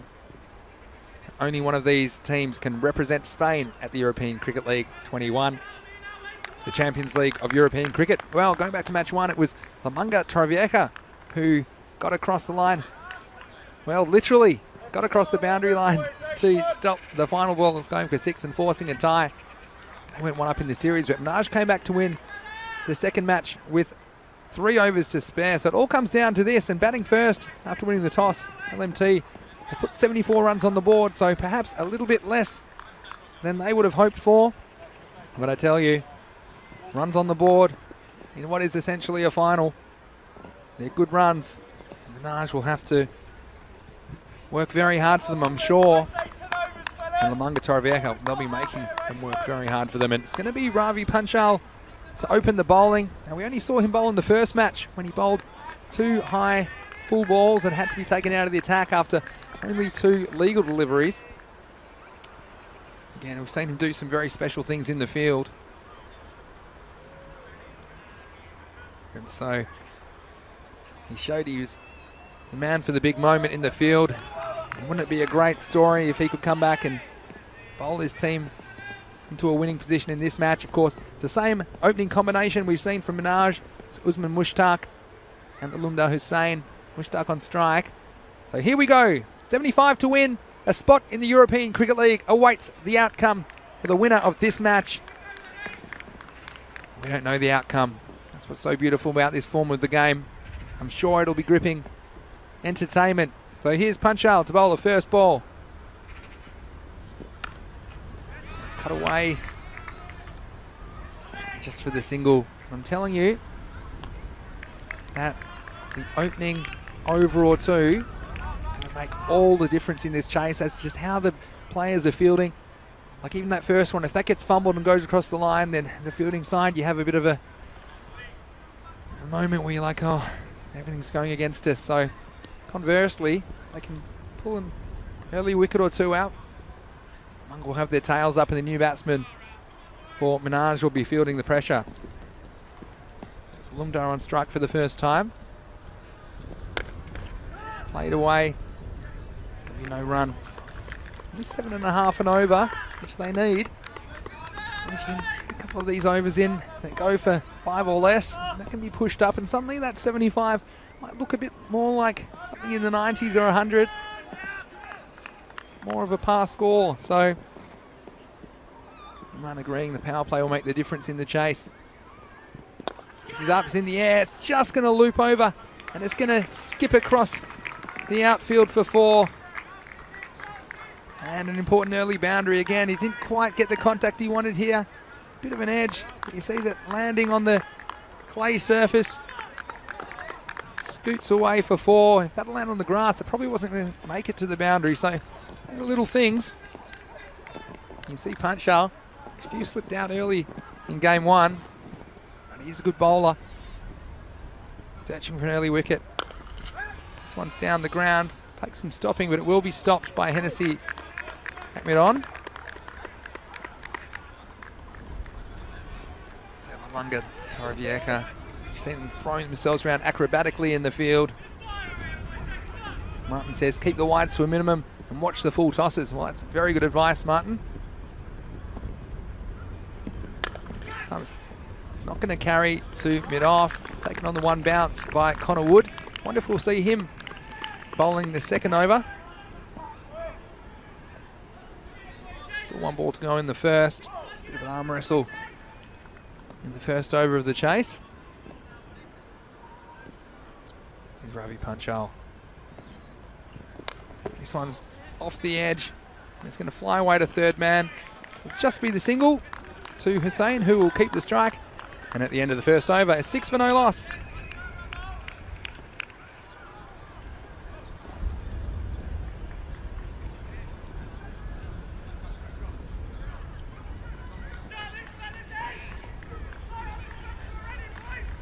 We've got some good comments coming in as usual on our YouTube chat, ECN European Cricket Network. might be watching on fan code in India. In fact, it's not going to be Connor Wood just yet.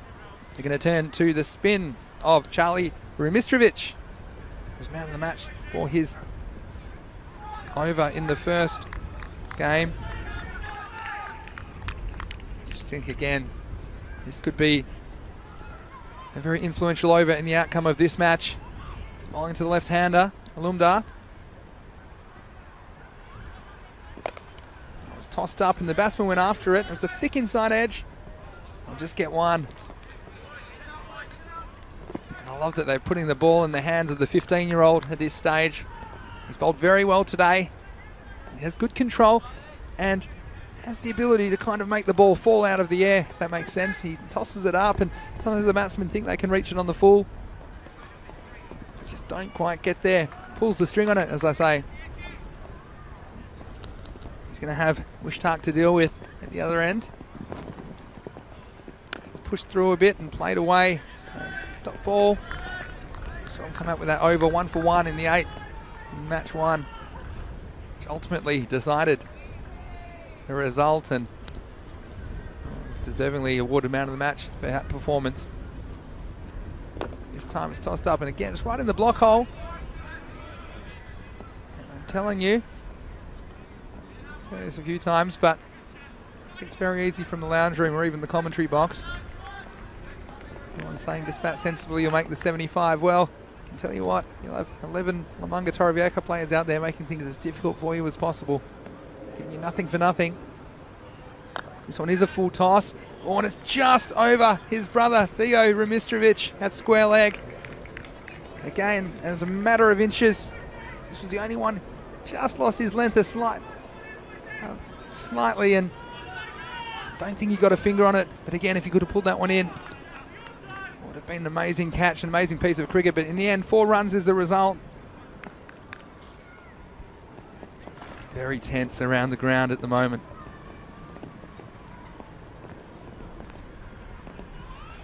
Well, this time, it's hit him on the pad. It's a full toss and he's given. And Alumdar, well, another LBW. And he'll be disappointed to get out to a ball like this. But again, Rumistrovic can be deceptive. Even though it was a full ball, it just dropped enough. And that, to me, looked dead in front, hitting in line. And you've got to assume, as an umpire, that it's going to pitch and go straight on. And Alumdar, well, he's trying the old waving the bat at the umpire, but he was having none of it. A very good decision and an important early wicket for Lamanga Torrevieja. And that's what they need to do. Keep taking wickets and getting new batsmen out there. They'll be fighting very hard. ECN mentioning this kid has a nice action. Yeah, absolutely. He's a clever bowler as well. And you think he's only 15 years of age. What a bright future he has ahead of him. And so trying to create a future for European cricket that is bright as well. A system for him to go into where he can play a lot of high-level cricket and get the coaching and support he needs. And an important wicket. He's come up with the goods again for Lamanga Torrevieja. He'll bring Mohammad Riaz to the crease. Have 1 ball to contend with. And this is the second over. It's a good one. And I tell you what, there could be a bit of trouble here if he picks it up. Oh, he made the stop. And the batsmen, they were a bit confused as to what was happening with the running between the wickets. If you watch this, the striker thought he got it past Charlie. And the non-striker, well, he had a long way to go, but he just couldn't find the handle at the critical moment. Regardless, that was a very good over. 7 off it and a wicket. And at the end of 2, it's 13 for 1. We'll look at the equation now. 62 off 48 balls. And these 2 at the crease very capable, but it's a pressure situation, and pressure does funny things to people, I'm telling you. Keanu saying that Charlie reminds him of Noor Ahmed. The Melbourne Renegades in the BBL. Yep, that's a nice little comparison, I think. Very young. And a lot of potential. Ian Willis says, great bowling, well bowled. Here's Connor Wood to bowl the third. Swing and a miss to start. There's good wicket keeping from Algie behind the stumps as well, putting the pressure on the batsman, letting him get comfortable. I can tell you as a keeper, I noticed that when I was keeping up to the stumps, often pushes the batsman back in their crease. You get a lot more LBWs. The risk is, well, it's a difficult difficult to handle the ones down the leg side, so would love to be accurate. And nice work by the keeper, and that's 2 dots, and that's what pressure can do now. 62 or 46, and you just watch this rate creep up if there's no boundaries. A score of 74 is going to play a lot bigger, and this is the difference. Some sharp work by the keeper, and the fielders diving around and saving everything they can if they don't give away any unnecessary extras. What do you think, guys? One of the beauties of watching cricket on the European Cricket Network, you can give us your opinion in the YouTube chat. Let us know your questions and comments. But this one, wow, it's driven firmly. It's just going to pierce the field. And it's a nice shot from Mohammad Riaz. He missed out in the first 2, but this time made no mistake. It was an uppish stroke. And Simpkins, I thought for a second he was in the game at short cover, but it was wide of him. Ran away all the way to the boundary for 4 runs. A welcome boundary for Minaj. See how Wood can respond. Comes in the air and he's dropped. And it'll just be 1, I think, in the end. It looked like Theo Rumistrovic at point, and it went quickly to him at point. Almost too quick for the camera.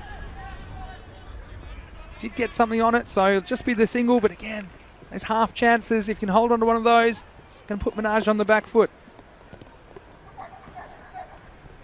This time he goes up and over, he gets a thick edge.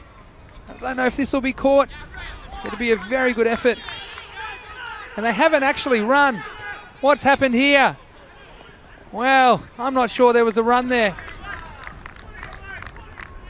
Have to wait on the call.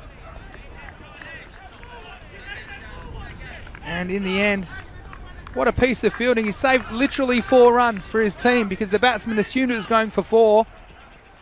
And they didn't get a run at all. You see they were chatting to each other, but then they had to return to their own end, so no run was scored.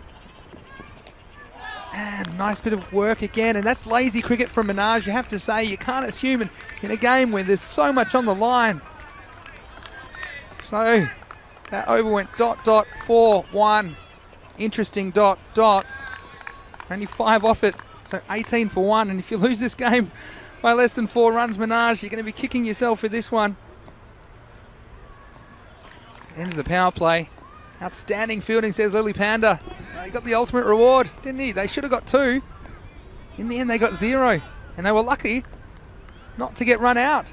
We saw a similar situation, Australia versus Pakistan in the UAE a year or 2 ago, where we were having a little conference about it. It turns out the ball never left the field to play and there was a run out. So, yeah, it's just lazy cricket. And Ravi Panchal's going to bowl his second and final over here in the 4th. Let's have a look at this equation. I'm very tense in the box today.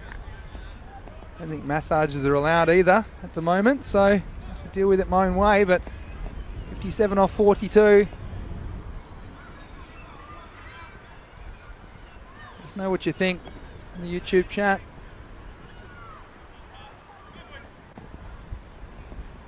Mohammad Riaz on strike to Ravi Panchal. It's a short cut away and he's caught, and that's the end of Riaz. And this time he made no mistake. Short outside the off stump from Panchal, and cutting away was Riaz, and Theo Rumistrovic holds on to the catch. It might have been a slight juggle, but he was perfectly positioned. And, well, he might have let one slip, but he made no mistake on that occasion. And I'm telling you, runs on the board in finals, they're always good runs, especially when they're backed up with good fielding. And that was a nice bit of work by the youngster. And Panchal, well, he's coming back for LMT. And that's going to bring Jafar Iqbal to the crease, and he's batted pretty well as well today.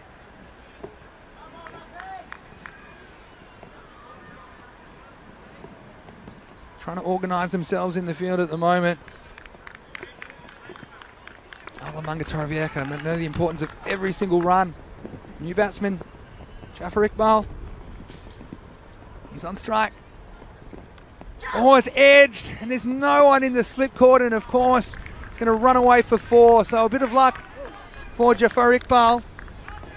It's just out of the reach of the keeper as well. You see here on the replay, thick edge, probably straight to a first slip or between first and second.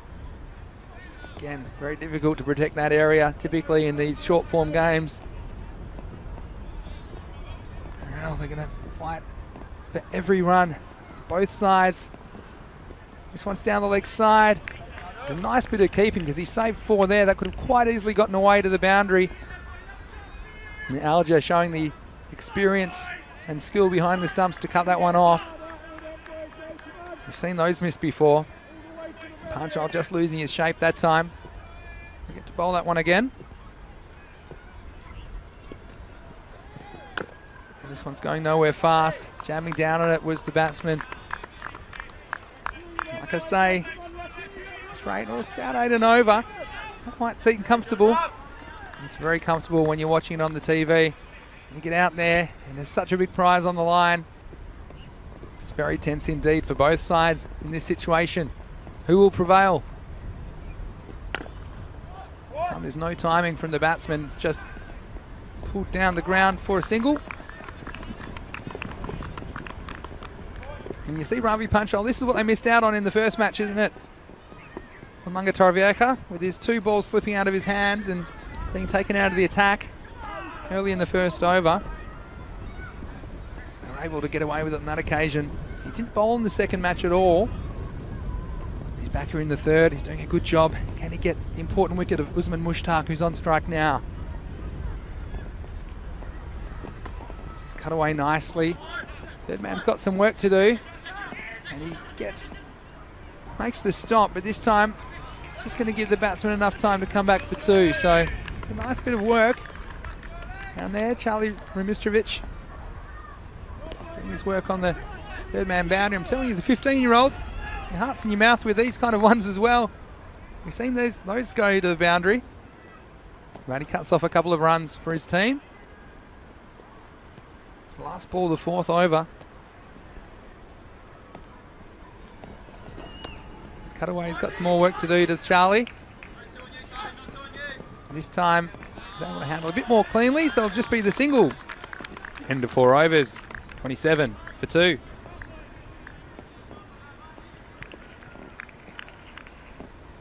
Well, you can see why both teams are tense, and why wouldn't they be with such a big prize on the line? European Cricket League 21 is on the way, starting May 31. One of these teams will be playing in the first week, beginning May 31. And they'll have the honour of representing Spain in their group, Group A. They'll play 8 preliminary matches and then finals, depending on their performance. Also a chance to go through to finals week in the 4th week of that tournament. Goes all the way through June to June 25. The action will be right here on the European Cricket Network. And here we go. We're going to have Theo Remistrovic bowling the next over. This is well bowled and well fielded. Simpkins gobbling that one up at cover. No chance of a run. So I like the energy about Theo Remistrovic. We saw him took a very good catch. He bustles through. He's quick to get back to his mark. The busy player. Bowls now. It's short and it's cut away. And a bit of work to do for the man on the deep point boundary. They'll get 1. That's all they'll get. And Usman Mushtaq, well, he was keen to get back for a second, but Jafar Iqbal, he was just jogging through. Just the single. So a good piece of work, and they're defending every run they can at the moment. The equation. Oh, it's getting up there, isn't it? Just slowly creeping. Still Minaj well in control if they don't lose wickets, if they keep scoring an acceptable rate. Here's Theo Remistrovic. This one's hit back towards him. He can't get down in time. It'll just be the single. Hennessy will clean up. You can see the intensity and the enthusiasm of LMT. They're up and about, defending every run they can. 46 off 33. Can Theo get the big wicket and bring a new batsman to the crease? Coming in now for Lamanga Torvieka. Oh, it's up in the air. It's not going to carry.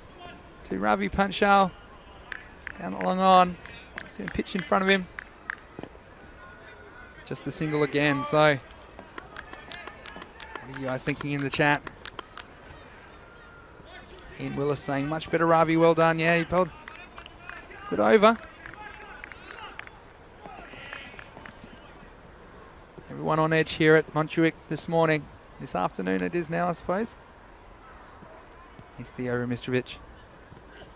Full toss. And it's going to go away. All the way. Straight. Maximo. 6 runs. And Minaj.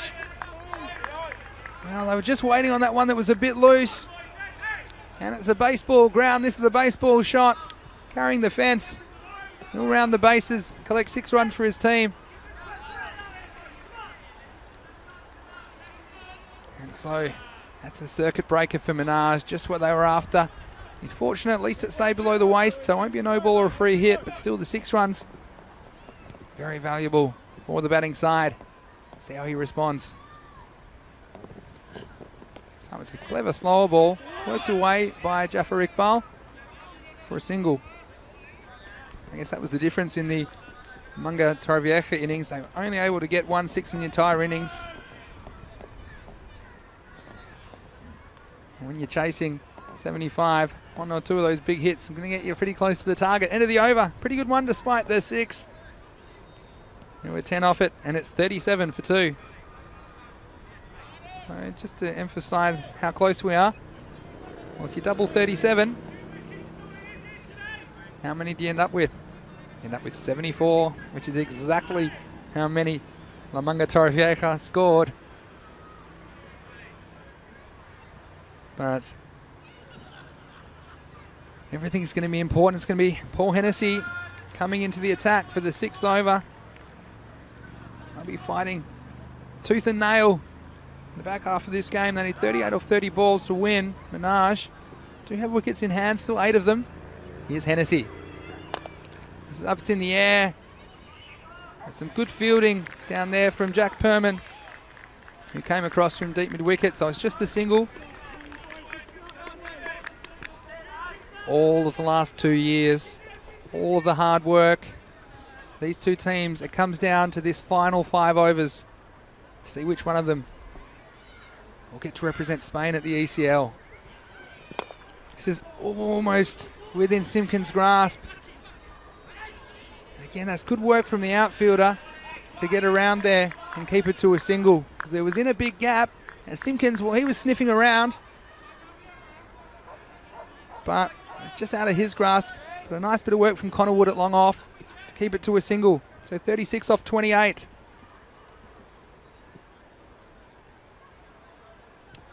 It's Hennessy. This one's turned away. There's no run. They're just beating the bat. And we've seen that a few times. The ball's on the pads.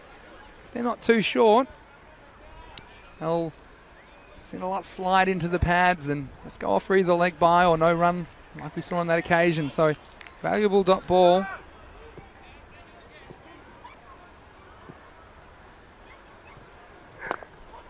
This one's just bunted away. It'll just be the single again. It's clever bowling by Hennessy. Just trying to go full and straight. And that's his go-to. We've only seen him really disappear when he hasn't got it right. He's gotten a little bit short and given the batsman some length to work with. But when he's full and straight, it's pretty hard to get away. He's satisfied with singles or dots. It's full and straight. It's pulled away. Flicked away. And it's going to go all the way for 4 runs. So that one just losing his line slightly on the leg stump, and the batsman able to get his hands through it. It wasn't really that far leg stump, so the batsman taking a bit of a risk. One probably more off middle and off, but regardless, the 4 runs will count for Minaj. That boundary and oval just steady them with the rate required, between 7 and 8 at the moment. We'll get them most of the way there. This one is well taken behind the stumps. And so a top ball to finish the over. Well, going down to the wire. End of the over. After 6, it's 44 for 2. In the equation, 31 required off the last 24 balls. You just wonder, yeah, I think it is going to be Perman to come into the attack. He's still got 2 overs up his sleeve. How well he bowls could determine the result of this match, because he is capable of the wicket-taking delivery. Also, anytime a leg spinner bowling over the wrist, there's always the risk of the odd loose delivery or full toss. He's going to bowl to Jafar Iqbal. 7th over. This is well pitched. It's hit through the leg side. The chase is on. Again, a nice bit of fielding. Slight fumble, but making the ground was what it was all about. And it's just the single. So can they prevent a boundary this over? That'll really ramp up the pressure on Minaj.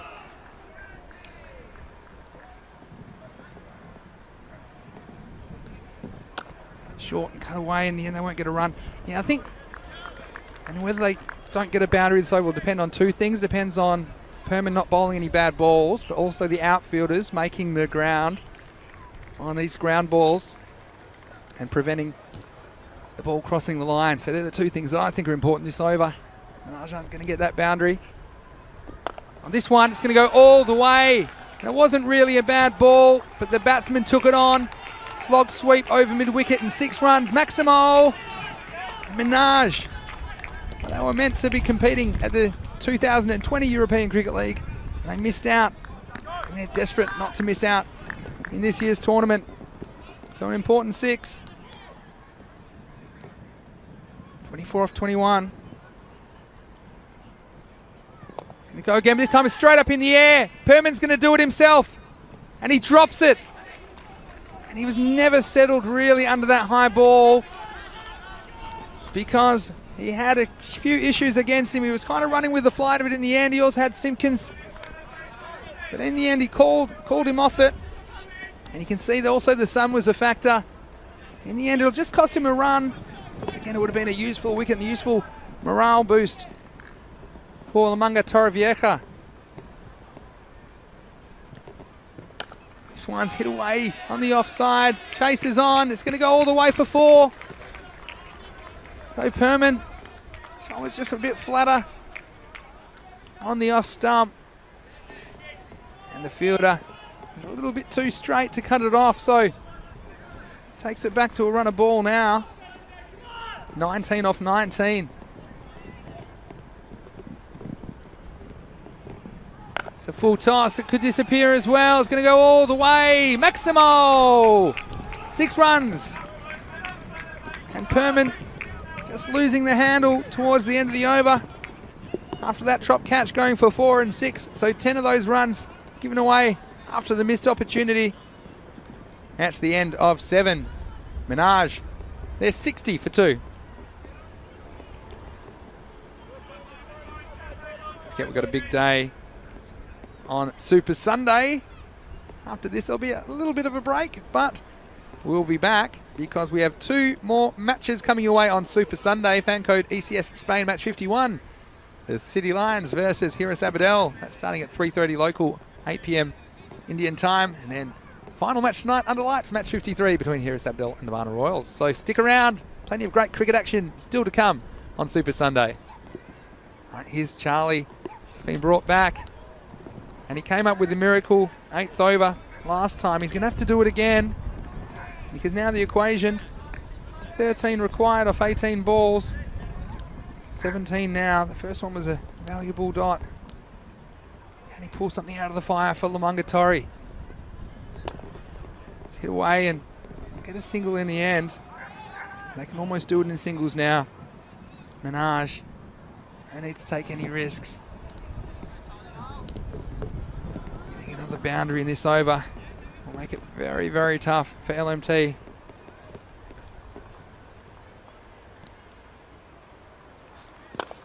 This is hit firmly down the ground. The chase is on. And a nice bit of fielding by Ravi Panchal. He's been outstanding in that position today. Just to get the single in the end. So 11 off 15, the equation. Again, if you're Lamanga Torrevieja, you just need to take the game as deep as possible. If you can take it to a last over. Take it to a last over. Just keeps you in the game longer. Anything can happen. This time he goes for the big shot. doesn't connect. By the same token, you have a new batsman or two coming out at this stage, even if it's a run of ball. It's not going to be easy for the new bats. We've seen it all day. Batsmen struggling to adjust to the pace of this pitch. 11 of 14. It's going to go for it. It's in the gap. And it's going to go all the way. 6 runs. Maximo! And Minaj, they're inside of the target, requiring only a further 5 runs to qualify for the European Cricket League. They were meant to participate in the 2020 edition, and the pandemic forced them to have to wait for another opportunity to qualify. So here we are. Only 5 required. 13 balls remain. Rumistrovic, what can he deliver? Trying again for the big shot, but in the end it'll just be the single. So the 6 influential. Again, taking the risk. And the spin bowlers from Lamungatari, again, not easy. Don't have a lot of matches under their belt. Such a fine margin of error, isn't it? And they finished the over 71 for 2. Only 5 required. Need a miracle over now. But if anyone can deliver it, this man, Connor Wood, has been very good.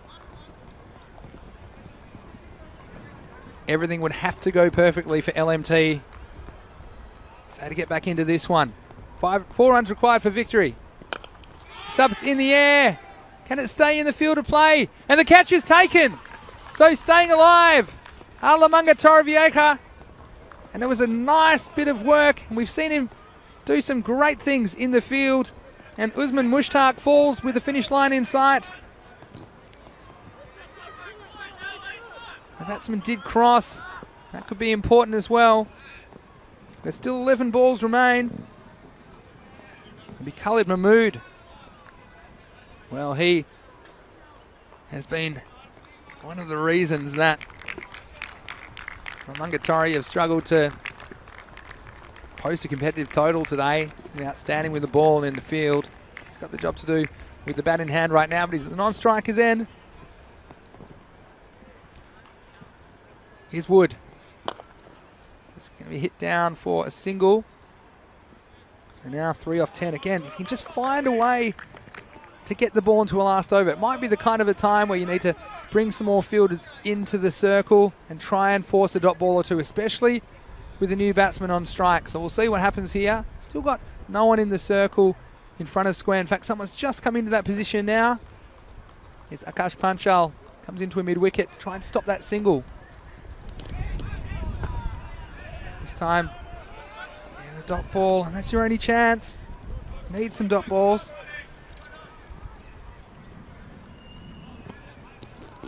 Just force some dots here, at least put some pressure into that last over. Martin Gould says, golden hands. Here's Connor Wood. This one's in the air. If this goes all the way, it's going to be game over. And congratulations to Minaj. They are the qualifiers from Spain for the European Cricket League this year. They had their opportunity taken from them unfairly last year due to the pandemic. But they've earned the right to be here today. And after losing the first match, they've recovered to win games 2 and 3. And it's Minaj that will represent Spain at ECL 21 beginning on the 31st of May. And the batsman there will be very, very happy with that result. And that man, Khalid Mahmood, he's a big reason that they got themselves in a winning position in games 2 and 3. Jafar Iqbal as well. Well, we saw him with the bat today, delivering for Minaj. You have to say credit to Lamanga Torrevieja Cricket Club. They'd be sorely disappointed to not be there at ECL 21. It was a big effort from them, and they were fighting tooth and nail. It wasn't easy for them to come out here, and especially with the bat, you saw they struggled at times, or most of the time, to deal with this surface at the Montjuic Olympic Ground. But with their bowling and the fielding, I think it's a great sign for cricket in Spain. See that kind of enthusiasm for the game. Fortunately, they weren't quite able to get the job done today in the end. Also an outstanding piece of fielding on the backward point boundary there. The batsman not even getting one run in the end. Expected was going for 4. And that excellent catch by Theo Remitrovic kept them in the game, but Amunga, well, they needed everything to go right for them if they were to defend this total of 74.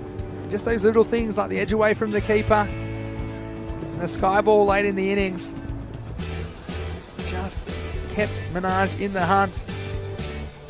Ultimately, they got past the total with 8 balls to spare. 76-74, and this was the over by Perman. Well, had a day with a bat that he'd like to forget, scoring only 3, 1 and a duck in the 3 matches, and he was a big key for them with the bat. It's not able to adjust the conditions, and this is the other story for me today. Charlie Remitrovic, his performance as a 15-year-old, dealing with the pressure. He'll be very proud of the way that he bowled. And we're setting the table in European cricket for a bright future for all the young talent like him and so many other young players we've seen across the European Cricket Series that we played, and of course the European Cricket League, which is coming up. So congratulations to Minaj. They win the series 2-1, and they've earned the right to represent their nation and their club at the European Cricket League this year. Stay tuned, guys. We'll have a short presentation coming up, and then don't forget we have the next match, which is the rescheduled ECS match 51, beginning at 2:30 p.m. GMT, which is 3:30 in Central Europe, and it's 8 p.m. in India. So stay tuned, guys. There's plenty more cricket today coming up on Super Sunday. It's Vinny Sandhu here, Mr. Maximo for the European Cricket Network. See you shortly.